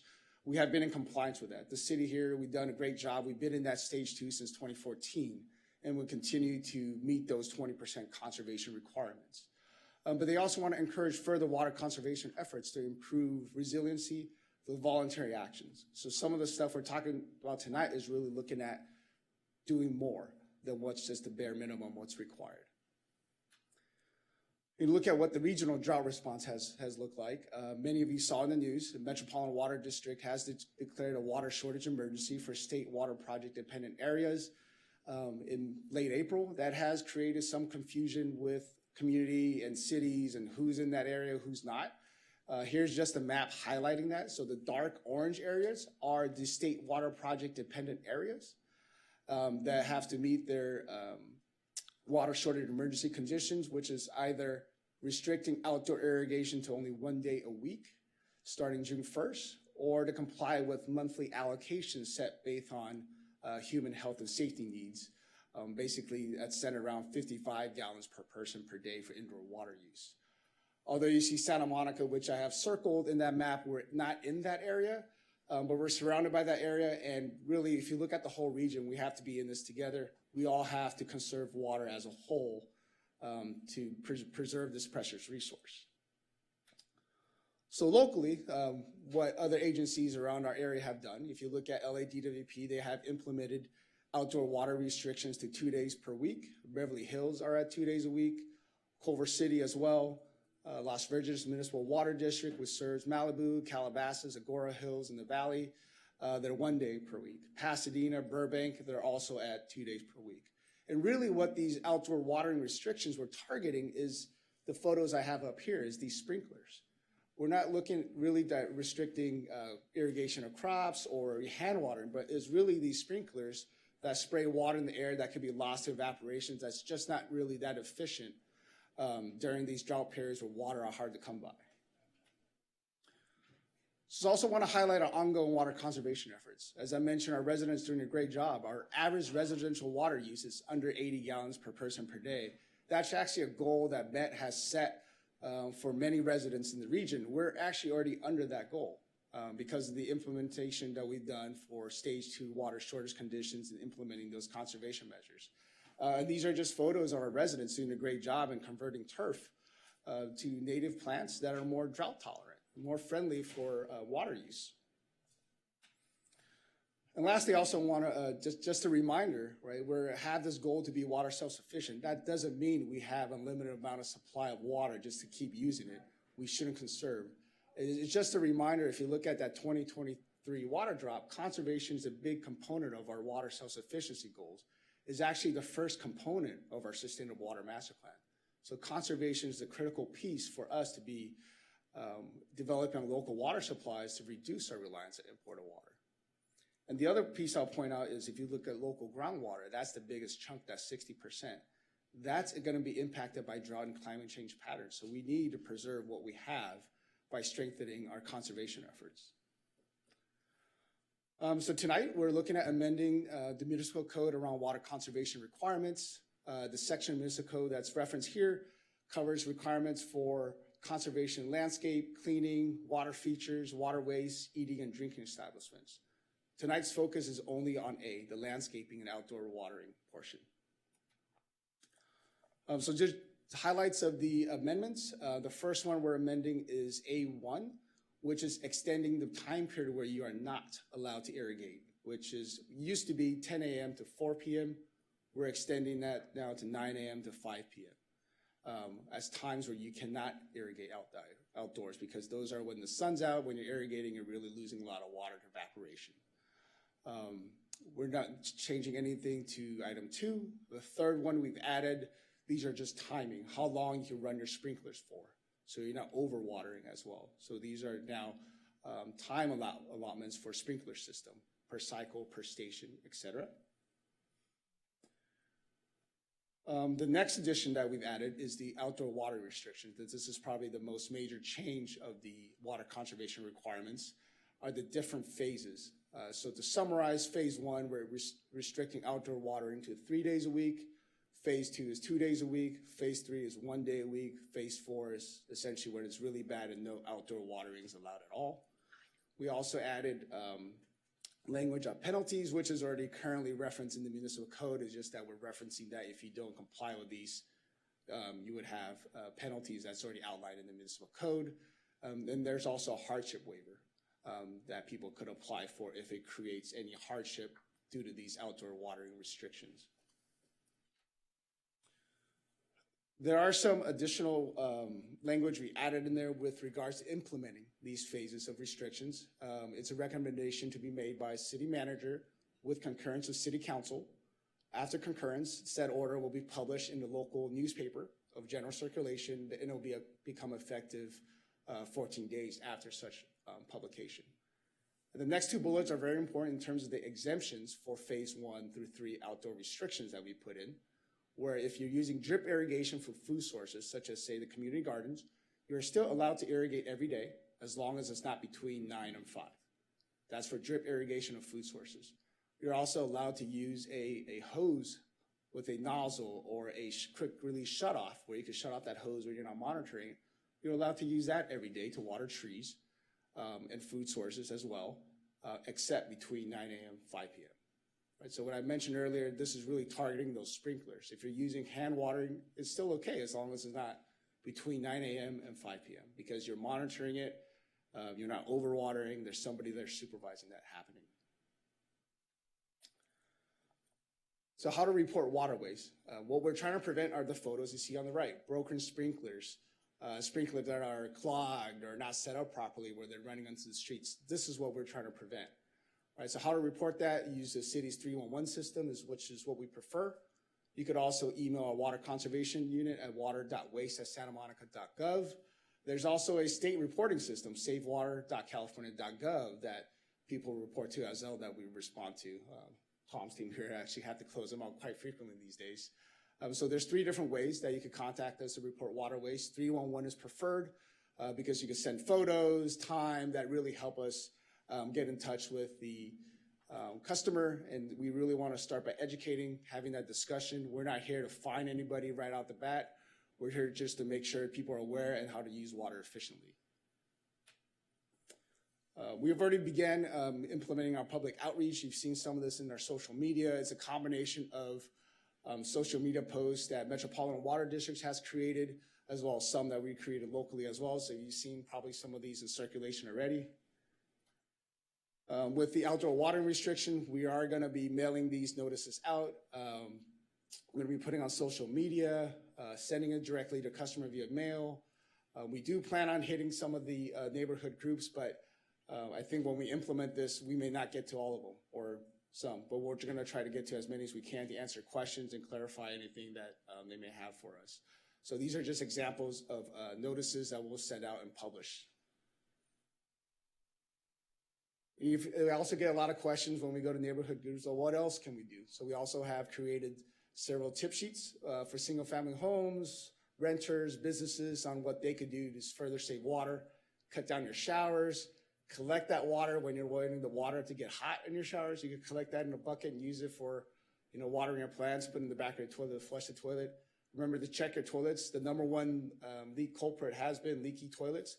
So make sure those flapper valves are brand new. They're not old and crusty, right? They will leak.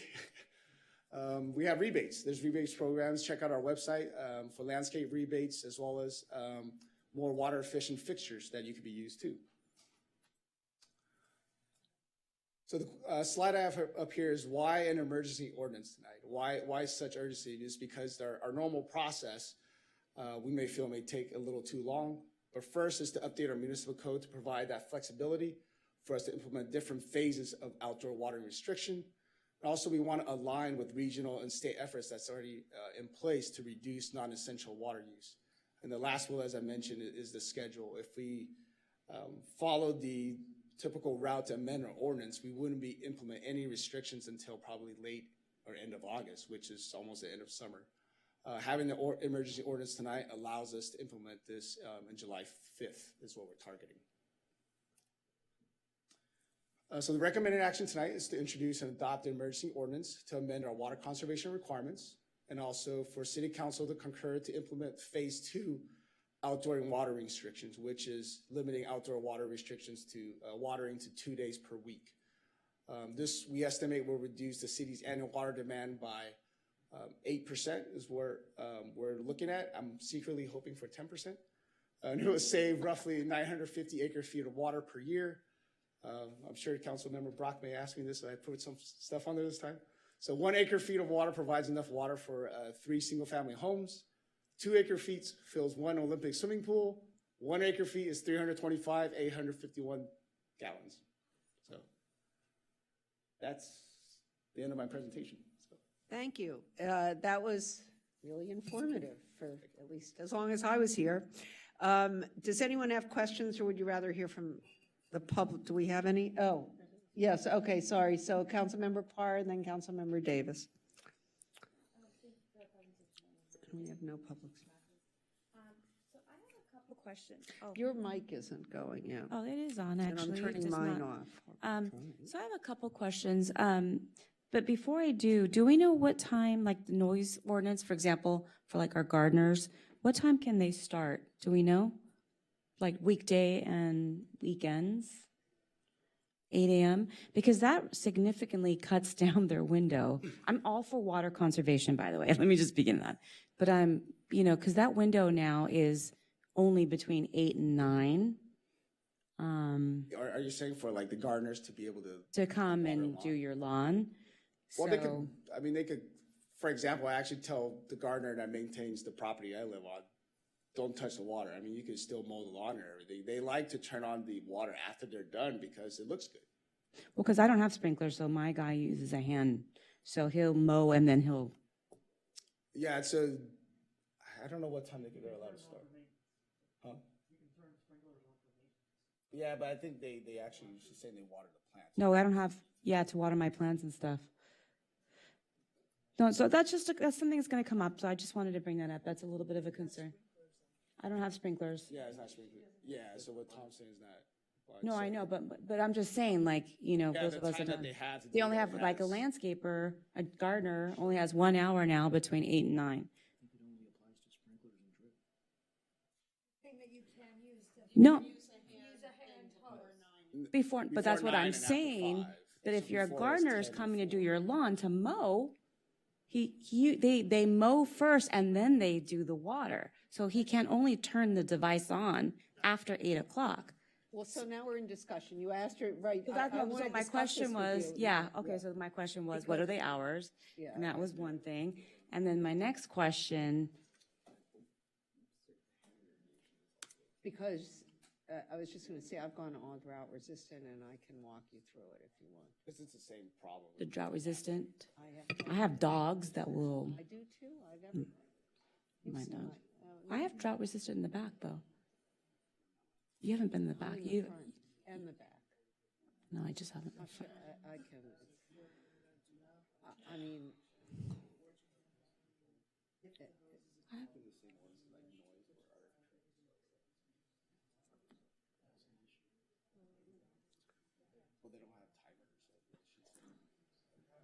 Okay. I'm not going to say not for water conservation, but this is going to be. So we're debating the answer to this question. Is that what we're doing, trying to figure it out, or did we? Yeah, I think we're looking up the noise. Huh? ordinance on when they could start. But unfortunately, their watering window will be shortened because even if they're watering, say before 10 and 4, unfortunately, a lot of that water is going to be lost to evaporation. So yes, they're doing it, but probably half of that water is wasted to evaporation. Yeah, I was just gonna say the issue is, and we'll have to look up what the code is, but what this is principally about is the issue of water evaporation and time of day. So the concern is that if what we're trying to accomplish is get watering done before there's a lot of sun up, because otherwise that's the issue about wasting water. So I don't know, we can look to see what the code is, but fundamentally the issue is just about water loss. And I'm not sure how we'll get around that. No, I get that, but but you see the problem, right? So a landscaper that has 10 routes in Santa Monica on a Saturday morning, he can't start mowing the lawn until after 8 a.m. and can only water after 8 a.m. and only between 8 and 9. So that means that you're paying X amount of dollars to have it mowed and watered if you don't have sprinklers between 8 and 9. So you're not going to get your lawn watered. So, do you see what I'm saying? That's a problem for this gardener, and for the whatever. So we have first, excuse me, we aren't interrupting. We have Councilmember Parr, Councilmember Davis, and then Councilmember Brock. Which is fine. So that was just one question. Assistant City Attorney Cola just handed over the code is for landscaping is allowed after 7 a.m. and before 8 p.m. So it's between 7 a.m. and 8 p.m. Okay. I mean, so after 7 a.m. So that's a better window. 7 a.m. to 7 p.m., 12 hours a day. That you can water. Is what, it's 7 to 10, is that what you said, 7 to 10? That's when landscaping activities permitted. Oh, so they can mow the lawn at 7 a.m. in the morning? Correct, that's what it's in there. But I think whether you want to, that's a whole different story. But I think to your point, Councilmember Parr, there's no getting around. I mean, this will create a real inconvenience as well. Okay, I'm just, I want to be sure to tell my guy because, so thank you for that. And then the other, the other question, concern, and again, I'm all for conservation. I'm just like devil's advocate throwing things out there because it's going to come up and people are going to ask us about this. And so I want to be able to be prepared. And if we're not prepared to answer this right now, plant the seed, let's talk about this later. But the housing element and all this build that we have to build. The 9,000 units, and we have a water shortage. And so how are we going to answer those questions, about water and lack thereof and units? And so just, those are my questions that we need to talk about and think about and address. So those are my questions, and, I think we get asked that quite often. We all do. The challenge is when the state looks at us from the housing element perspective, they look at our access to water rather than goals that we have to be maybe saltwater. But they look at the total amount of water we have locally as well as access to imported water together. And they look at that, when you look at that together, we do have the ability, that much water to supply what's outlined in the housing element. Whether the local policy of sustainability that takes out the imported water equation. So it's how the state looks at it from actually two different angles, to be honest. And we've talked about this with them and pushed back as the water agencies, you need to kind of look at some of these things a little differently now. I personally don't know where that's going to go, but we have made that comment as water agencies in Southern California to that. And now how it may very possibly blow our goal of sustainability right out of the water. Well, not necessarily just our city's goal, but in terms of like what's available for the whole state. I had to. Yeah. Right. Thank you, Sunny. Appreciate it. You're up. Thank you, Mr. Wang. So first of all, let's talk about because right now, currently under our existing ordinances, in theory, gardeners shouldn't be watering between 10 and 4. Is that correct?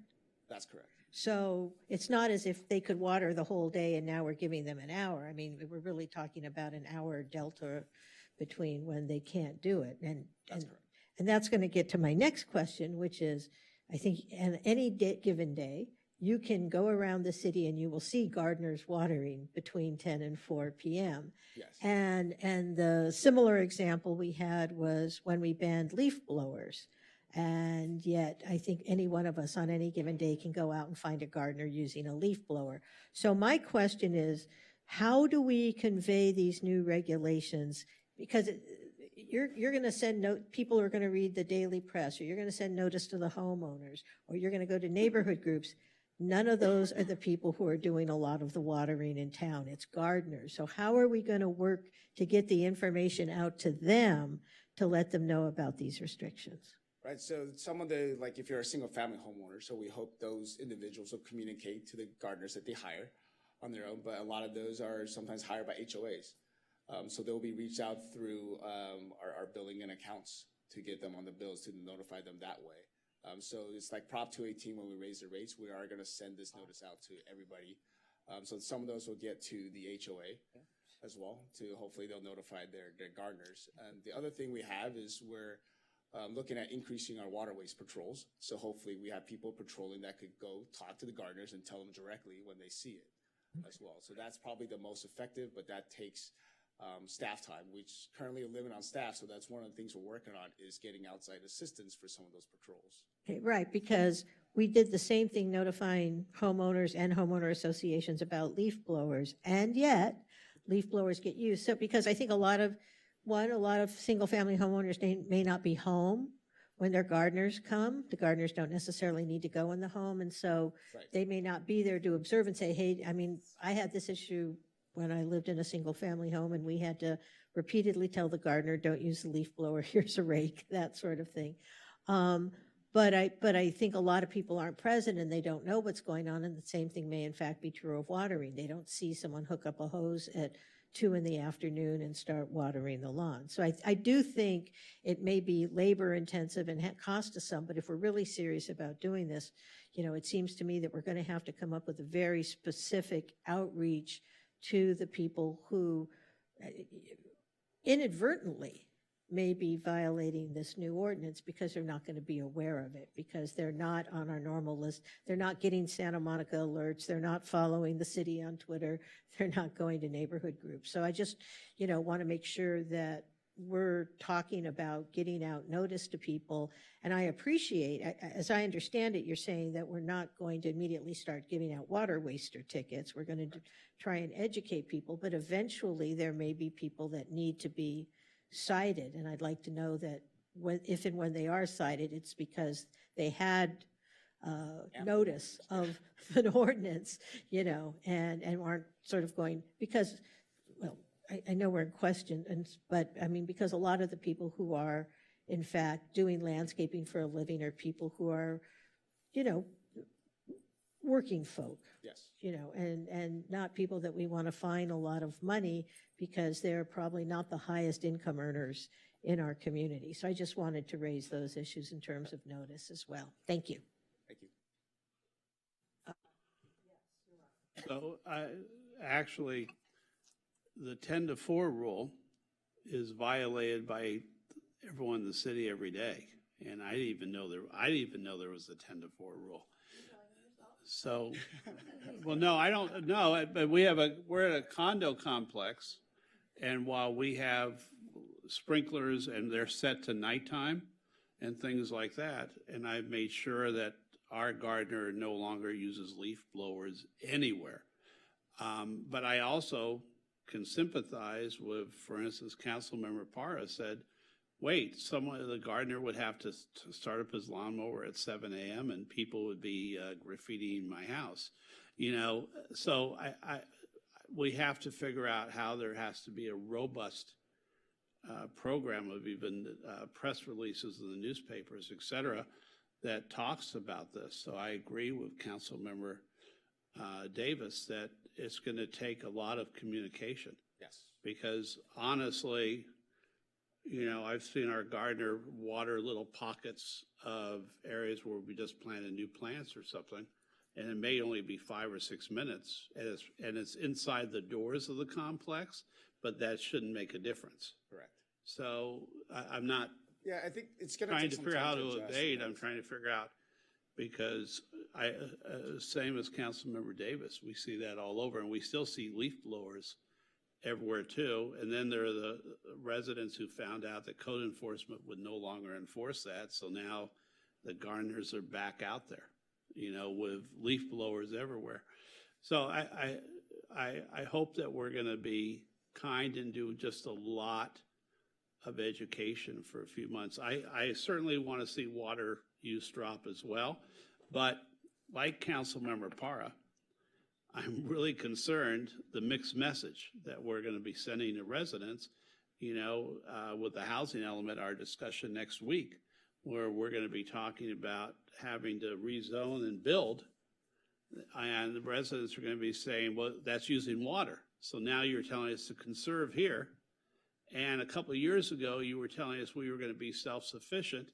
And now what I think I heard you say a minute ago is the state is saying, well, we have our own water, but we also can buy water.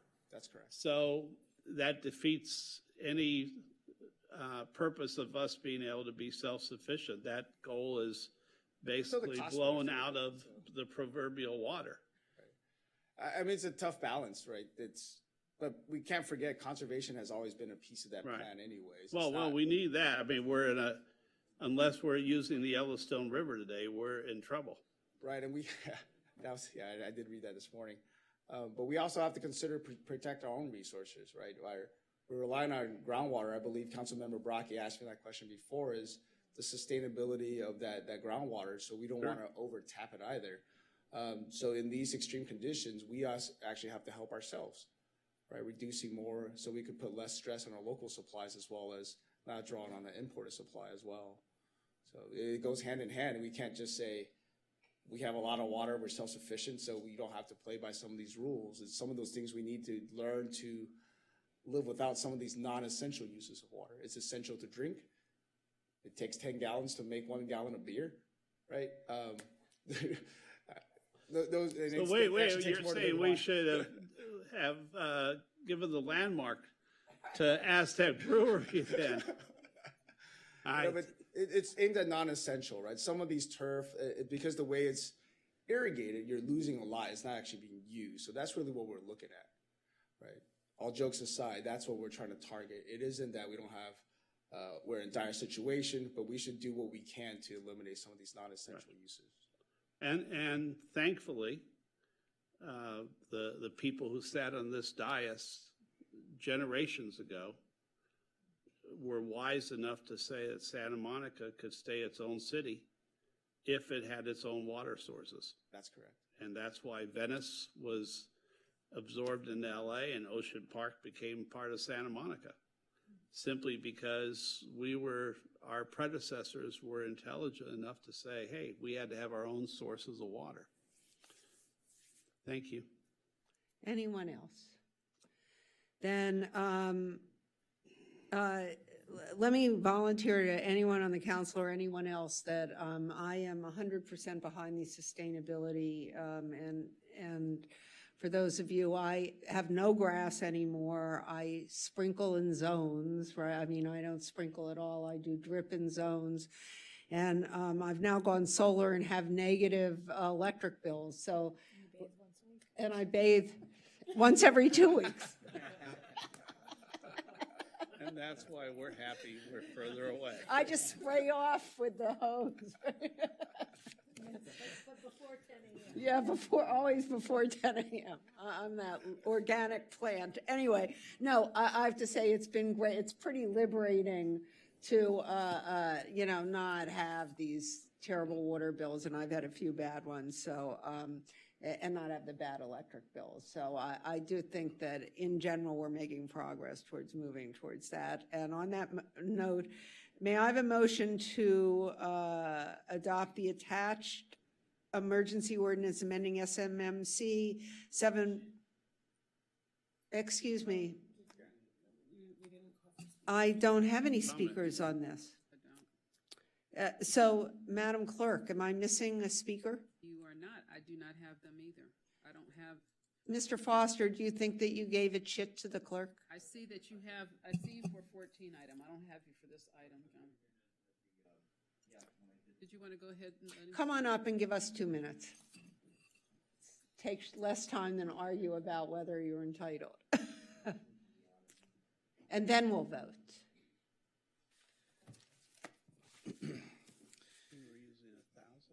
There was a mama duck and a papa duck with 4 kids outside, and they got run off by a little kid. I wanted to say God bless the mayor, even though I don't agree at all with the mayor. So a list of climate issues that I've kicked off about the methane. There's methane in the melting ice and chopping down the dense long-time forests. But the reason I came up here is I'm amazed at my YouTube selections. And they suggested some very awesome videos that I believe can apply to Santa Monica's water crisis issue that is looming over many cities in California. And it's interesting, if any of you are interested, the people who made this are way ahead of me. And my original thought is, why can't we, or people that can develop this or do this in Santa Monica, why can't we collect the condensation water? So I did some, the search, and a few people are doing this, and it's dramatically working. Clean water,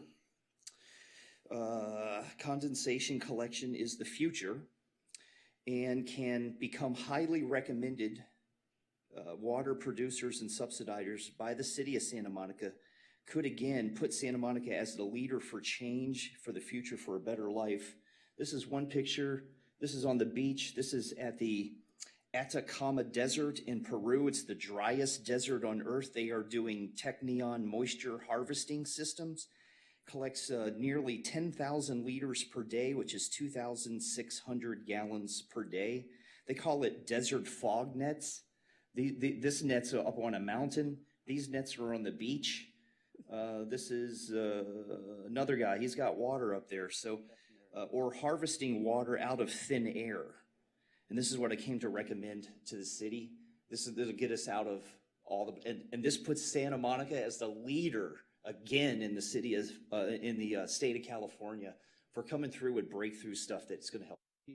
Thank you, Mr. Foster. Perfect timing. And now,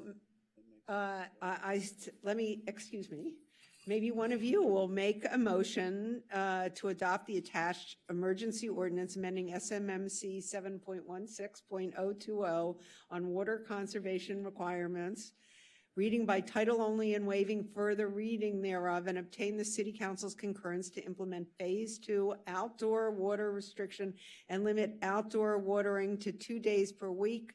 Moved by De La Torre. Do I have a second? Seconded by Negretti.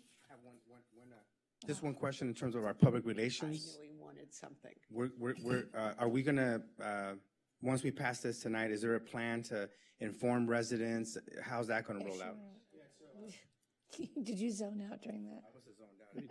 We talked about all that. We talked about it, don't worry about it, because I must have Those zoned out. ads with the elephants, aren't those elephants cute? We're using elephants.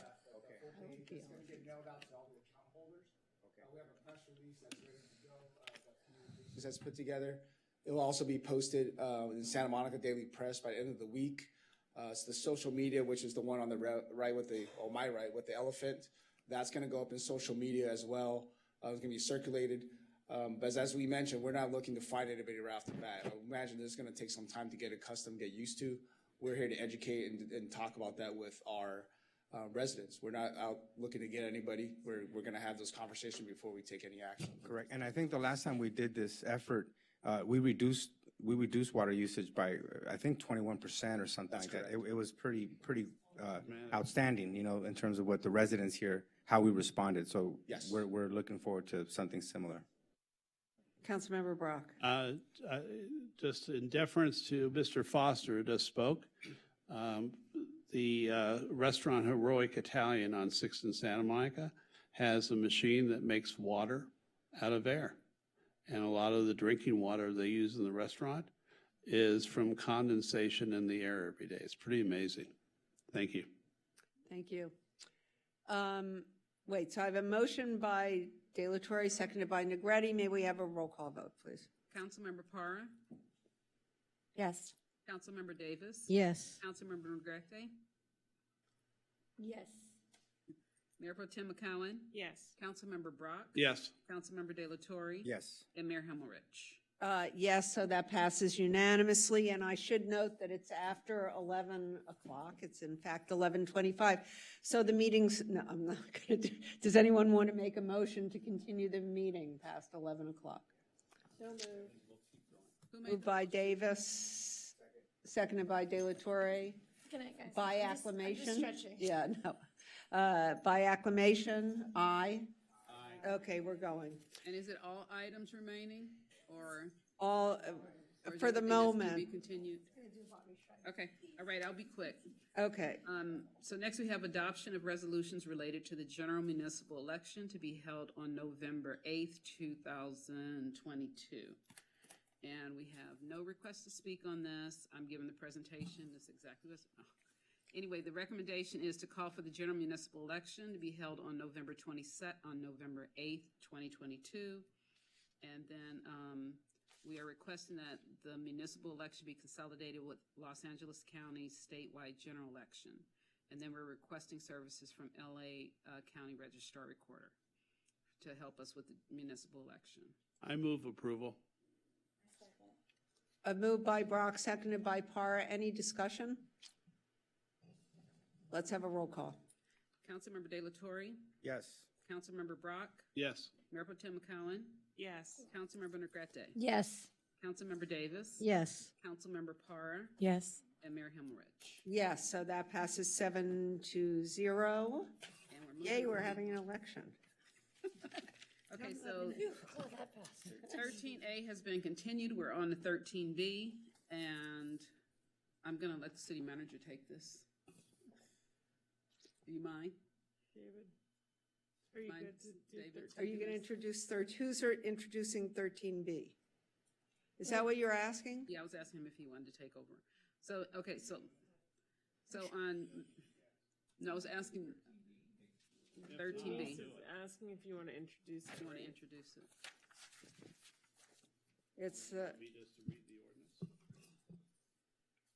Well, no, but you want Okay, to so- talk about why you're putting it on? Okay, so let me go ahead and let me just read, let me summarize it. Okay, so this item is a request of council members Brock, De La Torre, and Negrete to ask the city manager and the city attorney to prepare an ordinance enacting a tax on business engaged in the sale, distribution, delivery, and consumption of cannabis. The ordinance shall be prepared in a timely manner for the city council to consider placing the tax on the November 8th, 2022 ballot. The tax should be structured as a general tax and have no sunset date. Implementation of certain aspects of the cannabis tax will be contingent on future actions taken by City Council resulting from the study session referenced above. And this reference back to May 10th. So Councilmember Brock, De La Torre, who wants to take over, or Negrete? Yeah. Councilmember De La Torre is going to speak on this. Yes, so we voted not too long ago to have staff come back with a study session on how we might be able to have an ordinance, for the sale of cannabis, and we were looking at other things like delivery and events and so forth. And in talking to staff, we realized that it would, in order to get this on the ballot, if we didn't do something now, it would take us probably to 2024. And what we are looking at is the fact that we have a blossoming cannabis industry in Los Angeles, right across the street. In some cases, I know right on Pico Boulevard, there's Urba, and there's a couple of others on the south side of the city. And we are right now in difficult times in terms of our budget, and we're thinking that there'll be missed opportunities in terms of how we might be able to take advantage of that tax base that we're losing out, to our neighbor in Los Angeles. Many of our residents have asked, to have this accessible to them. We have approved in the past 2 dispensaries that, for many reasons, haven't had, the opportunity to open, and because the policy that led them to have the licenses, the policy was very archaic. It was with the medical letters and so forth in order to access that type of, in some cases, it's medicine, you know, for medical use, and now what we're talking about is more with the times, with recreational use, sort of following the city of Los Angeles. So we wanted to do this as an opportunity for us to take advantage of you know, the tax base. We want to give access to our residents who have supported, you know, having this, and a council that has, you know, also approved this in the past. But we want to be, you know, up to speed with this ordinance. So we wanted to, in a way, sort of fast track that. And this was all of this is doing is not approving sort of time, you know, place, you know, how many and so forth. We're just looking at getting the tax settled and back to us as a general tax, so that we can get the voters to, you know, to decide sort of how they want to move forward with this. But if Councilmember Brock, if you want to add to that. Yeah, let me add to it a little bit and say that we're not seeking approval of retail marijuana sales in the city at this time. What we're saying is, in the event over the next couple of years that the people of the city and the city council agree that marijuana sales, retail marijuana sales, should be prevalent or present in our city, this gives us the regulatory tools in order to establish a tax base, later establish a community benefits base, and later have that robust discussion with residents about whether retail cannabis sales are warranted in Santa Monica or not. And I'll stop there.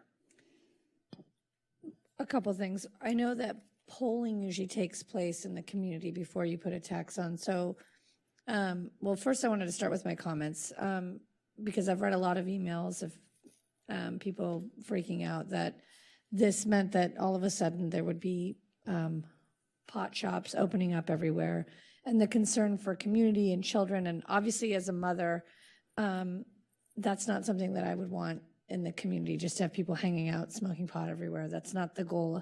And I think as a parent, and as a step-parent to 2 adult children who I've raised and watched go through that time where kids explore, I think being safe, considering everything we've read in the papers just recently, kids are going to do certain things. Young adults are going to partake in, whether it's smoking marijuana, drinking at 21. You know, you hope that if you're having alcohol, it's in a bar. You hope that if you're obtaining marijuana, that it's from an establishment and it's hopefully not laced with fentanyl. So I'm just putting it out there that while a lot of people see this as a way for more young people to access marijuana, I disagree. As a matter of fact, I think if it's in a controlled environment like this, there's still IDs required to be of a certain age in order to purchase it.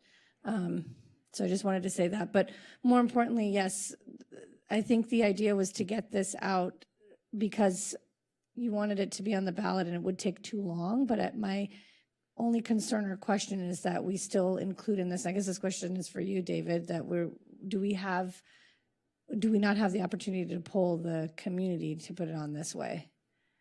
I realize we're putting it on in advance of even having these establishments in existence, but usually what takes place is polling of the community, right? Yeah, it's too late to poll the community in advance, only because for where we are in the time frame, in order to get the poll done appropriately, and then to come back to you and then to draft something, this all has to be wrapped up and adopted by council August 12th. So pragmatically, there's no time. But also there's no harm because we're just putting it on the ballot. It's for in case something happens in the future. Well, the worst thing that happens is it loses. It fails, right. And then so strategically, I mean, I know now I'm sort of in discussion mode about this.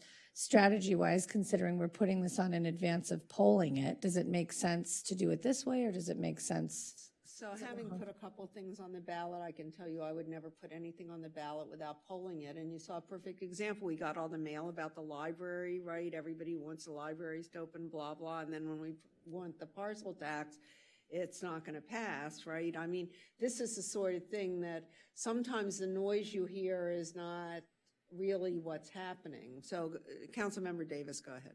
Well, I I mean, I do feel this is a little bit like putting the cart before the horse, and I understand that our next opportunity to put a revenue measure on would be 2024, but it's taken us, this is 2022, so 7 years to get the medicinal outlets up. I don't think, even if we were at some point in time in the next 6 months to say, yes, we want to do non-medicinal or recreational marijuana, we're not going to have outlets in before 2024 is my belief, because it's not just a question of do we approve it. The zoning code has to be amended to make it an allowed use. There's a whole series of things that have to happen.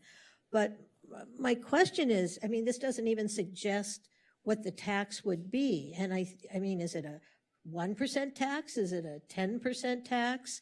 It doesn't suggest that. And I think people who are talking about cannabis taxes right now know that there are several things that are true. And the first one is that throughout the state of California, recreational outlets are not thriving. And the reason they're not thriving is because the current tax structure in California is so onerous that you can still buy marijuana or cannabis products much more cheaply on the street than you can in a retail outlet.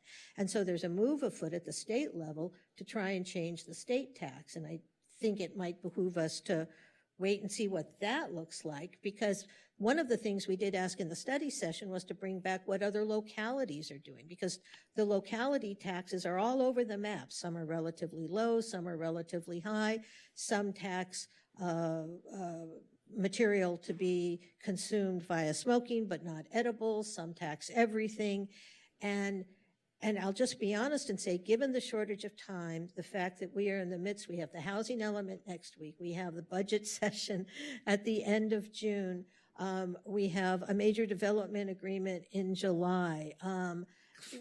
I think, I'll just say, I don't think there's time to do this correctly and have it on the ballot by August 12th. And I think there is a danger to putting something that's kind of cobbled together or thrown together at the last minute on the ballot in November, because if you put something that's, pardon the pun, half-baked on the ballot in November and people vote against it, it's very difficult to bring it back. No matter how much you've refined it or thought about it or amended it, people say, oh, I already voted against that. I'm not going to vote for that. And you'd find that, I think, if you did some polling. So we really, I'm not saying I don't support recreational marijuana, but I think if we're going to tax it, we need to be very circumspect about what's happening at the state level so our tax is compatible with where they end up landing. I think we have to examine other localities and see what effect their local taxes have had on the success of these businesses, because if in fact we adopt a tax that basically makes it impossible for the businesses to thrive and we still want to do recreational marijuana, we're kind of shooting ourselves in the foot. And I just think the burden on staff to try and do this survey of what's going on in the cannabis taxing world, bring it back, draft up something to go on the ballot, and just say, well, if it loses, it loses. That's not the way things work in electoral politics. If it loses, it probably would be very difficult for us to enact a local tax on the 2024 ballot, because it just looks like you're putting the same tax on over and over and over again. And the nuances and the differences will be lost on people. So having said all that, I am not against recreational marijuana and I am not against taxing it. I just don't think we have the capacity or the bandwidth to do this right for this election. And I don't see it as being a lost opportunity, because I think even if at some point in time in the future, and relatively close time in the future, we decide we want to do recreational marijuana, if we had a recreational marijuana outlet open before November of 2024, I'd be stunned. So I think this is a little bit, I mean, this is Santa Monica, folks. You know, it took us 9 years to put one parklet in. So I think that we would be better off thinking about this, giving this more thought, rather than trying to rush this and put this on the 2022 ballot. And so, at least in its current configuration, I'm going to be voting no. Actually, yeah, I just want to say something quick, which is that our city attorney has had experience with this, because the city of Fresno, where he was, actually did this and put the tax on before they had the recreational pot, and it sounds as if it was expensive at the beginning, and so maybe you could tell us a little about your experience. Yes, the tax went on the ballot several years ago, was approved, and there are still not dispensaries open yet. So do It's you in think that it process right now. suppresses- Do you think putting the tax on the ballot suppresses the dispensaries? No. But It's a complicated process. yes, but but what I did want to say, I mean, I know there's that, but I think that when you put it on as a tax, people get all riled up. I think we want to bring it forward, and I am really looking forward to having, I just want to say, recreational marijuana in Santa Monica. But I think we ought to do it as a program and not as a standalone tax before we even have a program, because I think we want to do some community education so people understand. I think there are a lot of people who freak out, particularly people with children. I know when my kids were younger, I did. And I think we need the education program. We need to bring people along with us on this, as with, most taxes, you have to talk about it a little bit before people are brought along. On the other hand, in concept, I think it's a great item and we should do it, but maybe not on the timeline that you have thought of. Councilmember Brock and then Councilmember De La Torre. So the one thing I've learned in research over this over the last couple of months, and in fact I have a sample ordinance in front of me with the tax rates, et cetera. There are so many cities, both in Central California, Northern California, and Southern California that are doing this.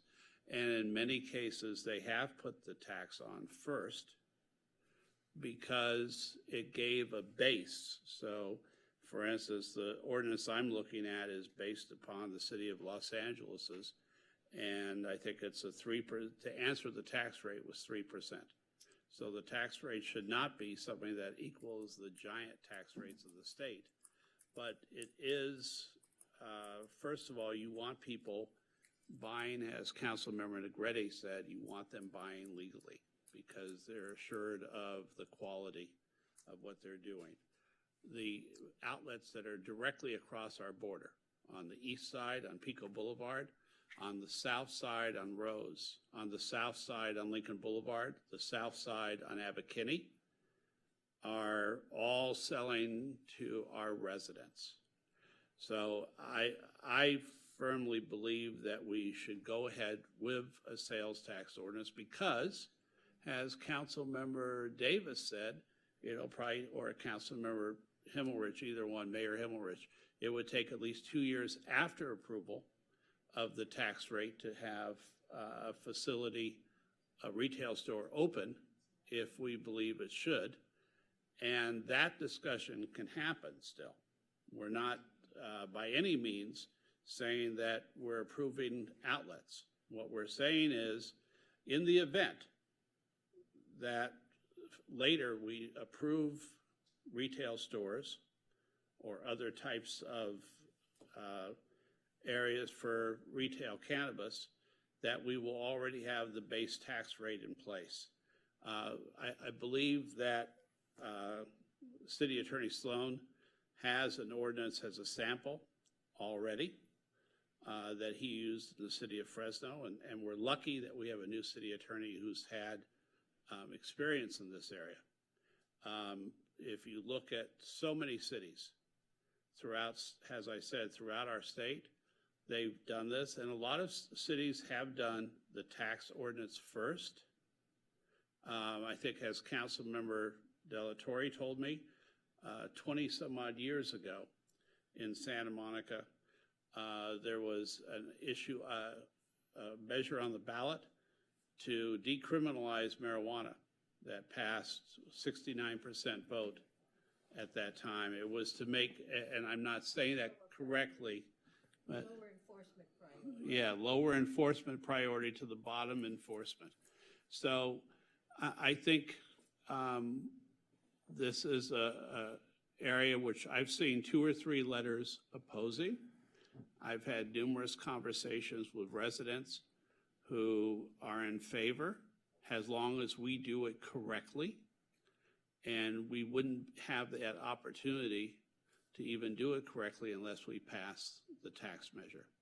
It doesn't have anything to do with polling. It doesn't have anything to do with anything else. It has to do with a well-written tax measure. That doesn't mean that would be the maximum tax that we would charge. You think, so I'm just looking, it says LA has a 10% tax. Well, I'm looking at one right now that was written. It was the assistant city attorney who wrote the City of Los Angeles ordinance. And I've got the entire ordinance and chapters and everything that would go with the Santa Monica Code. Well, Phil, I hear what you're saying, but the truth is when they did it in Los Angeles, there were competing measures on the ballot. Well, and they also didn't Which one won? Excuse me, which one are you giving us? The one that won or the one that lost? The one that won, that was drafted by the city. Okay. And I think I've already heard from our city manager that City Attorney Sloan already has a measure ready. So we don't have to spend a lot of time drafting. That's a good thing. And all it's doing is establishing a maximum tax rate, of which over the next 2 years or so, we would have the opportunity to see if our residents wanted it. If they did, what our rules and regulations would be. So I'm strongly in favor of this, even though I'm not someone who is buying or using. But I think, and yes, the peripheral thing is the tax rate, the amount of money our city would make in a cash-strapped area, but I don't ever want to do something like this because of the amount of money we would make. We would do it because it would be right for our residents. Thank you. Councilmember David. Oh, I'm sorry, I'm sorry, I have this wrong. Councilmember De La Torre, I'm going to let Councilmember McCowan and then you. Yeah, since she hasn't gone. I mean, it's taken a long time for us to even get the, I don't even know, have they opened? I read something that they were going to open one and it hasn't opened. So part of the problem is you know, for brick and mortar, it's expensive, right, in Santa Monica, like the leasing and so forth. But we do have a lot of vacancies, you know, throughout the city.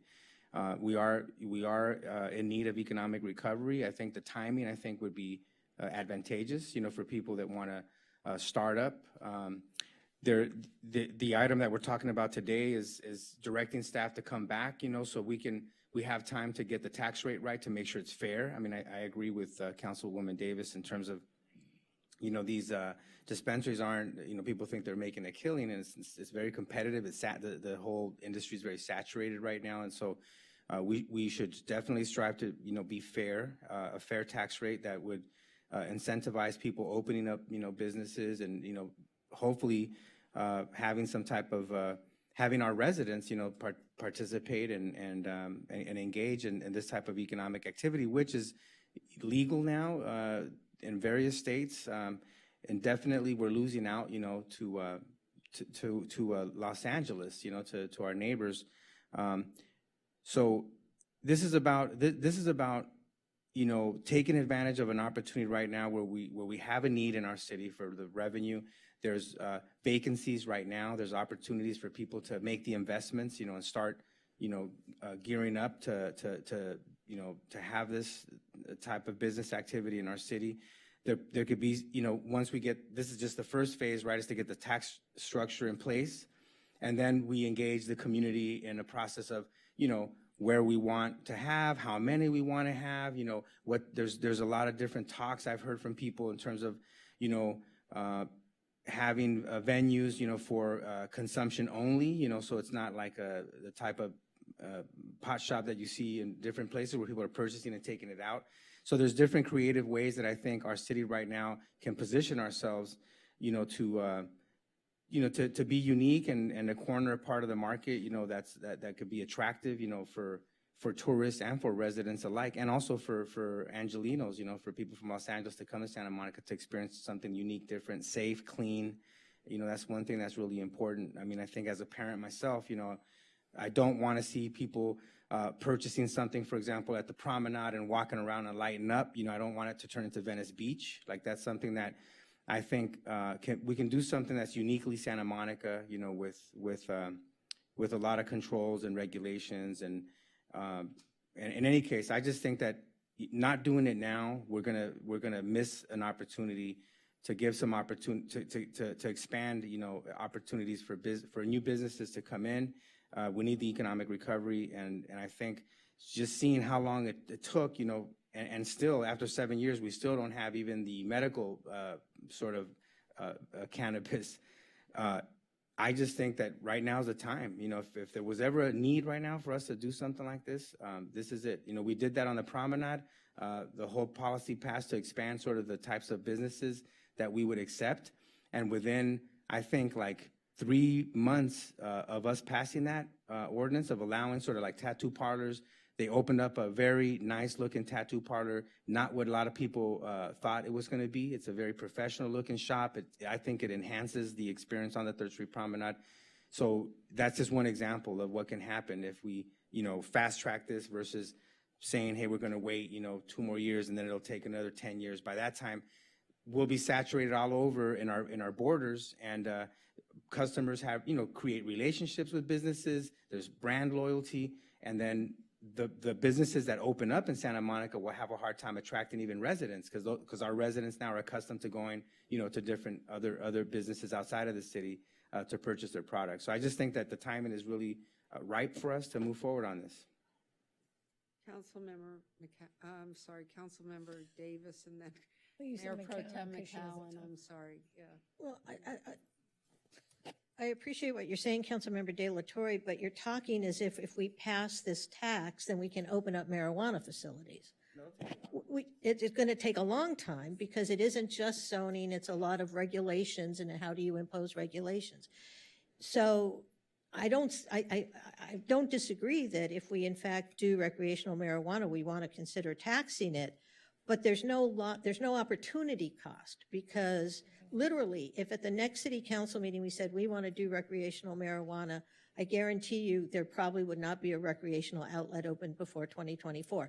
And by the way, you don't have to have the tax to open the outlet. So if you're concerned about having relationships, and not having a tax is not an impediment to opening it. In fact, a lot of communities didn't have taxes when they first allowed recreational marijuana. They added it in later. I do think we need to be careful about how we think about what's happening on our borders. And I say that because the fact of the matter is that, for example, Mad Men, Harvest, some of the biggest retailers are actually struggling.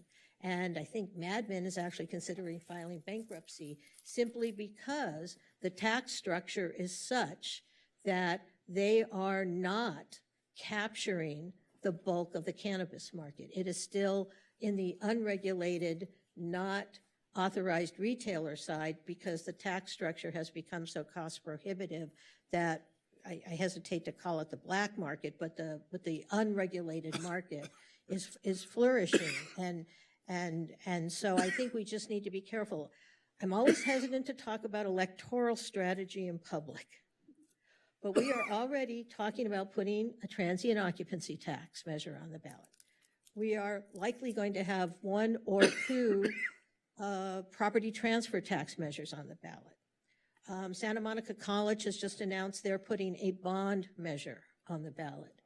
At some point, the rent control. Right. At some point, what's going to happen is our community is going to say, this is too much taxation, and I'm voting no on everything. And the potential catastrophe, and I don't use that word lightly, potential catastrophe of not passing the transient occupancy tax, which is geared towards addressing safety concerns in this city, is very real. Every tax you put on the ballot, just at people's capacity to accept taxation, only goes so far. And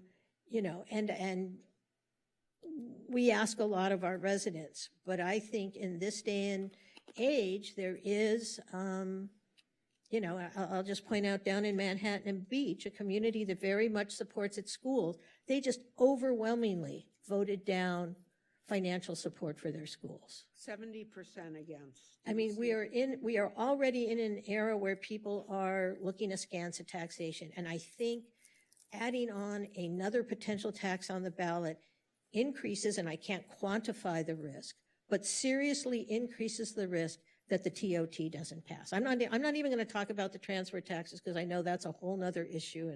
But let's just talk about the TOT. I think anything that jeopardizes passing that TOT is something I want to avoid because, and I'll let perhaps Mr. White would like to opine on it, but I think if that TOT doesn't pass, we are going to be in what I would underestimatedly cause a world of hurt.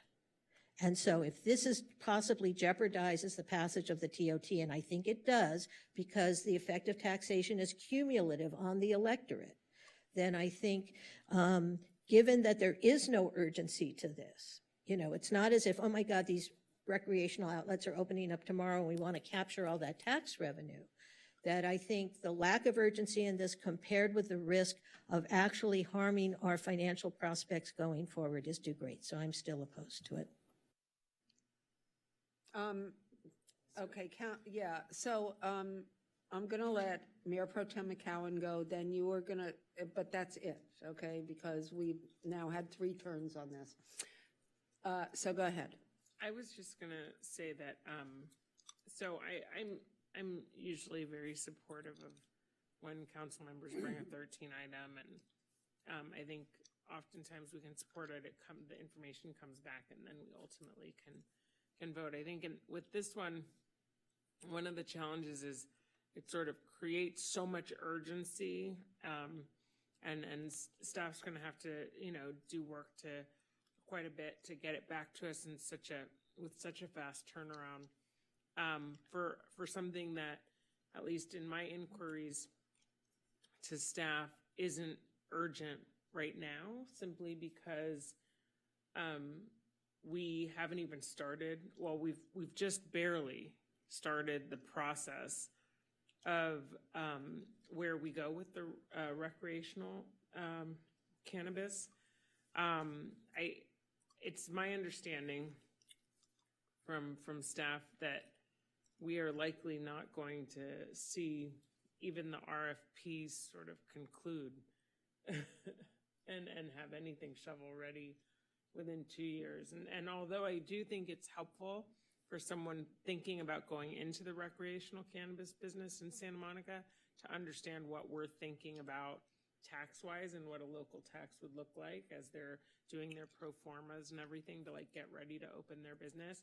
I honestly, having watched this a little bit over the years, I think there's still going to be time. And the nice thing with sort of us putting this out there and saying after we have the study session, one thing we want the study session to include is, sort of what options are on local tax measures in the future.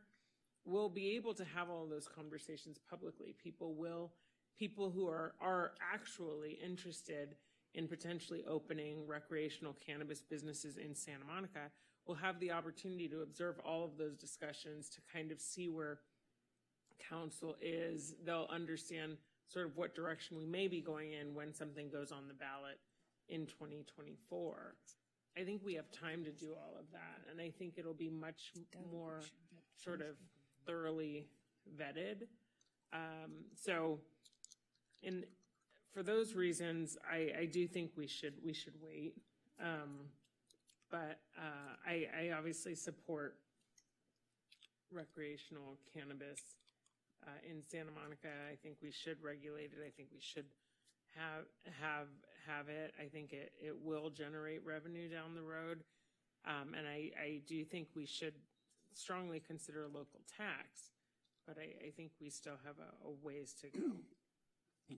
So this is an item to have the staff come back, sorry, to have the staff come back with a potential ordinance that we would vote on again later. So this is not a final decision. This is an ordinance that we're asking staff to prepare, of which staff has several potential ordinances almost ready to go. It's not a huge amount of work. So yeah, I was just worried about the workload. Right, no, I worry about that too. And if I understand what I'm hearing, people are saying, well, look, it's 2 years after we vote for a tax, and I do believe we have to vote for a tax first. Because if we don't, then the state would get revenue, but the city would get absolutely nothing. And we're probably $1.5 million, $2 million a year in potential revenue to the city of Santa Monica from having retail outlets. So if we don't vote for a tax and we decide, I think somebody said we could open without a tax, we could go through study sessions and pursue the opening and do a tax later, since we only have elections every other year, then you would have someone open and they would be paying absolutely nothing to the city of Santa Monica. So we have to have, the tax has to go on the ballot. I absolutely hear what Councilmember Davis is saying about the potential voter fatigue, and I understand that. I think in this case, the voters will vote for it, and we're not doing, again, we're not opening any outlets now. We may never open an outlet, but we'd have the tax ready at a reasonable rate, and we could then adjust the tax later to decide that it should be lower. All we're doing is saying a maximum rate, and then we would come back with all the other decisions later. So I would respectfully ask that we vote to have the city attorney and staff examine this further. Thank you. Yes, I wanted to turn to our new city attorney, just because you do have experience, and there was a couple things referenced, the ready-to-go measure, because we're concerned about staff spending a lot of time on it, so I wanted to ask you about that.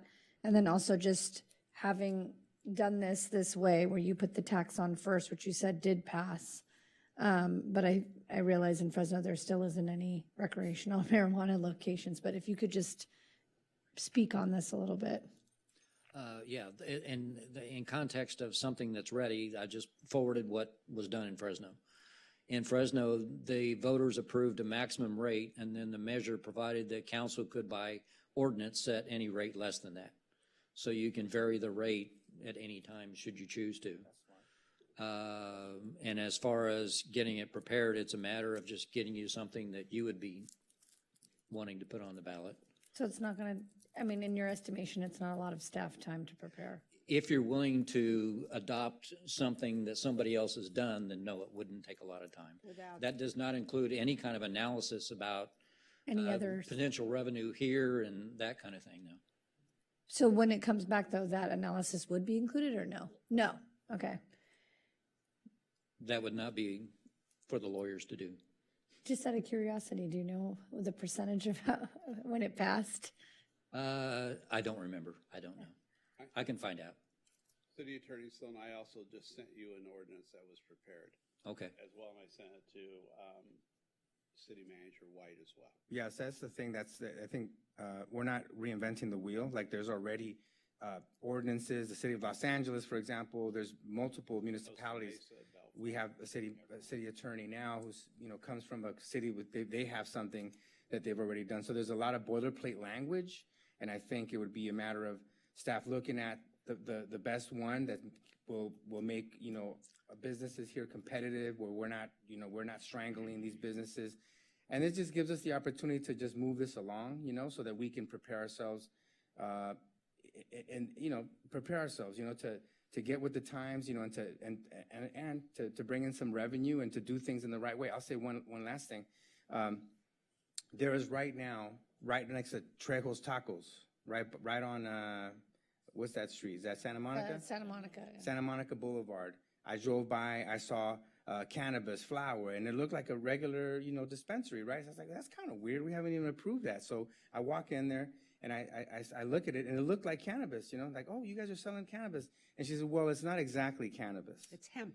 It's yeah, some other stuff. And I was like, well, wait a minute. I go, so there's like a synthetic type of thing, and because it's a lower amount of THC, it qualifies as like a tobacco type thing, like some other smoke shop. Yeah, and so I was really, at that point I was a little, I felt like, what, it makes a lot of sense, for us to have something that is regulated, tested, that people understand what they're getting, versus people thinking they're I think it's even probably more harmful, than the real thing, right? So we have these these fake sort of dispensaries that are popping up. We can't do anything about it. It's legal for them to do what they're doing.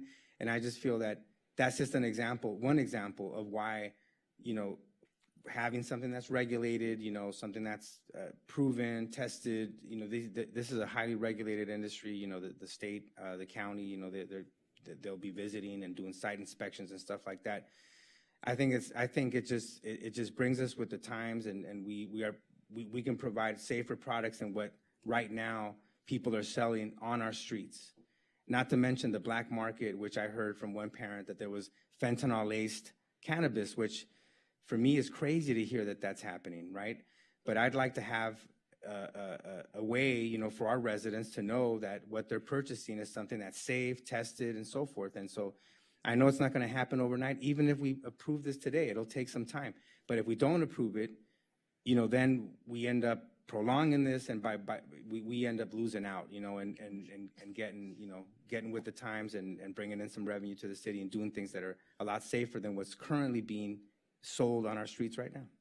So let me ask you guys a question. Let's say you pass this marijuana tax that has nothing to tax right now, and we lose the TOT tax but win the marijuana tax, right?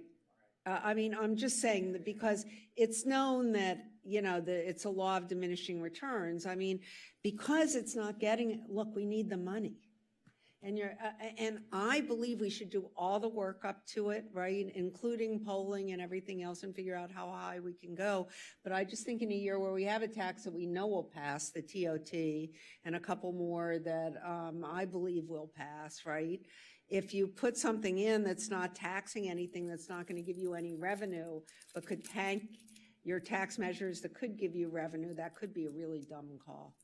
I would agree with that if the tax was so high, but if we come with, like the ordinance that our city attorney, Douglas Sloan, just talked about, you know, that we have the opportunity to set a threshold and then even be lower than that. I don't think that's, I think the argument is that voters don't read, they just read tax, tax, tax. I think that's what's being said, and that the only concern is that they're going to say tax, I don't want all these taxes.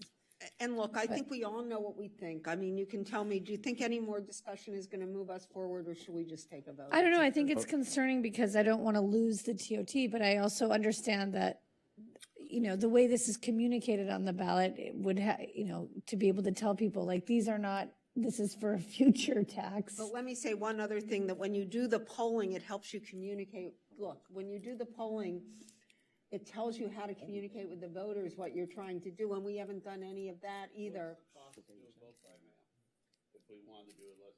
You have to do it in a general election. It's a tax. Yeah, it has to be. You're going to have to do it in 2024. I get it. I just don't want to be. I think it'll pass 69%. Yeah, but that's not the question. If it'll pass, it's is it going to impact the TOT?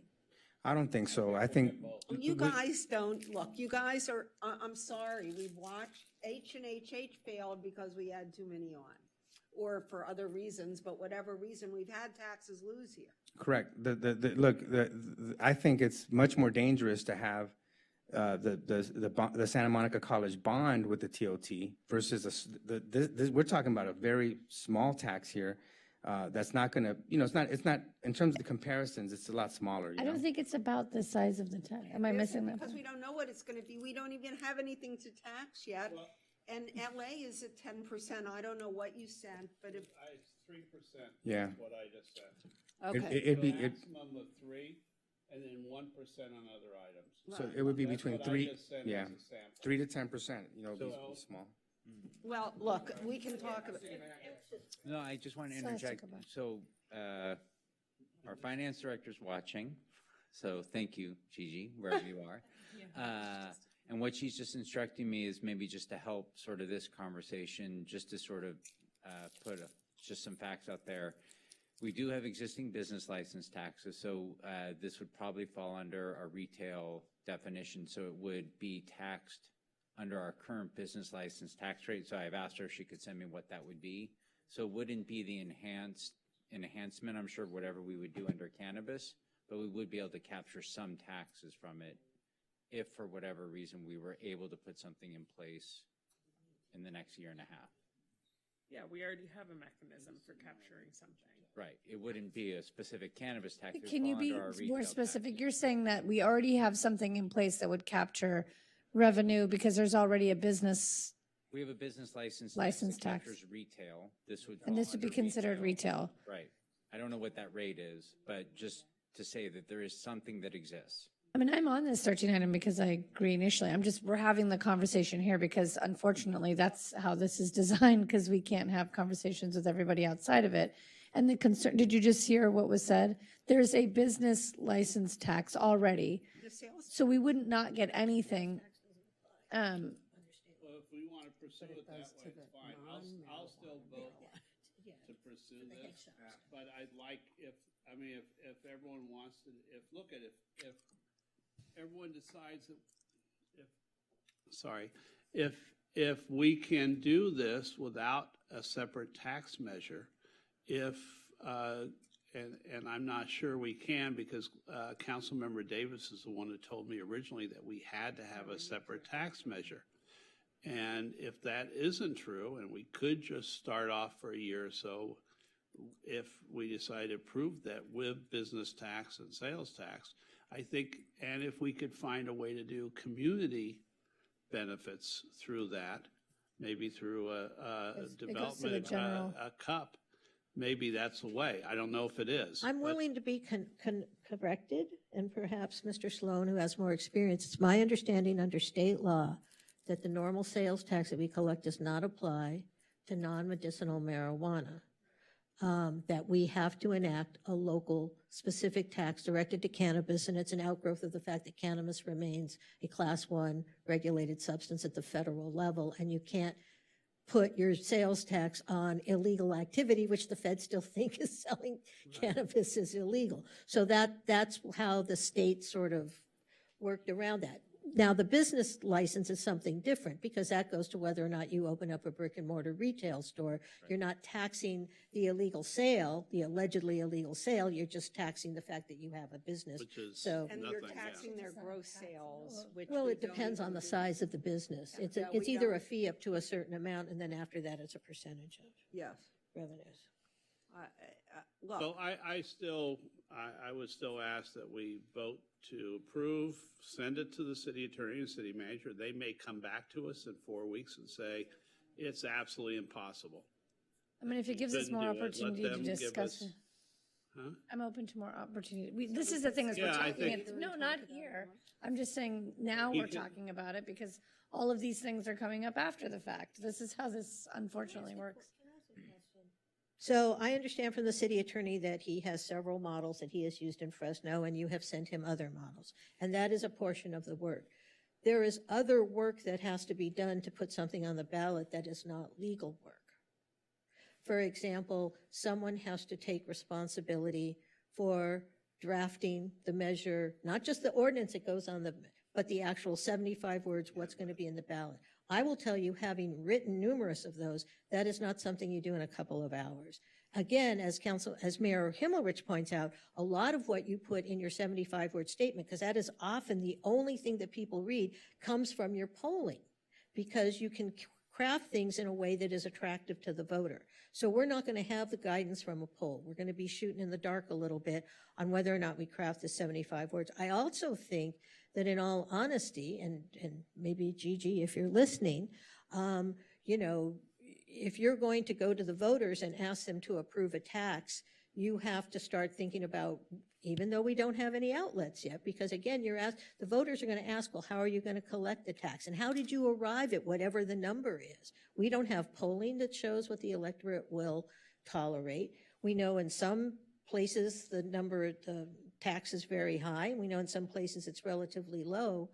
My impression is, we don't have any guidance about what the voters of Santa Monica will tolerate or what the business in Santa Monica would tolerate. In other words, so there are a lot of questions, even just sending this off to be examined. Maybe Mr. Sloan says I can do this with a relatively small amount of work, but there are going to be other staff involved.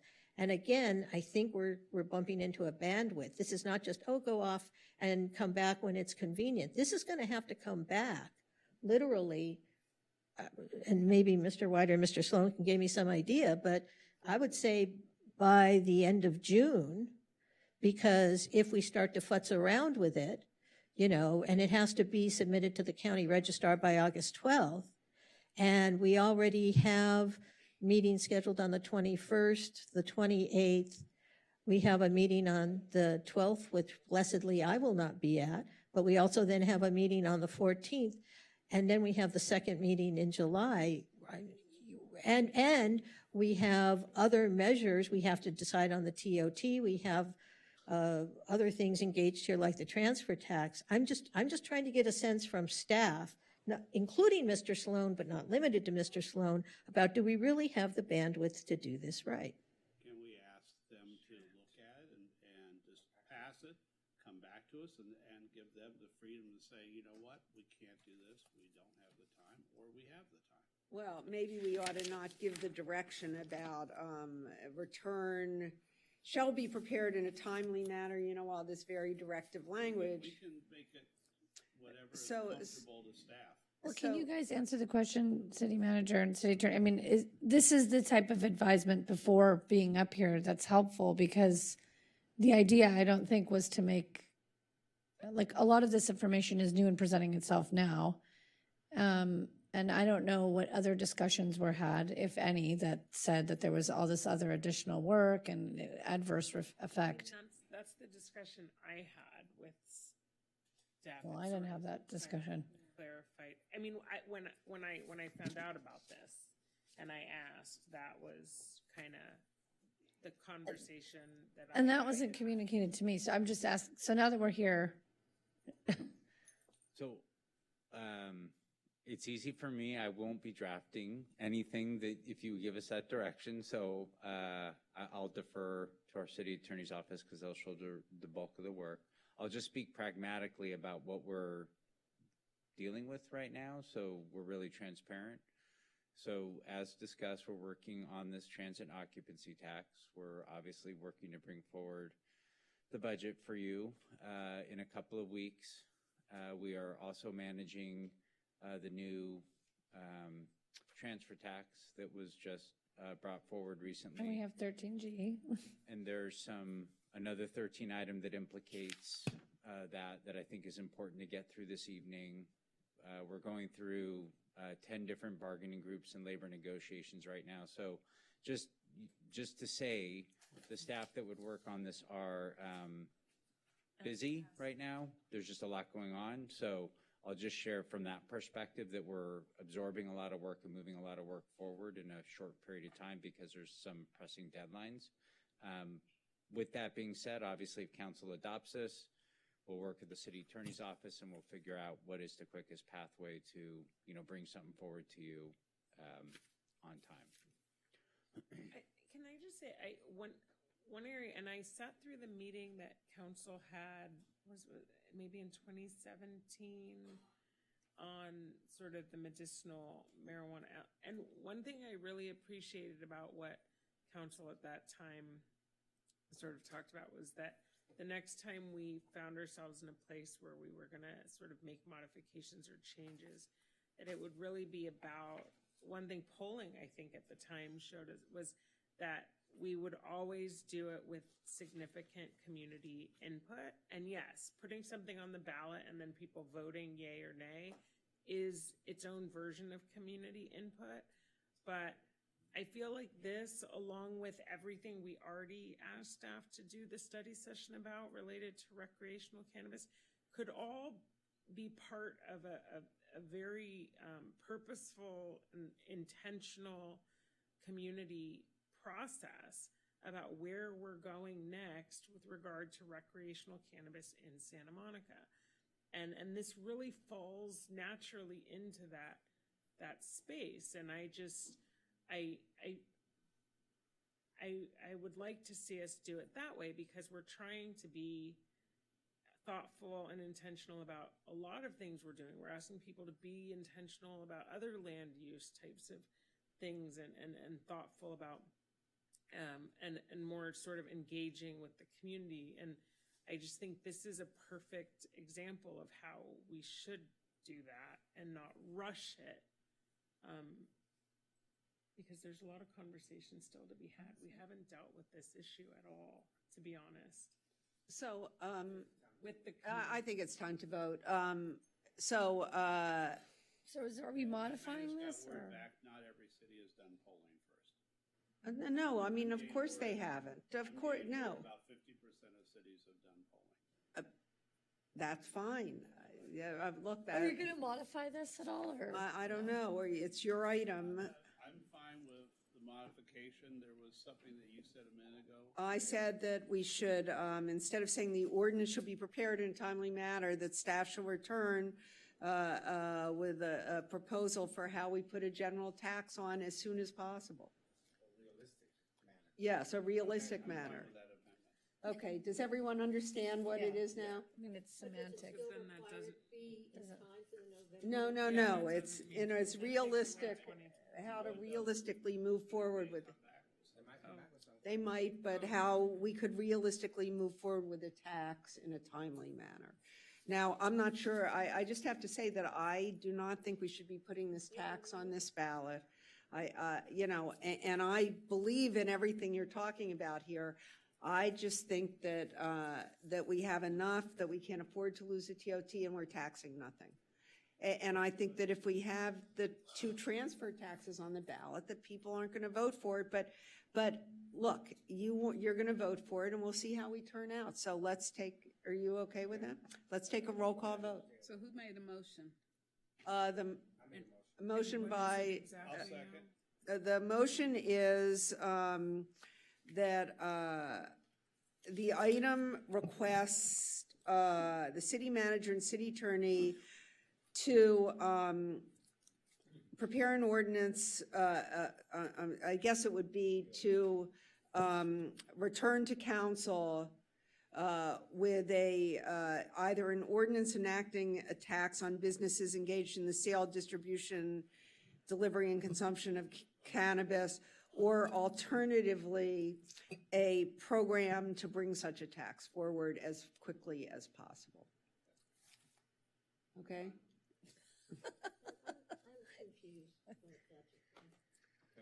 So let me ask the city manager, did you understand what I just said? Yes. Okay, did you understand what I just said? I'm not asking you, I'm asking the city manager because they have to do it. You guys just have So to this listen. no longer has a November timeline in it, it's just. But it may. They'll tell us what's Come back possible. in a time. Okay, all right. Might come back So, in 2 years. well, right, I mean, so now I'm confused.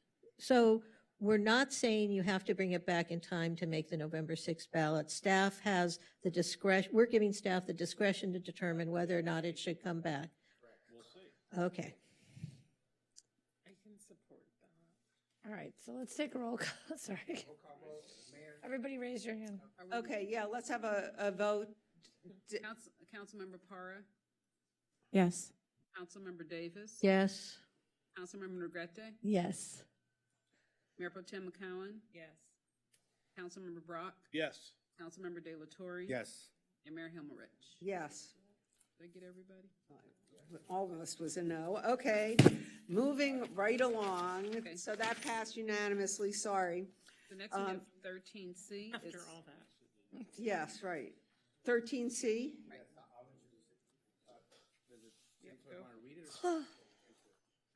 Do you want me Just to go start? into Just it. vote Just on go, it. just this. We've always been we already promised did it. I know it's here, Okay. right? We've asked for it, we've been promised it. Can we just vote on 13? Is that okay? Everybody cool with voting on it? Yeah. Good. Let's I'll take make a a roll motion, call vote on 13C. I make a motion that we pass C? 13C. A second. And who's second? Seconded by Negrete, moved by De La Torre. Just by voice vote. Oh, really? All in favor? Yep. Aye. Yeah, no money. Aye. Aye. Opposed? None. Passes. How come we were able to do that right now? Because there's no money. We Oh. can only do it if Back there's live in money. We person. can't Jeez, do can it. we do that more? Okay, so now 13D.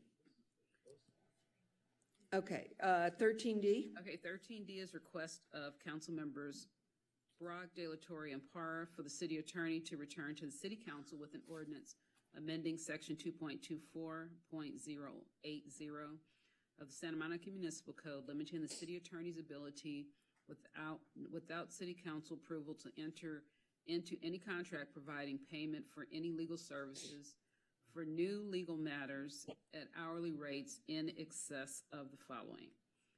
This one? Look. Okay, so So Councilmember who wants to Brock, introduce it? This DeLatorre, is, or I'm Farrar? sorry, this is, yeah. I'll start it off really quick. You know, we going back to the idea of what's going to get residents to trust in us as a city council. This is not to stranglehold the city attorney's office. This is really intended to put a little bit of control, spending controls on the city council. Because we need to do that. We can't ask our residents to tax themselves when our city council doesn't have you know, a little bit more discipline in terms of how we, you know, engage in legal matters. So it's real important for us to show that, you know, discipline and to apply those controls, those spending controls on ourselves. I know that there are different rates. You know, the 400 rate, you know, I'd like to hear some feedback from our city attorney in terms of the rates that we have here listed on the item, because I think that, you know, we could be open to discussing that. But I think it's important for us to just, you know, put some spending controls, you know, let the residents know that, you know, we're gonna be disciplined in terms of how we engage outside legal counsel, which is always very expensive, much more expensive than when we do, you know, when we have our in-house lawyers, you know, take on litigation. And I think it's a positive step forward for us to show that our resolve, you know, to control some of the spending in this area. And I'm open to hear at some point from our city attorney, but I want to see if any our council members, Brock or Parra, they have anything to add to that. So, City Attorney Sloan sent us a memo this afternoon on information he assembled, what the average rates were for attorneys working for opponents of the city, attorneys working for the city, average rate of expert witnesses, and the court schedules for attorney rates as well, and expert witnesses. I want to become an expert witness. And looking at all this, I think there is a need to establish maximum general rates, and I would bet you anything that the two attorneys on the council would say you're out of your mind. But my question would be is, could we ask the city attorney's office to come back to us in a month or so with suggested maximum rates, so that the residents of the city who have been concerned about rates and concerned about hidden costs, et cetera, would be able to have some feeling that they understand costs. And we know attorneys cost a lot of money, and we know that, and we want the best attorneys we can working within our city, and when we need to hire outside counsel, that they're absolutely reputable and good. But we also get feedback from residents that at some point there needs to be a maximum rate. So that's the concern. I don't think at least I'm not prepared to vote on a maximum tonight. What? I can't see. I know there's something on the board. I'd have to turn around to see it, which would stop me from talking. Yes, turn around and look. And I knew I was opening myself to that. But so that would be my request, is that the city attorney come back, talk to his staff, and then look at what he thinks the maximum rates are in general we would do. And I know, and I'll stop. Well, no, I'm going to say. Because I'm blind in this area. So I'm going to let Lana go and then. Did you want to keep on introducing this one? There are specific rates that you listed in here, and I'm just going to it says 300 and 400 So you've listed those rates. And I went and just did my own research, but I didn't have to go far because I've dealt with plenty of lawyers since May 31st of 2020. I know. Phil's over there, and I want to make sure he hears me. Phil. Phil. You're on this, and there's rates. I just wanted you to hear what I was going to say. I said I did my own research and just, Googling and looking around, like, what are the rates? They were actually a little bit higher than that because it was more current. It looks like it ends in 2019. But what I said is I didn't have to look too far because since May 31st of 2020, I've dealt with 14 lawyers, given what happened to our business, okay? And I want to tell you that I've only been paid 27% of that claim, and that's because we couldn't afford the lawyers that would help us to obtain the rest of that claim. We've had pro bono work, and then finally when we were able to obtain a lawyer, the rate that was basically 1-800 the law 2 rate was like maybe in the $675 an hour range. No, I'm being serious. So, and that was cheap, getting a lawyer on the cheap. And we're 2 years later now, and we're still going through trying to get legal help from the last 2 robberies that we had in dealing with our insurance company. So that's my personal experience as a business.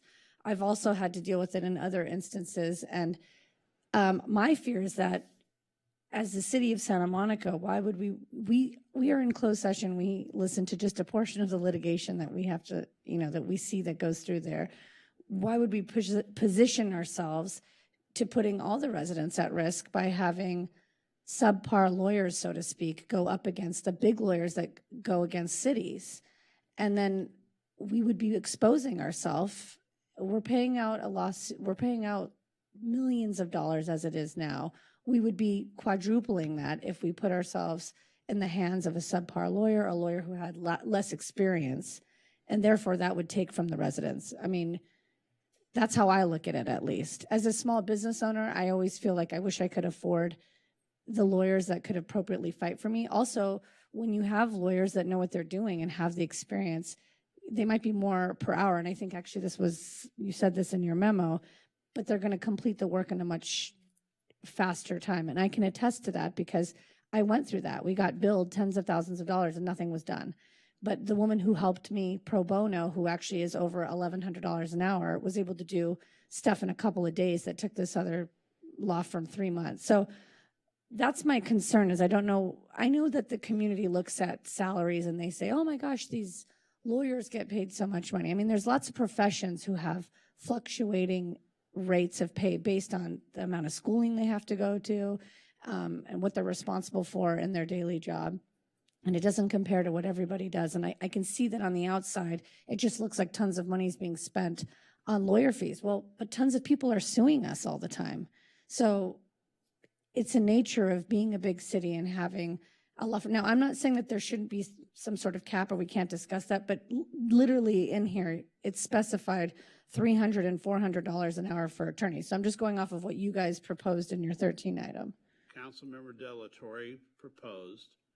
I already suggested, based upon the memo that we got from City Attorney Sloan, that for me, I was willing to send it back to them and ask for reasonable caps. It is interesting to me that, for instance, 3 weeks ago, I asked our city manager, I said, so I see the basic city attorney budget, 12.7 million or something for 22-23. But I also, it seems to me that we're spending a lot of money on outside counsel. Does this include the outside counsel? And then the city manager said, look through the budget and couldn't find out where outside counsel money was buried. If it's buried, I don't know.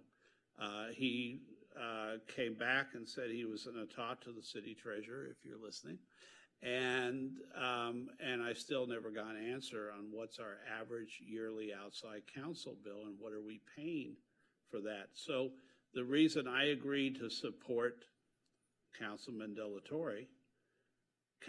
Delatorre, is because I was curious about what is the actual expenditure. Now, I know from looking the budget of the city attorney's office has David White said to me had gone down by millions. It used to be 17.7 or something, and it had shrunk every year. And that was interesting to me, but I know we're in an era of limits as a city. If I can't, if I'm concerned, and we're all concerned as a group, that we could not fund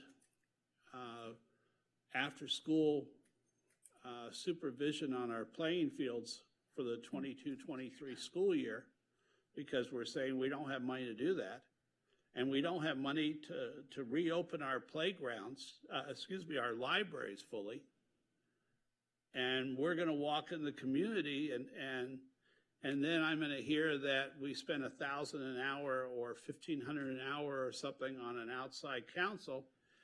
I think there has to be a cap, because our residents are looking at us and saying it's going to be $550,000 to fund after-school playgrounds for the next school year. And our treasurer and city manager and the council is going to say, we don't have the money to do that.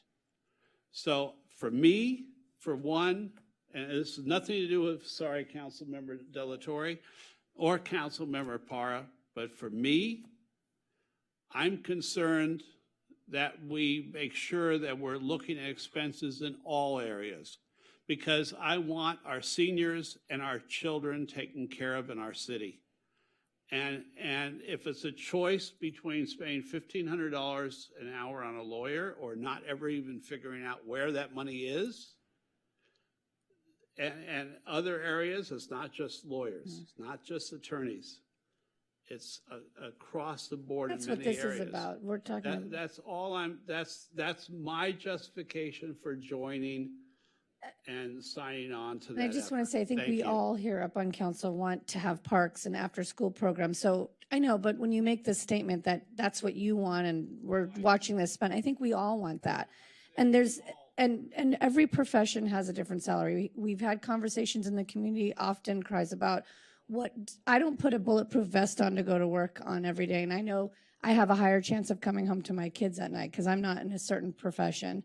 And I also didn't have to study the law and go to school for 8 years. So everybody, you know, in every profession gets paid differently. And I think the reality is when you talk about those things that we have, we would be exposing ourselves. We've won plenty of cases where we've saved ourselves millions of dollars. I think there's another side to it. I'm not saying that there is an opportunity to cut costs, but someone made the joke about the palm trees in the courtyard. I mean, there's places we can cut costs. Do we need $20,000 palm trees in a courtyard where no one can see them? Maybe not. Maybe that's a place we should be looking. I just think we got to look at both sides. Yes, oh, please, Councilmember Davis. So probably except for Mr. Sloan, I hire more outside counsel than anyone else on this dais. That's my job, because there's only one of me and I have all the litigation in Southern California. These rates are completely unreasonable. You're going to get guys who advertise on the back of buses for these rates. And I understand you're saying, well, maybe we can look at other rates. But you use the term reasonable rates, and then you kind of said, well, $1,500 an hour. So we remain engaged and will, I guarantee you, have incredibly intense litigation when we try and close the airport in 2028. Our aviation lawyers that we hired to help us get to the consent decree back when that, and I forget what year that was, were between $1,200 and $1,500 an hour, and they worked a hell of a lot more than 20 hours to get us to that point. So even if you adjust these numbers to some number that you include a reasonable, I think one of the risks you run is we don't close the airport in 2028, because we won't be able, that's a very specialized area of concentration. There are very few attorneys in the country who do FAA law, and because they are a rarity, they charge very high rates and can get away with it. So I think what you have to understand is, while I get it, lawyers get paid a lot of money per hour, and I'm not defending that, it just happens to be the way it is. Another example is in connection with the Eric Euler litigation. We have hired Jones Day, one of the most expensive law firms in the world, to try and recover money from our insurance companies. We hired them? Yeah, I think we did. I think we hired Jones Day, didn't we? I think we're using Andrade. Oh, no, not on the insurance litigation. Do you know Susan? No, I don't. Anyway, I think we hired Joan. No, I'm not talking about defending us. I'm talking about the insurance. Well, I think we hired two firms, but one of them was Jones Day because they are the premier coverage counsel. They are, but we didn't hire them. Well, I mean, right. So, but my point is we're litigating against lawyers who are charging their clients $1,500, $1,600, sometimes $2,000 an hour. And I know that sounds outrageous, but that's just the way of the world. And unfortunately, in the legal profession, those can be the going rates. Now, can we negotiate lower rates? In fact, we have. Numerous times, we have negotiated lower rates because we are conscious about the amount of money that we spend on outside counsel. But to sort of tie the city's hands and say, this high and no higher. And when you say reasonable and you criticize 1,500, I'm thinking you're thinking reasonable is 1,000 or less. We are not going to be litigating with the same quality lawyers that we are likely to be litigating against, which means we may lose more cases, which means our risk exposure goes up. And so I don't think you can just view this as, oh, lawyers are expensive, let's put some cost controls on them. I think what you have to understand is what the end result of putting those cost controls will be. The other thing I want to mention is that by putting these sort of artificial price controls on, not only do you make it impossible perhaps for us to hire very specialized counsel who can do very important work for us, but in a way you're sort of, as Councilmember Negretti pointed out, you're saying, well, so I'll just say the dirty secret because I'm a refugee from a law firm. If you put these cost controls on, and it's a per hour basis, and Mr. Sloan may or may not agree with me on this, someone is going to say, well, I still need to make money on this lawsuit. So what I could do in 2 hours, I'm going to bill 4 hours for. And so we end up paying the same amount. This happens in law firms all the time. You end up paying the same amount. You're just paying for more hours. And law firms, it's called padding the bill. And with a client like the city of Santa Monica, you go, okay, well, they've got some money. They're not the law firm isn't saying they're going, oh, there's someone we need to be cost conscious with. And so if you put artificial constraints on the hourly rate, then what happens is the work gets passed off to an associate, go write a research memo, and what someone may be able to answer your question in 15 minutes at a higher rate because they're an expert in charging $1,500, some $400 or $600 an hour associate is going to spend 4 hours looking for your answer. And so I appreciate the goal of looking at everything. I don't think we should just look at attorneys, and I appreciate Councilmember Brock's statement. We should look at every opportunity we have to cut costs throughout the city. I am not opposed to doing that, but I think we need to be thoughtful about it, and we need to understand, what the impact would be. I mean, if we are genuinely concerned about legal fees, then I think the direction we should give our city attorney is to work with our outside counsel on both existing and new matters on alternative fee arrangements. For example, there is task-based billing where you say, this is how much you're going to spend on discovery and no more, or without our approval, or you're going to make a motion for summary judgment. That's been very effective in my practice anyway at reducing costs. The other thing you can do, I mean, there are all sorts of alternative fee arrangements. I won't go into them all because it's late and I'm boring myself. But I do think that, if we want to give general direction to our city attorney look for ways to reduce our legal fees, I'm very supportive of that. But I think putting artificial constraints that in the end may not end up saving us any money at all and may jeopardize our position in various places of litigation, I think is a risk. I won't be on the council in 2028, but I would not, if I were sitting up here, I would not want to look at people and say, you say what you just said in a motion, and I think everyone will support it about what we ought to do. Okay. Please. So I would move that we give direction to the city attorney to work with both our existing and any new council to use alternative fee arrangements and other ways to reduce our legal fees on an ongoing basis. And if that may include you can improve hourly caps, but it might also be alternative fee arrangements such as task-based billing, or I even have with big, long, ongoing lawsuits where I have a monthly bill and then a true-up at the end of the year, Or you might have victory premiums or something where people underbill you on an hourly basis, but you pay them a victory premium if they win. I think there are a lot of things, and Mr. Sloan's an experienced attorney, and I would like to give him the flexibility, because different firms will do different things, to use all of his skills to try and bring our outside counsel fees down. That is my motion. Did you catch all that? Okay. Yes, and council, give me some freedom to come suggest other things other than besides that too. Right. And some of these things may be counterintuitive. For example, one of the best rates we have on outside counsel on litigation is $275 an hour. At 1,800 hours a year, that's $500,000. If we hired an additional litigator in-house, we could do that work for half of that. So it may be actually, that may be another way of saving money too.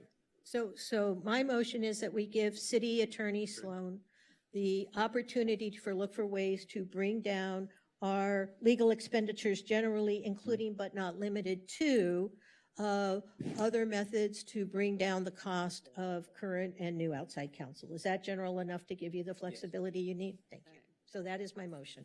I second. Moved by Davis, seconded by Brock, and I think this is by acclamation because we don't have to spend any money. So, aye. Aye. Aye. Yes. Okay. Okay, so next we have 13E. We have Yeah, we're so close to closed session, right? We have a couple more to go. So where are we, 13? 13E, like Edward.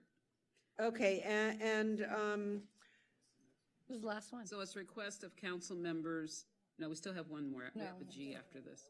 We have a request of council member Brock De La Torre and Parra that the council direct the city attorney to advise the city council and provide options for considerations at the July 12th, 2022 city council meeting, including the appointment of independent special counsel to handle litigation in which the city and one or more of the members of the city council are named parties on opposite sides so as to avoid the city attorney being adverse to any members of the city council. And we have no request to speak on this. And before anybody else speaks, I want to say that Councilmember De La Torre, I think you know what I'm going to say, right? You probably should be recused from this because you are the only person on this dais who has cases against the city.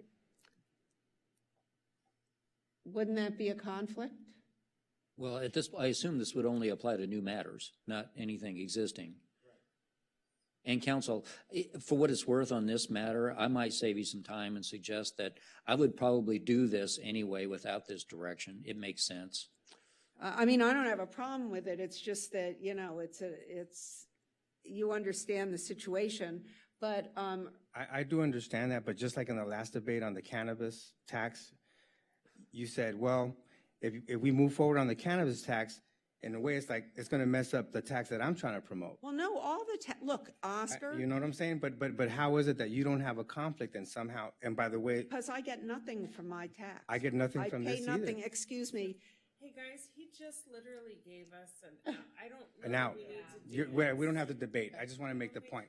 I think City Attorney Sloan is reasonable and has a reasonable approach on how we would approach these matters, and I would like to support what he just stated. Okay, good. So are we voting that we will let City Attorney Sloan use his best judgment to avoid being involved in litigation where the city is against a council member and being represented by the city?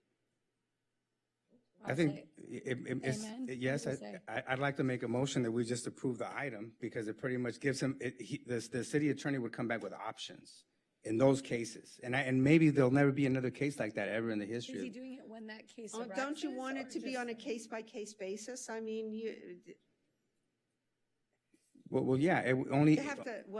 Only arising when one of the city council members is involved, and. Because let me just say this, like going through that process, you're right. I'm the only councilman that's gone through that.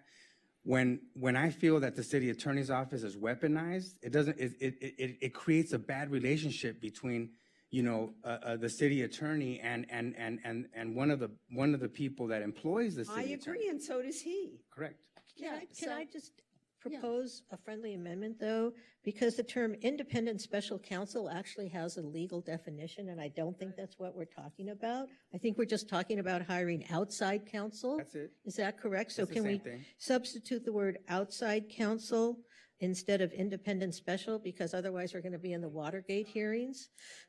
Yeah. But, and then this July 12th, I mean, really? It does, yeah, it could. Okay, we're good. just trying to get resolved. So can you, can we take out the July 12th date, make it outside counsel? And maybe he should be coming back to us on a case-by-case basis? That's fine. Okay.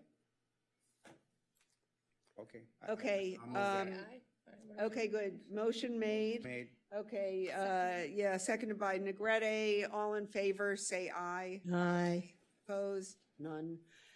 Passes unanimously, Denise. Sorry, am I doing this too crazy? Okay. I'm fine. We're moving right along.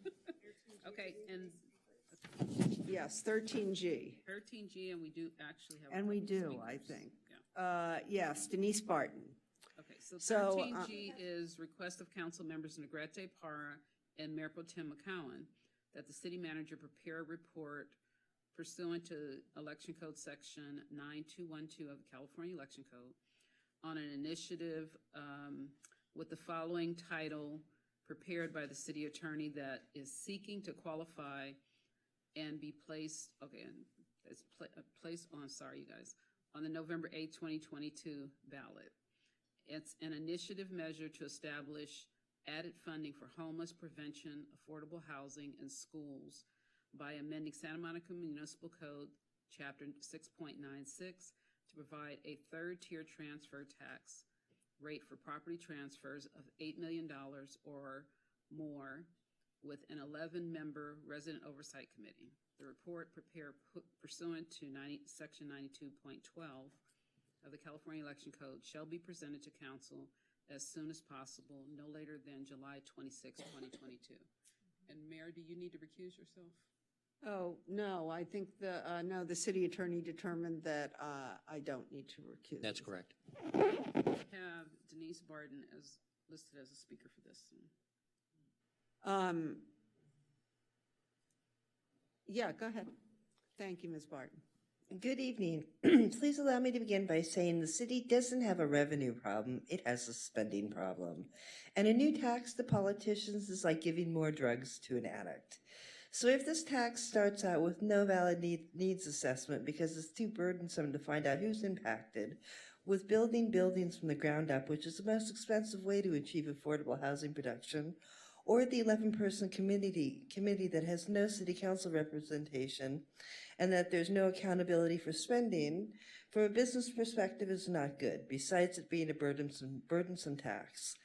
Then other things that need to be emphasized are double taxation due to GH and GSH. And it's not the residents and businesses' fault that the city is using those funds to supplement the city's funding for the city's operations, as well as to go back to or to keep the ratio of 3 city employees to every 1 resident.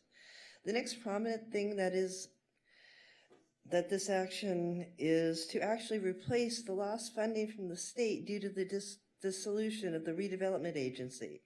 Now, why would you think it's the residents and businesses within the city's responsibility to replace that funding? But for those who feel strongly about the value, no one is stopping you from donating $400,000 to the city for the benefit of affordable housing and homeless services when they sell their property. But don't force it on everyone else, especially in the present economic conditions. And don't all taxes have to go through the city and not to some committee? Again, the city doesn't have a revenue problem, it has a spending problem. And giving any new tax to politicians is like giving more drugs to an addict. Thank you. Thank you, Ms. Barton.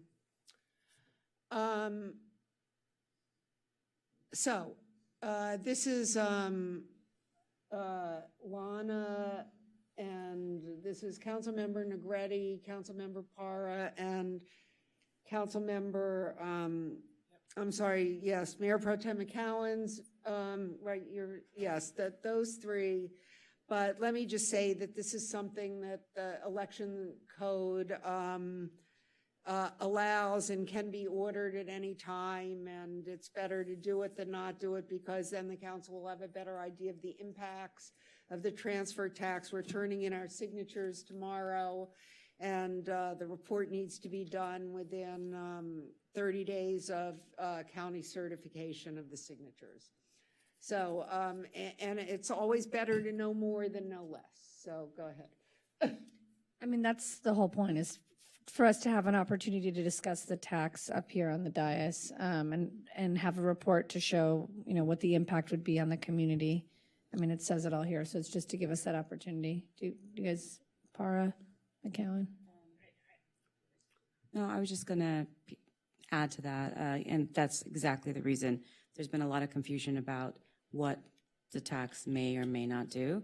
I'm equally confused, as are the people that have been calling and asking me about it. And so I thought it made perfect sense for us to ask our staff and city attorney's office to prepare a report so that we are all better informed on it. So that's why I signed up for it. I signed up.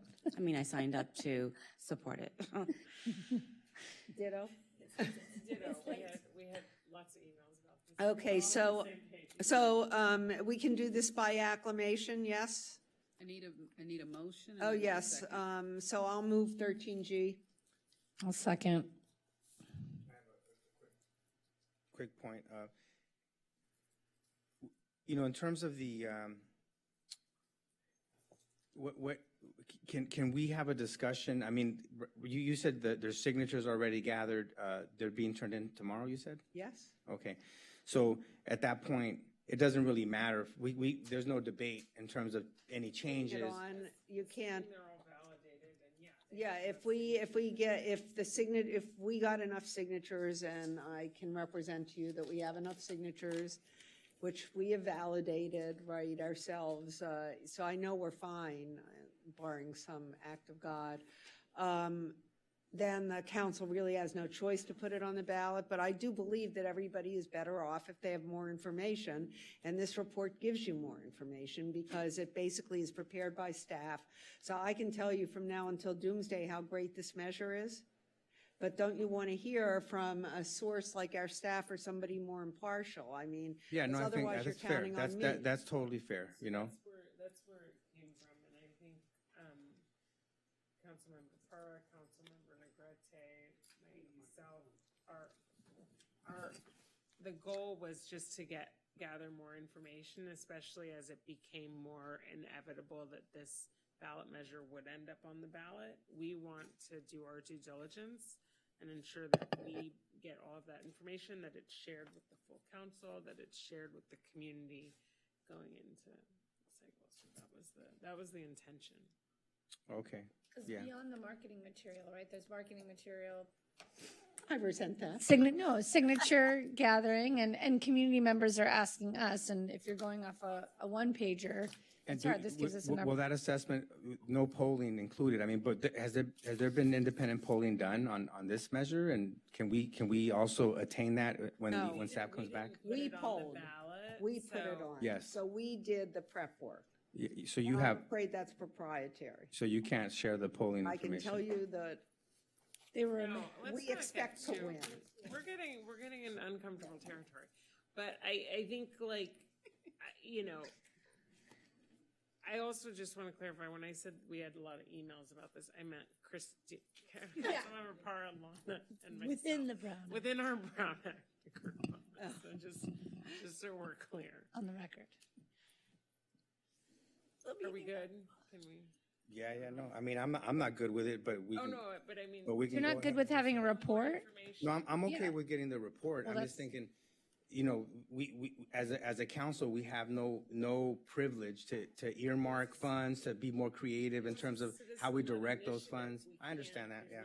But this, But if I weren't here, you would have no power either. I mean, remember that, you know, this is something I've done on. We would still be able to request, You could get the report. yeah, we could but get you the just report. couldn't- once the ballot is in the form where you're getting the signatures on it, it can't be changed. I think the point is, Oscar, is to get the report, and then these are the things we can discuss, and you can have that opportunity to say, this is what it is, it's set in stone, and if there's issues around it, it's just to expand. There will be a whole campaign, so if you don't like what you hear, you There can already do that is a in whole the- campaign site. Right, you can do that in the, public. Yeah, just to be clear, if the county certifies the signatures, council's obligated to put the item onto the ballot. So there is no opportunity to change Right. the item. There never was, No. I guess, Yes. Your question? well, no, I was, No, no. so my question would be then, is, since we've been talking about staff time, right, and how overburdened staff is, does this overburden staff further to do a report? And I'm asking, I guess, David, Doug, because I don't really know, this is uncharted territory for me too. So is the staff report, what does that do, good or bad? So, Explain, if I could have a little explanation, not trying to hold up. This is part of the process. Yeah. And so probably better to get going on it now than at the last minute, so. And just to amplify, we're likely going to use an outside party to help us with this work, just in terms of the amount that needs to be done. So we're not going to be doing it entirely internally. Was this sort of like a legislative, what you see on the ballot has an explanation? It's more, they did one on LV, I can send it to you if you want. It's more in depth, Financial analysis. financial analysis. It's not what fits on a ballot. It's a Okay. useful tool that we can use to gather more information, even if we can't change the ultimate outcome. No, but I'm trying to find out if there's, if there's a harm, if there's a benefit to the people of the city. I think there's a benefit That's what because I'm concerned about. it's a big benefit because we're educating everybody who might not know much about it. Well, they'll be able to make a more. They can make a more informed decision. Yeah. Okay. I don't think it costs money to do the staff report. We're doing Do this. we have a, Yeah, how much does it cost to do Do a this staff outside report? Right, how We much don't know is yet. that? We only just engaged someone to ask them if they could assist us. I don't have a number yet. Well, that, It won't be there's just not a lot of time, so this isn't going to be a big cost item. and is this also, and would this be sort of in line with whoever's doing the work, gathering information on the other ballot measure that was brought up 2 weeks ago? No, that's being drafted. Our city attorney's office is drafting the actual ordinance, and then our finance department is working with our property tax consultant to generate fiscal revenue generating numbers. So then that'll be a different report. Does, no, there It is no won't- that will report. just be a It's staff put on report. by the council, it's only, Well, no, it Request will be that a we- staff yeah, report. it is a Just staff be a report. staff report, but it will not be a report does the like what this maker is. of the outside measure, do they have to pay for the outside report then? No, this is purely at the discretion of the city council to request this report. So the way I read the election code is that it's just purely up to the council to decide if you want it. You don't have to ask for it. So no, it's your decision as a council body. So what you're saying is you guys don't think it's necessary and. Well, no, I don't know. Or possibly. I haven't done this before, but it just gives you the, but I'm not, we can't change anything, so I'm questioning why we would spend. the Because money. there'll be possibly two tax measures on the ballot. We want to make sure people are making an informed decision.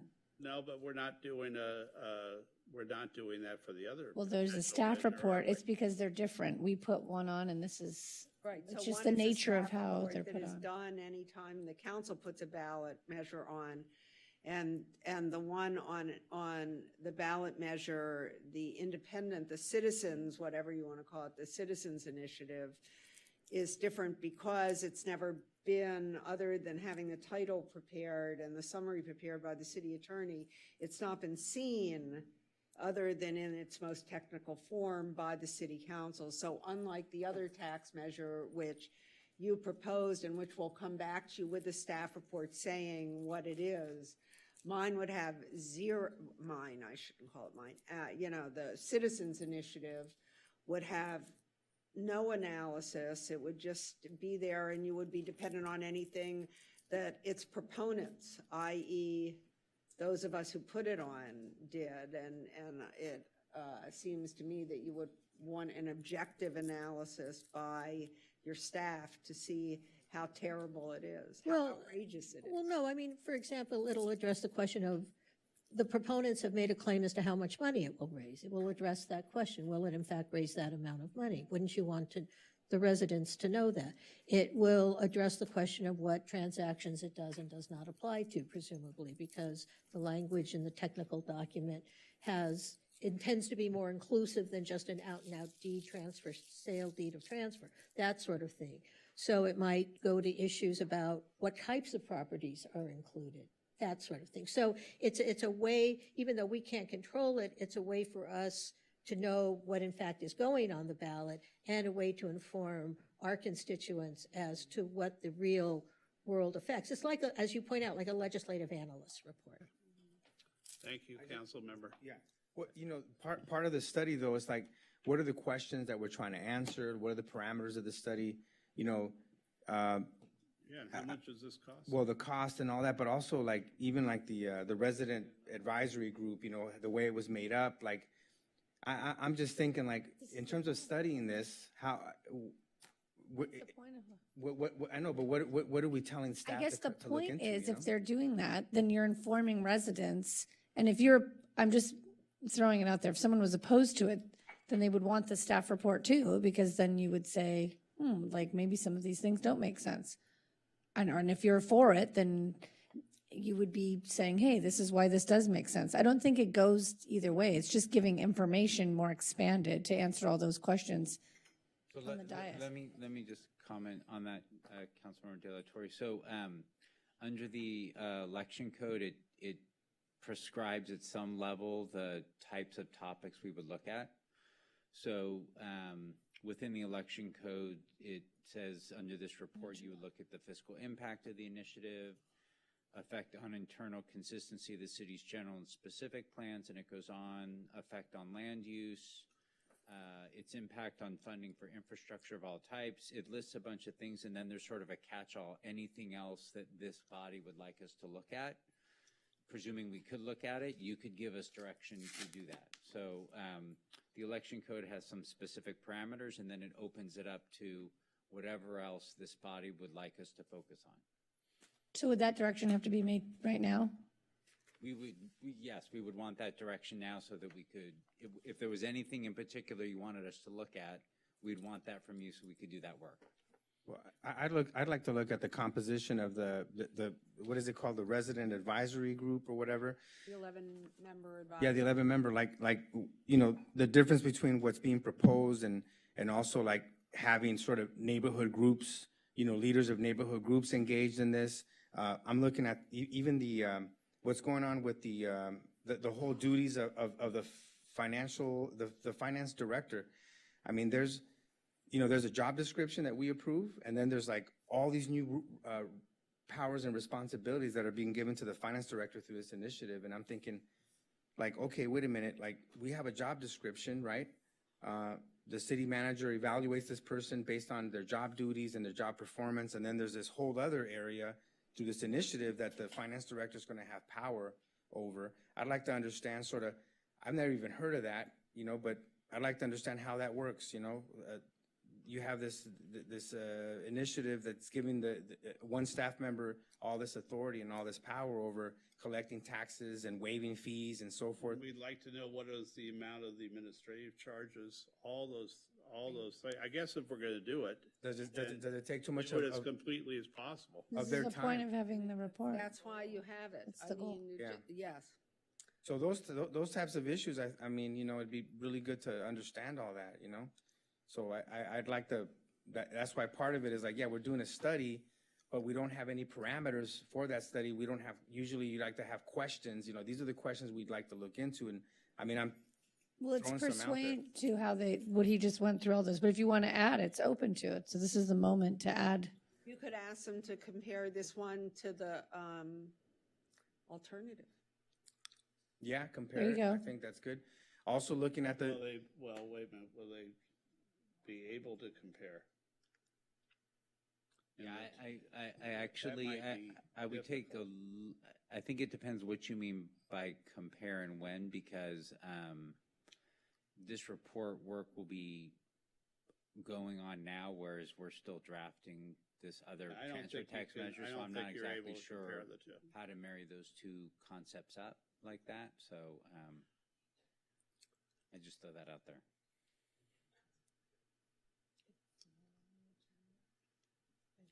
I think it's just to add to the Direction to the scope of the report. Yeah, he's just fleshing out the scope of the report because the actual statute says anything else council wants to know about. So Oscar's saying what he wants to know about, and if there's something you want to know about, you should say, and you. Spending control, I want to make sure that it's included in there. Well, also program evaluation, like, for example, we're going to be funding services for homeless individuals, how are we evaluating those, those expenditures, right? The impact of those expenditures. Do we have program evaluation, There are no homeless, there, it's all housing. It's all housing. No, it's all. Okay, so I think I'd like to know so I guess one of my questions would be, since this is a forever measure, Well, it's does the Keeping people from becoming. the How do you independent do that? evaluator, do they believe that we'll have a need? And how much housing is that supposed to create at $40 million a year if that was the supposed maximum for the measure? In other words, 20 years from now, right, are we still going to be collecting $40 million a year for affordable housing? Well, And what do they anticipate? Well, do they anticipate the need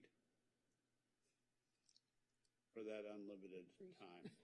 I think that would be sort of one of the questions to be asked. One question for me is how the expenditures follow our principles in terms of equity, which I know we're helping low-income people, but let's say in the school district, we're handing over a blank check, let's say, but maybe we can, can we earmark funds? Like, how would we earmark funds for achievement gap initiatives, for example? Like, how do we reach those low-income schools, those Title I schools, or students with greatest need in our school district, for example? Well, so I think that I'm just going to be honest with you. I think that our vision was that this would fill in the programs that the city is currently paying for, the playground, the after-school. I mean, that's your all of vision, that. but I guess how do we put that into direction in the report, how it comes back? Yeah, You have to analyze where would that money go? Does the school district want the money? Does the school district need it? Because I think according to her measure, we cannot, that money is just turned over to the district without restriction. It is. So I think that would be incumbent on us to look at what the results of that supposed $10 million a year or less or more would be used by the school district. Does that make sense? Yeah, like, can we impose reporting, No, we can't. No. I mean, Can't do any of that. Yeah, The question no. is- I mean, we could certainly ask the school district. Yes. From their perspective today, what their intended use of the funds would be. I don't know how they would respond to that question, Yeah, but we could they ask would the say question. They don't know. That's part of the study, right? And then the last thing is in terms of, I'd like to know sort of, there's a one method, right, which is like build housing to help homeless individuals, right? Housing first. And then there's another model where you say, okay, there's rent-burdened residents, people that are right now in apartments that they can't afford or they're struggling. We have the pod program. What about the model of expanding the pod program? That's Right. 40% of this. 60% of the housing is affordable housing, whether it's rehab or whatever, right? And 40% of the housing program is pod and rentals. That type of program. So We believe in that. no, we believe in that. So what's the impact? What's the assessment of Good, either or let's find strategy? out. Yeah. That would be a good question, right, to answer. And if you think of Lisa anything stood else, up. call Dave and tell him. But are we ready to wrap this up? We're ready to wrap it up. No further questions, Your Honor. Yeah, and we will be convening in the closed session. Yes, we still have Are we closed really? session, yes. Yeah, are we gonna go home and call, what are we gonna do? Are we going back? Oh, okay, I thought he said. We're all gonna go to Doug's. Okay, so on that note, can I hear a motion in a I second? make a motion in a second. Okay. I mean, in just a, Oh, no, you can't do that. Just a mo- Okay, I make a moved motion. by Negrete, seconded by McCowan, by De La Torre. We can do this Okay, I'm lost here. voice vote. I had that the mayor made the motion initially, and then Negrete was the second. sure. Okay, good. That's fine. I forgot about doing that. That's fine. Okay, go ahead. Okay, so, well, now that I know I don't have a conflict, yeah. So, all in favor? Aye. Opposed? None. Unanimous. Thank you. And now, Now we have public input. Public comment is permitted only on items not on the agenda that are within the subject matter jurisdiction of the city. Please note that the state law prohibits the city council from taking any action on items not listed on the agenda, including issues raised under this agenda item, and we have 4 requests to speak. I see only 3. So I see Tudor, Ben Jacob, and Foster. Is there a 4th? I was like, there's pizza. Bennett. Bennett? Yeah. Gotcha. Okay, so I'm going to call you in the order that you appear, except that you don't appear, so you're 4th, okay? So first, Lucian Taylor, second, Schiffer, Ben Jacob, and third, Jonathan Foster. Please line, so Lucian Tudor, you may come forward. Welcome. Ben Jacob and then Yes, good evening. I just want to say thank you for your hard work until these late hours all the time, and thank you for making our city better every time. I'm representing 1212 Santa Monica, and I want to thank you again for putting out the temporary permit for the outdoor dining. I'm here today to present to you some of financial numbers of how much our business improved because of the outdoor dining and how much we will lose in the case that will go away if we don't have a permanent ordinance. What's your business? It might. 1212 Santa Monica, it's a restaurant on the 3rd Street Promenade. Thank you. Yes. So in 2019, sorry, I'm an immigrant. My English might be not, I might need a translator. No, I'm Yes. just old and my hearing might not be, Yes. so there you go. So in 2019, we were having around 50 employees, and we were selling around $350,000 in a good month. At this moment, we have 120 employees, and we sell around $800,000 to $1 million a month. And we also have just in sales taxes about $1 million a year delivering to the city. But at this moment, we don't have a permanent ordinance which permits us moving forward with this beauty we discovered in COVID. So I know the city staff is very busy, and I know you guys working very hard, but please keep in consideration of making this permanent and bring some life to the promenade. Thank you. Thank you. Thank you for your comment. Thank you, Lucian. No. Yes. Gee, you're coming back next time just for fun, right? So you must be Schiffer Ben Jacob. Correct. Hi. Welcome. Thank you.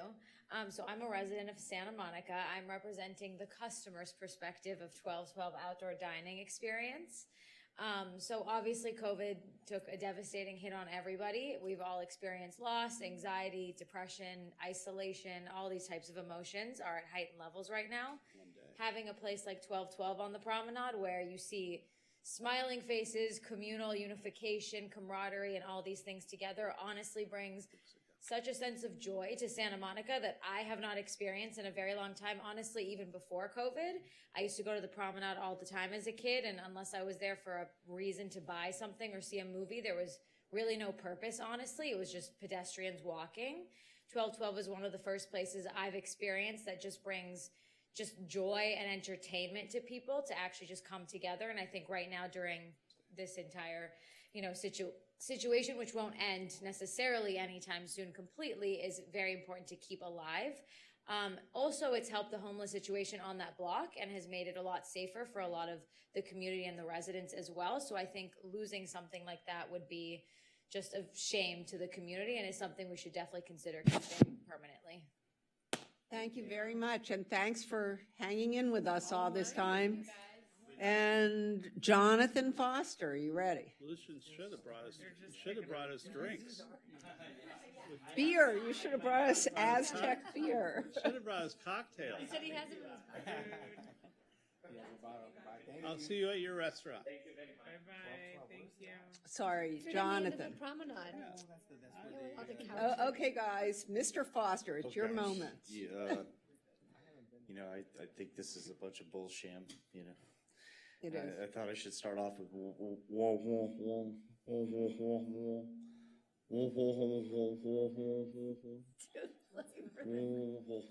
because I know it's pretty much whatever I say here is not going to affect anything. I was upset about 6A though. I can't say anything about it except that what I'm commenting on is the order of the way government order goes here. That's what I call the bullsham. Where after I heard what everybody said, I wanted to be able to say something, but then you can't do that here. And it's again what I've noticed is I'm supposed to be able to comment on what you all have commented on. That's the proper procedure for government. So I looked up Judge Audrey Collins, Supreme Court judge that made the decision about the nativity scenes out there, and how when this was all taking place, I had no participation in any of this that took place, so I didn't really know any of the players. So I'm trying to do catch up on this because I think it's a bunch of bull that the city let. And this Judge Audrey Collins, I mean, all the poo's on her. The people that think like this, Damon Vicks, the guy that was the set builder who got a bid in to put up his hatred displays out there. And I'm not happy that I didn't know about this. Also, William Becker was the attorney group for the churches, and a guy named Hunter Jameson, head of a nonprofit for the Nativity Committee, didn't know how to argue this. It's absolutely enraged me. It's absolutely disgusting when I see on 3rd Street Promenade the menorah and the whole Jewish festival thing that goes. Thank you, Mr. Foster. Why do we let that happen? I'm sorry, I forget. Tell me your name again. Bennett. See, she's. Oh, I'm reading it. Hi, Bennett. Oh, where do you see it? He's number 3. He is not number 3 on mine. Number 3. You're up. So look at Yeah, hers is weird. it is different. Good to go? But Bennett, you're here, so I'm let's. here. Still. So you have 2 minutes. All right. Go for it.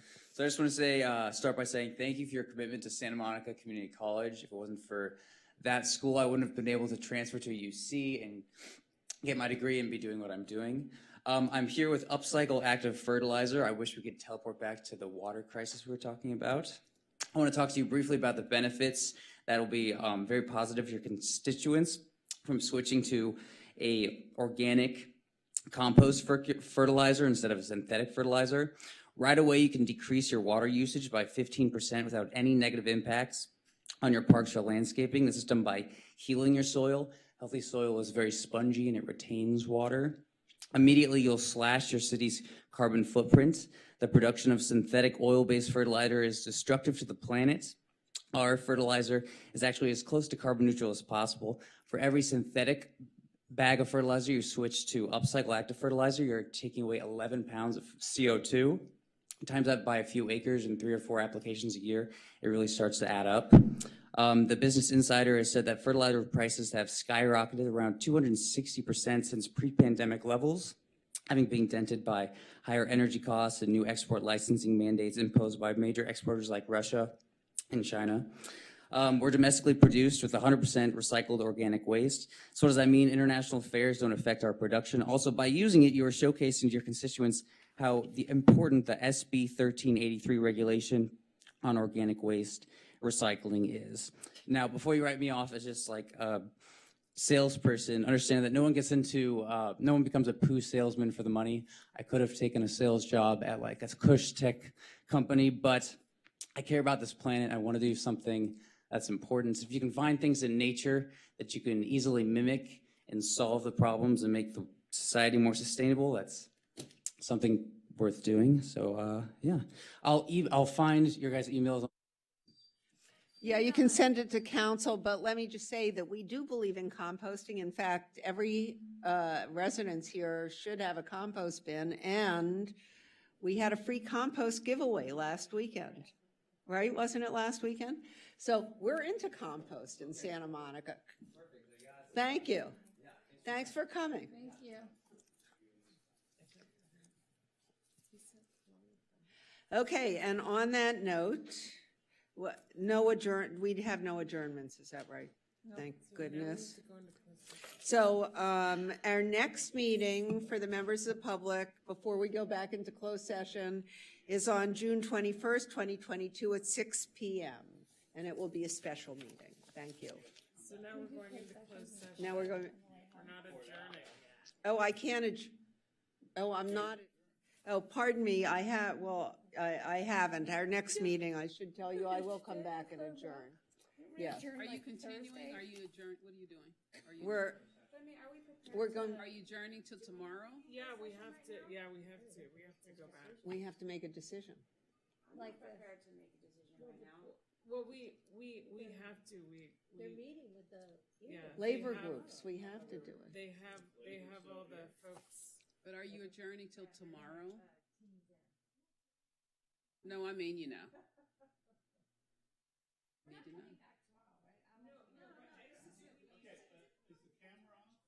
Need to know. You're on YouTube.